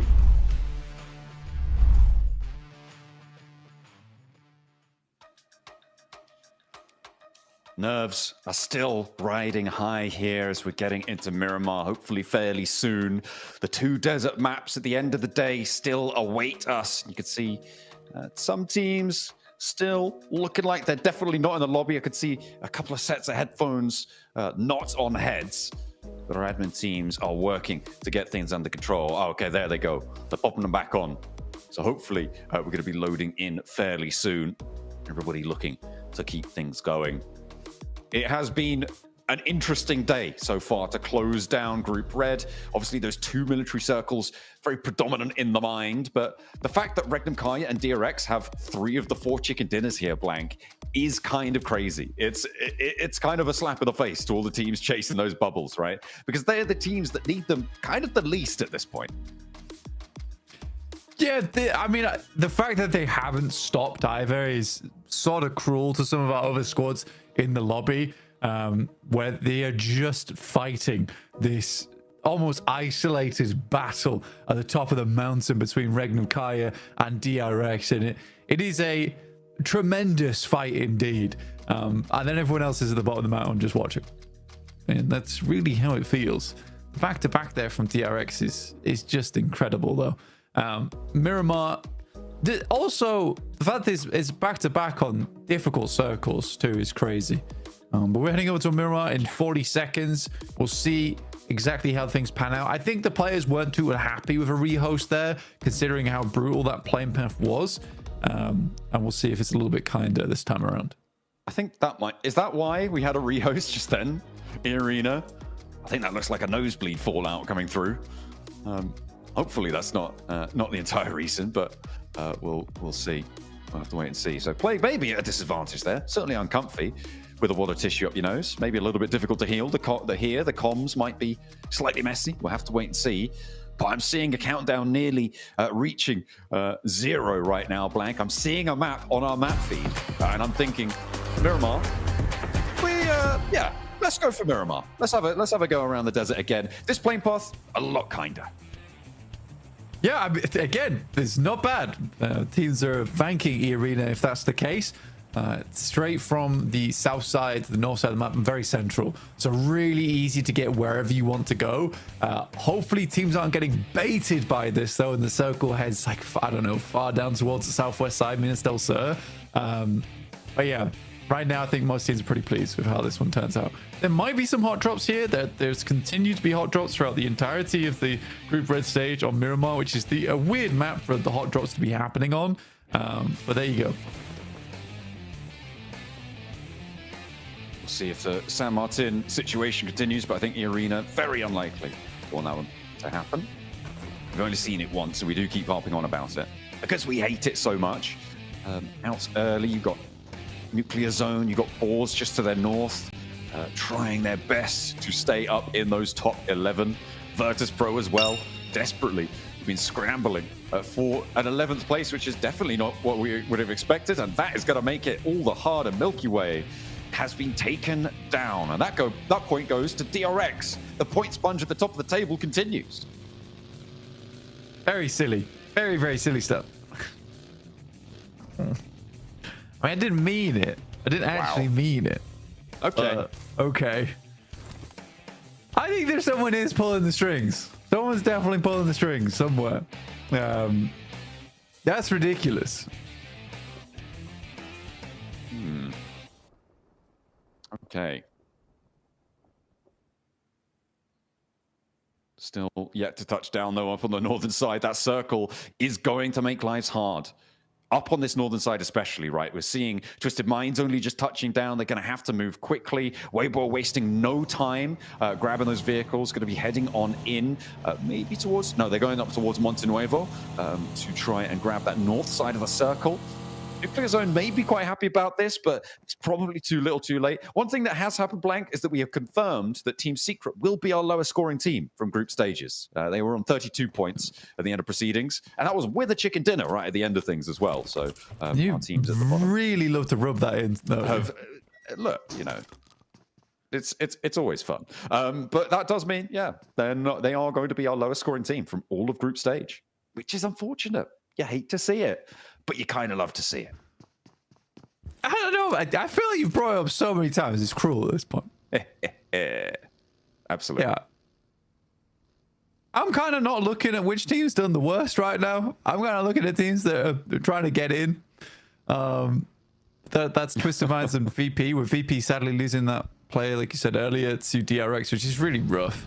I think VP, it's a weird one as well, because you even see the videos that we have playing in the interim, that a lot of teams were scared of VP, worried about that team, thinking that they had a lot to show for us. But at this rate, they're going out. I think losing a player here on Miramar is really, really quite bad for them. And it wounds them in a big way for their performance to get into the middle of the pack, to get into last chance. And I think that might just kill them off in the bottom 5. Yeah, it could be terminal there for them. On their run towards Bangkok, it's seemingly a little late in the day for them to pick up their heels, but weirder things have happened, and we'll see if they can pull themselves together, pull their socks up. Influence Rage, they are at the moment 16 points behind Team Flash in 3rd place. They're moving currently through Graveyard towards Bacado. Coming in from this northeast side of the circle. Team Flash much faster into this circle. They're already towards Chumasera and have a little bit of a road in towards the Minister Vaya Hills, towards the hills south of Chumasera. So Influence Rage definitely don't want them to get too far away with it. Arc Red, they're still all the way out east in Impala, and the approach might be pretty tricky for them. We'll see how they can navigate that one. For Team Flash, though, getting into the middle might be all they really need to do. Consistent 4 points over these next 2 matches may be enough to fend off the teams beneath them. Realistically, for Team Flash, like you say, it is a case of consistent points. And then hoping teams go down around them. I think in a circle like this, getting central on this one and getting 4 or 5 points would be the best idea for you. If you can take it further than that, fantastic. Great news, but it's a tough circle already for a lot of teams. With Arcred starting over towards Impala, that's a tough approach. That's the team closest to them chasing. Influence Rage, they're coming in from that northeast side, but they're still outside a lot of that high ground that is available, which has already been taken up by quite a few of our teams. So another team that might struggle there. And Ian Arena, I think they've sort of lost their mojo coming into day 3. It's not been what we've seen from them before. That edge style, able to see them right in the first 2, but they're just slipping now. Down and down, time and time again. And they're having a real rough time of it. Yet to leave San Martin as well. They'll be fairly late to the party on this circle. We'll see, though, where it is going to end up. It could still end up towards Montenuevo, right? And that might play well for them and see what they can get done. But with the circle as it sits, it's much more likely to be in those Chumasera Hills, in the dark brown section, down towards the southwest side of the Miramar map, up on the rocky terrain down there. It is really, really nasty. I know a lot of our teams kind of hate playing in that area as well. So hopefully they can put their best foot forwards, because now more than ever, they need to. Reminds you to make that rotate down from El Pozo. So they're a little bit late to the circle here. We'll be rotating alongside him with ETSH, I imagine, slightly later on this western road. There are shots been taken, though, towards Nuclear Zone. Can't quite get their players to safety. Just on the bridge of Via de Mar. My buddy gets some damage back towards ETSH. Bit of friendly fire towards the bottom of the tables.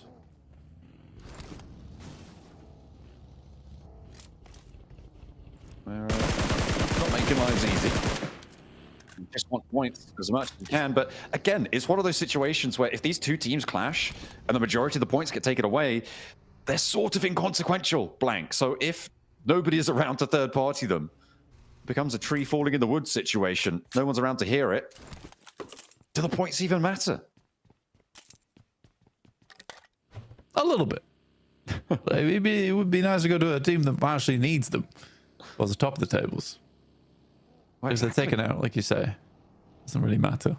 For Weibo, you see they're up on high right now. Arena trying to see if they can spot any players in this location, but again, it's such a long roll-up for them.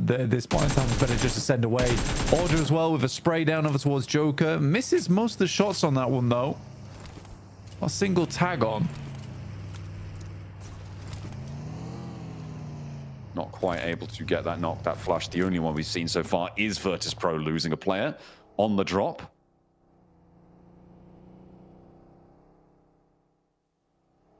As we head on in for the next zone. Moving in from the northeast side, we've got Geekade moving past Picardo now. Arena actually sending all the way out to the west side. They've managed to make their way in nicely with quite decent access. And we're going to Chumacera. Okay, so team's going to have to push up into the hills. The coastal roads now kind of locked out of this. Push north. DRX are going to potentially have a tough time here. The Boars will have the fight of their lives, I'm sure. Over in that 11th place spot, still looking to defend. The Boars have done great. The Boars have done really great to get in towards 11th. I think it's been a bit of a mad push. It's final moments today. They're going to go a little bit further, though. If they can maintain control over towards the south side, it'd be great. I think Snox has really put up a good fight for the squad as well. And there are good players on that team. Do I think they're PMGC caliber? Probably not. I think that they're doing their best now as much as there's a short amount of time here in Group Red. So fair enough to them. Magnum Kaya sits themselves off towards that side. DRX just floating on the south for the time. But yeah, Flash currently does have a nice lineup on the east with options towards the northeast if the circle does move that way, which is out back open ground and less away from these foothills. It could be slightly more favorable. Arcred. Oh, they're close. They're right on top of Flash. This could be a big fight here unfolding. These two teams clash, but yeah, Flash is going to get out of there. They know. They don't want any part of that. They're going to allow Arcred to play into the buildings to their southeast side, a little bit downhill. There's Virtus.pro, and they're losing more players, this time to Nuclear Zone. The heater does fall, and Voston, the one to be able to find that shutdown. Will Virtus.pro be able to get too much more out of this game because Eragon's already fallen? Voston still desperately trying to trade back with them, but it's just not happening. Eragon flushed away, one knock down the stairs, runs out of ammo, spray down with the M4. He's good for another, and maybe he'll be able to be a bit of a lone ranger here against Nuclear Zone. As they step out, look for the cross, a 1v3 for Voston, and he's going to be able to find it here. Blank Nuclear Zone have lost 3 of their players in a 4 versus 2. This is not good news. Well, actually, as we said before, kind of doesn't matter for Nuclear Zone. Pretty important potentially for VP. Ish. Because they lose 2 more players. Right? They get 3 points, but they lose 2 players, and they needed like 10-point average on these games. Now this cuts them out into needing a chicken dinner game 6. Right? That's the hard part about it. For Virtus.pro, although they got 3 points there, it's likely that player is not lasting much longer in this match. This is a wide wrap from Alliance. You can't quite see them, but this is all the way on the western side. They're crossing on the other side of the road. Turn a wrap down towards Via de Mar, and then pass through back up towards the hills. We do send pretty central again, so Chumacera does become this big focal point for the map, and Weibo suddenly get a lot of that high ground cut out towards that western side.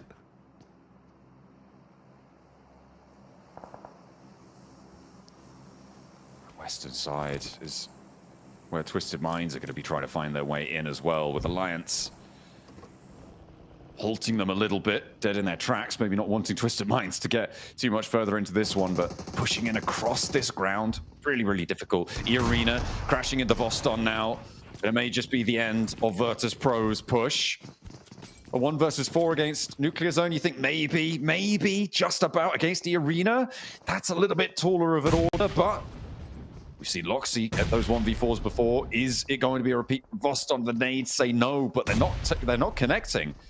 A bounce down with a nade. Nice bounce, actually, to try and find the angle. But okay, Voston should be done for here. That should be go time. I think there was a Molotov on the stairs. And Tourniquet is cooking another. Voston desperately healing. Doesn't take the damage from that one. Mormon up into the floor. One shot, two shot. Voston still going. Still a little bit of life in the old dog. Desperately first aid punching right now. Looks to try and hold it through, but needs to go for the barrel. Will not be able to find it. Arena. Oh, they cling on, but Voston gave them a good go. Unfortunately for Virtus Pro, they go down. 13th place, 3 elims, 10 points behind the Boars. But the Boars are set up a little bit nicer on the south side. Yeah, it was almost insane. It actually almost was insane. I respected him going for the fight as well, basically on 0.1% HP. He had to take those shots. Couldn't really force the first aid kit. But Virtus Pro, I think that might be them done. Again, it does require a massive game, and Virtus Pro just cannot find these chicken dinners throughout Group Red. So the likelihood of it happening is just so low at this point in time. I think that's the scary thing with Virtus Pro. Yeah, they definitely wanted more out of this one. They wanted to extract more value. It is unfavorable, but that is just how it goes sometimes. The Boars, I mean, they are seemingly a little bit more stalwart than I gave them credit for. Still in that 11th place right now, and on the south side, as I said before, a bit of a solid potential to earn into this match. Pushing up north towards Shumasera, though, not always the easiest, especially with Arc Red up the top there with Team Flash beyond them as well. That could be a tough time for them. Moving through. For Twisted Minds, though, the main team chasing them at this point, they're quite isolated. Up towards Ladriera on that northwest side. Next circle coming on in. The shift off to goes over towards the west here. Very hard shift on the northwest. Keeps Weibo in and Twisted Minds and Regnum Kaya on that low ground, which is very nice for them. On the other hand, though, it really does hurt the Flash, because now they're cut out over towards the southeast side. There's a lot of teams they need to pass through, and I think they're going to immediately move over towards ETSH. This is the smart decision. Get this done early and basically create a small path for yourself out. That's not great, though. That's bad, actually. Ooh, a second knock returned, though. Team Flash holding on. They want their spot, that 3rd place. Currently in their possession. Baby not able to stop the res over towards tops. Last player going, and he's still tagging on. Some hero moments from the bottom of the tables, maybe on the cards. Team Flash seemingly struggling. He dances back in onto the position underneath the staircase, but now they'll all go in through the open door, and Team Flash charge through. Nobody third-partying. That's ETSH down, and Team Flash up to 3 elims, 130 points blank. It's a moving target, and they just want to keep this going. That's how you do it. Honestly, that is how you do it when it comes to those fights versus one player. Just send everyone in. Just send everything. So Flash will confirm that fight, and I think that was a great push from the Flash, a necessary one. And like you say, it's making it all the harder now for Arcred, who have already taken a knock and another 130 points. If Arcred go down here, it starts to run away from Arcred and Influence Rage. Nades from True Rippers over towards Arcred.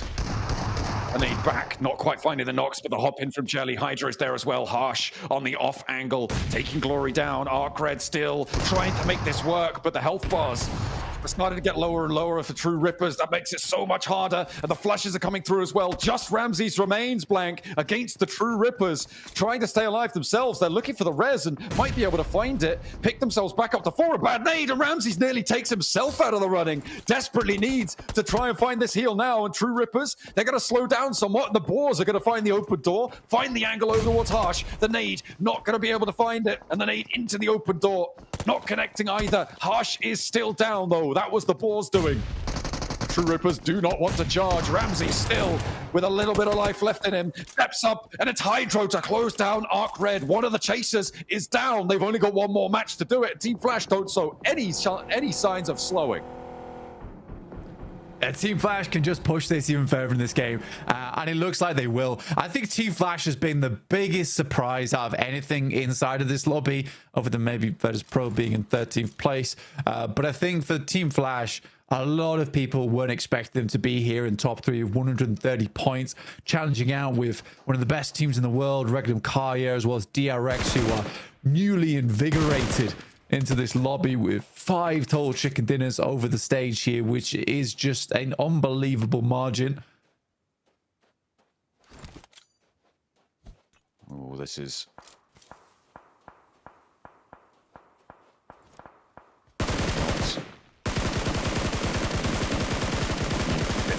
Bubbles now. Starting to get very sweaty. Weibo on the west side, they've been quiet for a long time. And maybe it's their time to start to step up and put the cat amongst the pigeons. Well, I mean, for Weibo, it's been a case of, oh God, we're going to have to move. And the Circle's like, no, don't worry, guys, I got you. Like, oh God, we're going to have to move again. And the Circle's like, no, you're still in. You're still in. And then we get to stage 5, and I think Weibo was very much considering, we're probably going to have to move now for definite. Circle's like, nah, I still got you, fam. Don't worry. You're staying in the Circle forever. That's going to make it a little bit easier for them, sure. But they still just have that tiny little sliver, that spit of land to keep on going in with. Sook spots Alliance from a distance. And Alliance have had a real rough time moving in on this south side. But I think they've done enough to stay in. Sook, oh, go on. Give us a long-range shot. And, oh, it tagged. He actually hit it. He hit the damage. Is there more? Not on the second, the third? He's got so many arrows going. Oh, this is a really long-range shot. A look at the bombardment received to the outside of this shack. It's a wonder it's standing. Cluck. Oh, you've got to be careful because there's more arrows coming. He is now on the outside. White tag on more. Looking to thread the needle through the open door, but not quite managing it. The range on this is, I think it's approximately... He hit again. Oh my goodness me, he hit the moving vehicle and Hero sprays it down. The vehicle's up in smoke.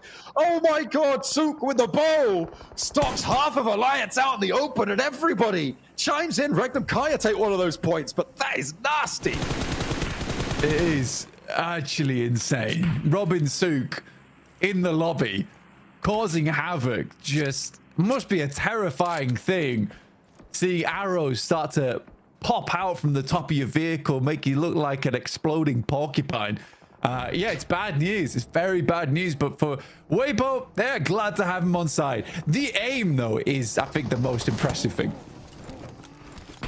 400 meters out that with the bow on a moving target. That is tough stuff. The Arena wants to give it a good go against Regnum Karrier though, because we're focusing in on a chasing team. Regnum Karrier take the first knock their way, but Wild has the door frame. He's got 2 out. Taken down by Arena will be a price to pay for it. Mormon and Tony K have got the other 2 of Regnum Karrier to deal with, but they're across the road. Blank, they're not going to be able to get back into this one. Arena should find the reses unless there's a crash coming in. Hydro wants to pick up the pieces on this fight. Maybe sidles into the backline. Tony K has the challenge. A nade, a bounce on it, not going to find it. Hydro will look to cook one of his own. Alliance could get stuck into, bounces it badly. Not going to find the inlet there. And Jelly's going down in the meantime, so it's all up to just the one man for True Rippers. Final alive here for Hydro. He has a lot of life still left in him. And maybe a bit more to give here for India, but Tony K launches the nade. It's on the outside. Doesn't get too much done with it. Small amount of chip damage, but he could have ended it right there and then. Order with the K9 as well. What is happening with Weibo? They use all sorts of weaponry. A true arsenal on side. Okay, finally the circle moves away from them. Unorthodox in this approach to the weaponry. You're right. Order with that K9. Oh, I know Hot Jukes is going to be happy about this. They're going to rock straight up towards Twisted Minds as well. 33Z leading up to this one. And remember, Twisted Minds are chasing towards that 11th place spot, trying to get rid of the Boars in this qualification spot for the last chance stages. Weibo looking to chase up towards the top 3. And Arena as well, stuck in a fight. Everybody has their troubles this match. The Weibo can't quite push over the top against Twisted Minds. They can't clear out their flank, not just yet. Yeah, for a team that can hit arrows at about 400 meters, they are struggling with the nades here. I don't think they've got any left. I think Weibo realizes that chance to hit these shots very minimal now. Burmese Ghouls will take a lot of damage from both Geeky as well as DRX. Attempting to make a bit of a wild rotation on that north side, but they have done, I'd say, just enough to stay towards that middle pack right now. Twisted Minds look to make a move, and Yaka here taking shots over towards Lord. Yabakam, he is just ripping through this ammo so quickly. Ooh, finds the knock onto Tudo. For the Burmese Ghouls, they've got Godspeed, they've got Yatka, and this high ground is working out for them. Godspeed with the off angle there as well. That's actually Weibo, sorry, chiming into the fight. And Boars go down in 11th place. Twisted Minds need to go a little bit further. It'll be still very, very close on the bubble, but if they can get through this, maybe they'll be able to extend the lead over it and put Kike in the hot seat instead. Maybe the Burmese Ghouls too. Blank, it's all to play for. Influence Rage. They take a knock against Arena as well. Oh my goodness. It is so fraught with danger. Every fight in this zone matters. Flash is one last player alive, and I think he's done for here. The Flash with 6 points on this game, 133. They are ahead of Arcred, but with Influence Rage being the ones to take them down, they're looking to send this a little bit further in this game. Burmese Ghouls look to move up over towards Twisted Minds. You've got Freak in front. Yaka with the pump shotgun will send the Molotov, forces him on the right side of the building. Or through the building if he wants to go for it. Yatka with the peek wins out against Twisted Minds. And the Burmese Ghouls don't want to let Twisted Minds come with them to survival stage.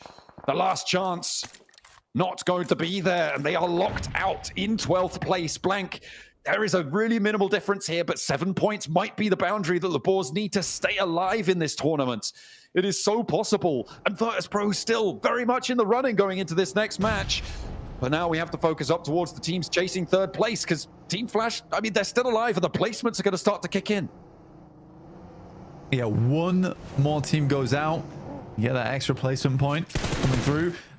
You can see from the leaderboards here how clear the difference in skill level is between our squads, with 11th downwards all out. My God. Opening up a ventilation hole in the front of the ghoulish head of Godspeed. In order, bringing disorder to the brains on that side of the map. It's tough stuff to come up against, and you just don't expect it as well. With the K9, you expect to have a little bit of reaction time to those shots, so playing that unorthodox off meta. As soon as teams start to realize you're doing it, it becomes a lot easier for them to deal with it, but who brings a K9 into this match right now, especially for Weibo? In 7th place, right? You're chasing, and then all of a sudden you see a bow and arrow, a K9 start to bark out towards you. It's got to feel really confusing for our teams in this lobby, but Res comes through from Geeky. Will not be able to get that flush. I mean, the thing is that in this kind of circle, actually the K9 is not a bad choice. I mean, it's just long-range fights you have to take.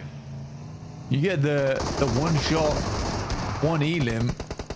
It's nice to see Kevin inside the smoke does his best, but his best is not good enough versus Influence Rage, who are the chasers here, alongside with E-Arena, who do have 4 players. Great nade from Nerzed. Brilliant little pickup there to open up, and Yatka all too happy to take shots and suppress Influence Rage on the angle. Looks for Ragnarok downhill. Diego does not connect. Lorzin, he's not getting picked back up here. Influence Rage going to be moving on as 3. As Little Boy looks for the shots, and he will find them over towards Nerzed. Just Ragnarok now remaining. I said Lorzin wasn't getting picked up. Maybe they could have done it, but down into the shack he goes. Holds with a P90, but he's got 2 players bouncing in towards him. And Influence Rage take them down. That's Team Flash going out as well. Blank, the moving target has stopped for the time being. It's on 134. Big match is needed for E-Arena, for Influence Rage, for Weibo to catch up anywhere near for the final hurrah in the last Miramar. I mean, everyone's chasing right now. E-Arena with 8 elims on this game, and they still hold on to 4 of their players as well. Burmese Ghouls do go out. They were really the arbiters down towards the bottom of the lobby, alongside with Alliance. So it is still this brutal battle towards the top side of the lobby. Weibo look to make this one happen, but they don't realize that Influence Rage, E-Arena still here in this game. It's all their main competitors still going. Got the UMP coming through from Regnum Kaya, but also the SLR from Wild, which I thought was crazy. Weibo takes down the final players there from Influence Rage, which is a really big deal. Oh, we got to stop doing this, man. If you see teams getting taken out and you assist in that, don't immediately move into that position. I feel like that's pretty obvious. But it looks like Weibo are going to be able to get that res coming on board, right? For them, it's only 2 players for Regnum Kai to deal with. The match right now is on tenterhooks for E-Arena and Weibo, both looking to challenge it out. 8 elims already for E-Arena. A chicken dinner necessary to put them up in contention. It would put them up on 128 points, and then whatever elims extra they were able to get. That is very, very close to Team Flash. And in fact, they would draw, I think, exactly level. If they get every elim left in the lobby for E-Arena, they would be exactly level. They would be 2 points behind for Weibo if they did the exact same thing, though, in the process. So very important stakes here for both Weibo and E-Arena. Regnum Kaya are up on 150 already, and then whatever placement points they get here, guaranteed at least 5. So a 155 minimum tally for them. They are still definitely locked away. It's just going to be a question of who joins them, and it could be one of these 2 teams. E-Arena's already been a big match here. Been a very big match, but the real prize is the chicken dinner points. It's the cherry on the top of the cake at the end of this match. Try and lock in your 3rd place here. But even then, the Flash could still do something in their final game. For the thing for the Flash today, it's just been a white knuckle grip on the side of a mountain, just hoping not to fall off. Desperately trying to get as far through as possible. The Winchester? Okay. No, I expect Winnie the Pooh to make an appearance here at the end of the game. Oh my goodness. I love it. I love it so much. He just wants that scope, probably swapping it back to whatever weapon he dropped for it. Regnum Kaya, point denial. Okay. So it does mean that E-Arena would be 2 points shy with a full 4-man wipe, and 4 points shy for Weibo if they get the chicken dinner against E-Arena at full 4 elim points. Both teams desperately want this one. Whoever makes it here is going to get close to the boundary. The spray down for order starts off well. The weapon swap is hot, and the 2 players fall. And in a mishmash of chaos, it is going to be Weibo to take it away in the final moments. The placement points are there for them. They are on the precipice of joining the top 3 once more. E-Arena still in with a shot as well. A little bit further behind than they would have liked, but blank. It is 3 teams going into the final match that could make all the difference. Insane stuff there coming through from Weibo. And yeah, it seems like Order maybe didn't like that I called him out earlier. It seems that way, doesn't it? But what a way to finish that out. So, I mean, I love the fact that, you know, it's a small thing, but he turned around and started walking away as he got that final elim, which causes the character to just walk off into the distance, which was very cinematic there at the end game. So pleased with themselves, and relief flooding their faces. And again, I think that the difficulty though for Weibo is that Flash is still in. Flash is still in with a chance. I mean, they are still technically in that 3rd place spot, right? So it is a pretty heads-up fight between the unorthodox, chaotic style of Weibo and the weaponry there. But in the end, they kept it nice and plain and simple. Pure spray downs, pure violence. E-Arena torn to pieces, but they still have 1 more match to play. The bottom of the table's in flux. The top 3 as well, still yet to claim their 3rd member. It is so down to the wire. 1 more match between these teams and getting towards those finals, to the last chance stages. Who's going to have it? We'll wait and see.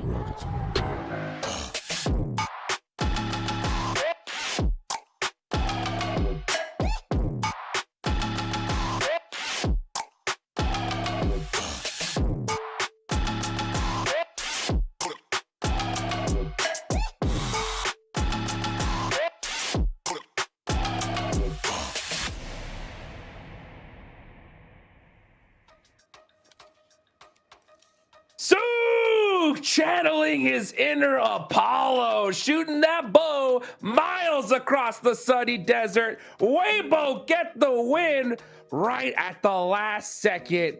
That's it. I'm sold. Weibo, make it happen. End the curse to Daymax. I am loving what I'm seeing from Weibo. What a game. And yeah, Order, he did not like that blank comment from early. He's like, huh? What are you saying? I'm not stepping up to the play right now?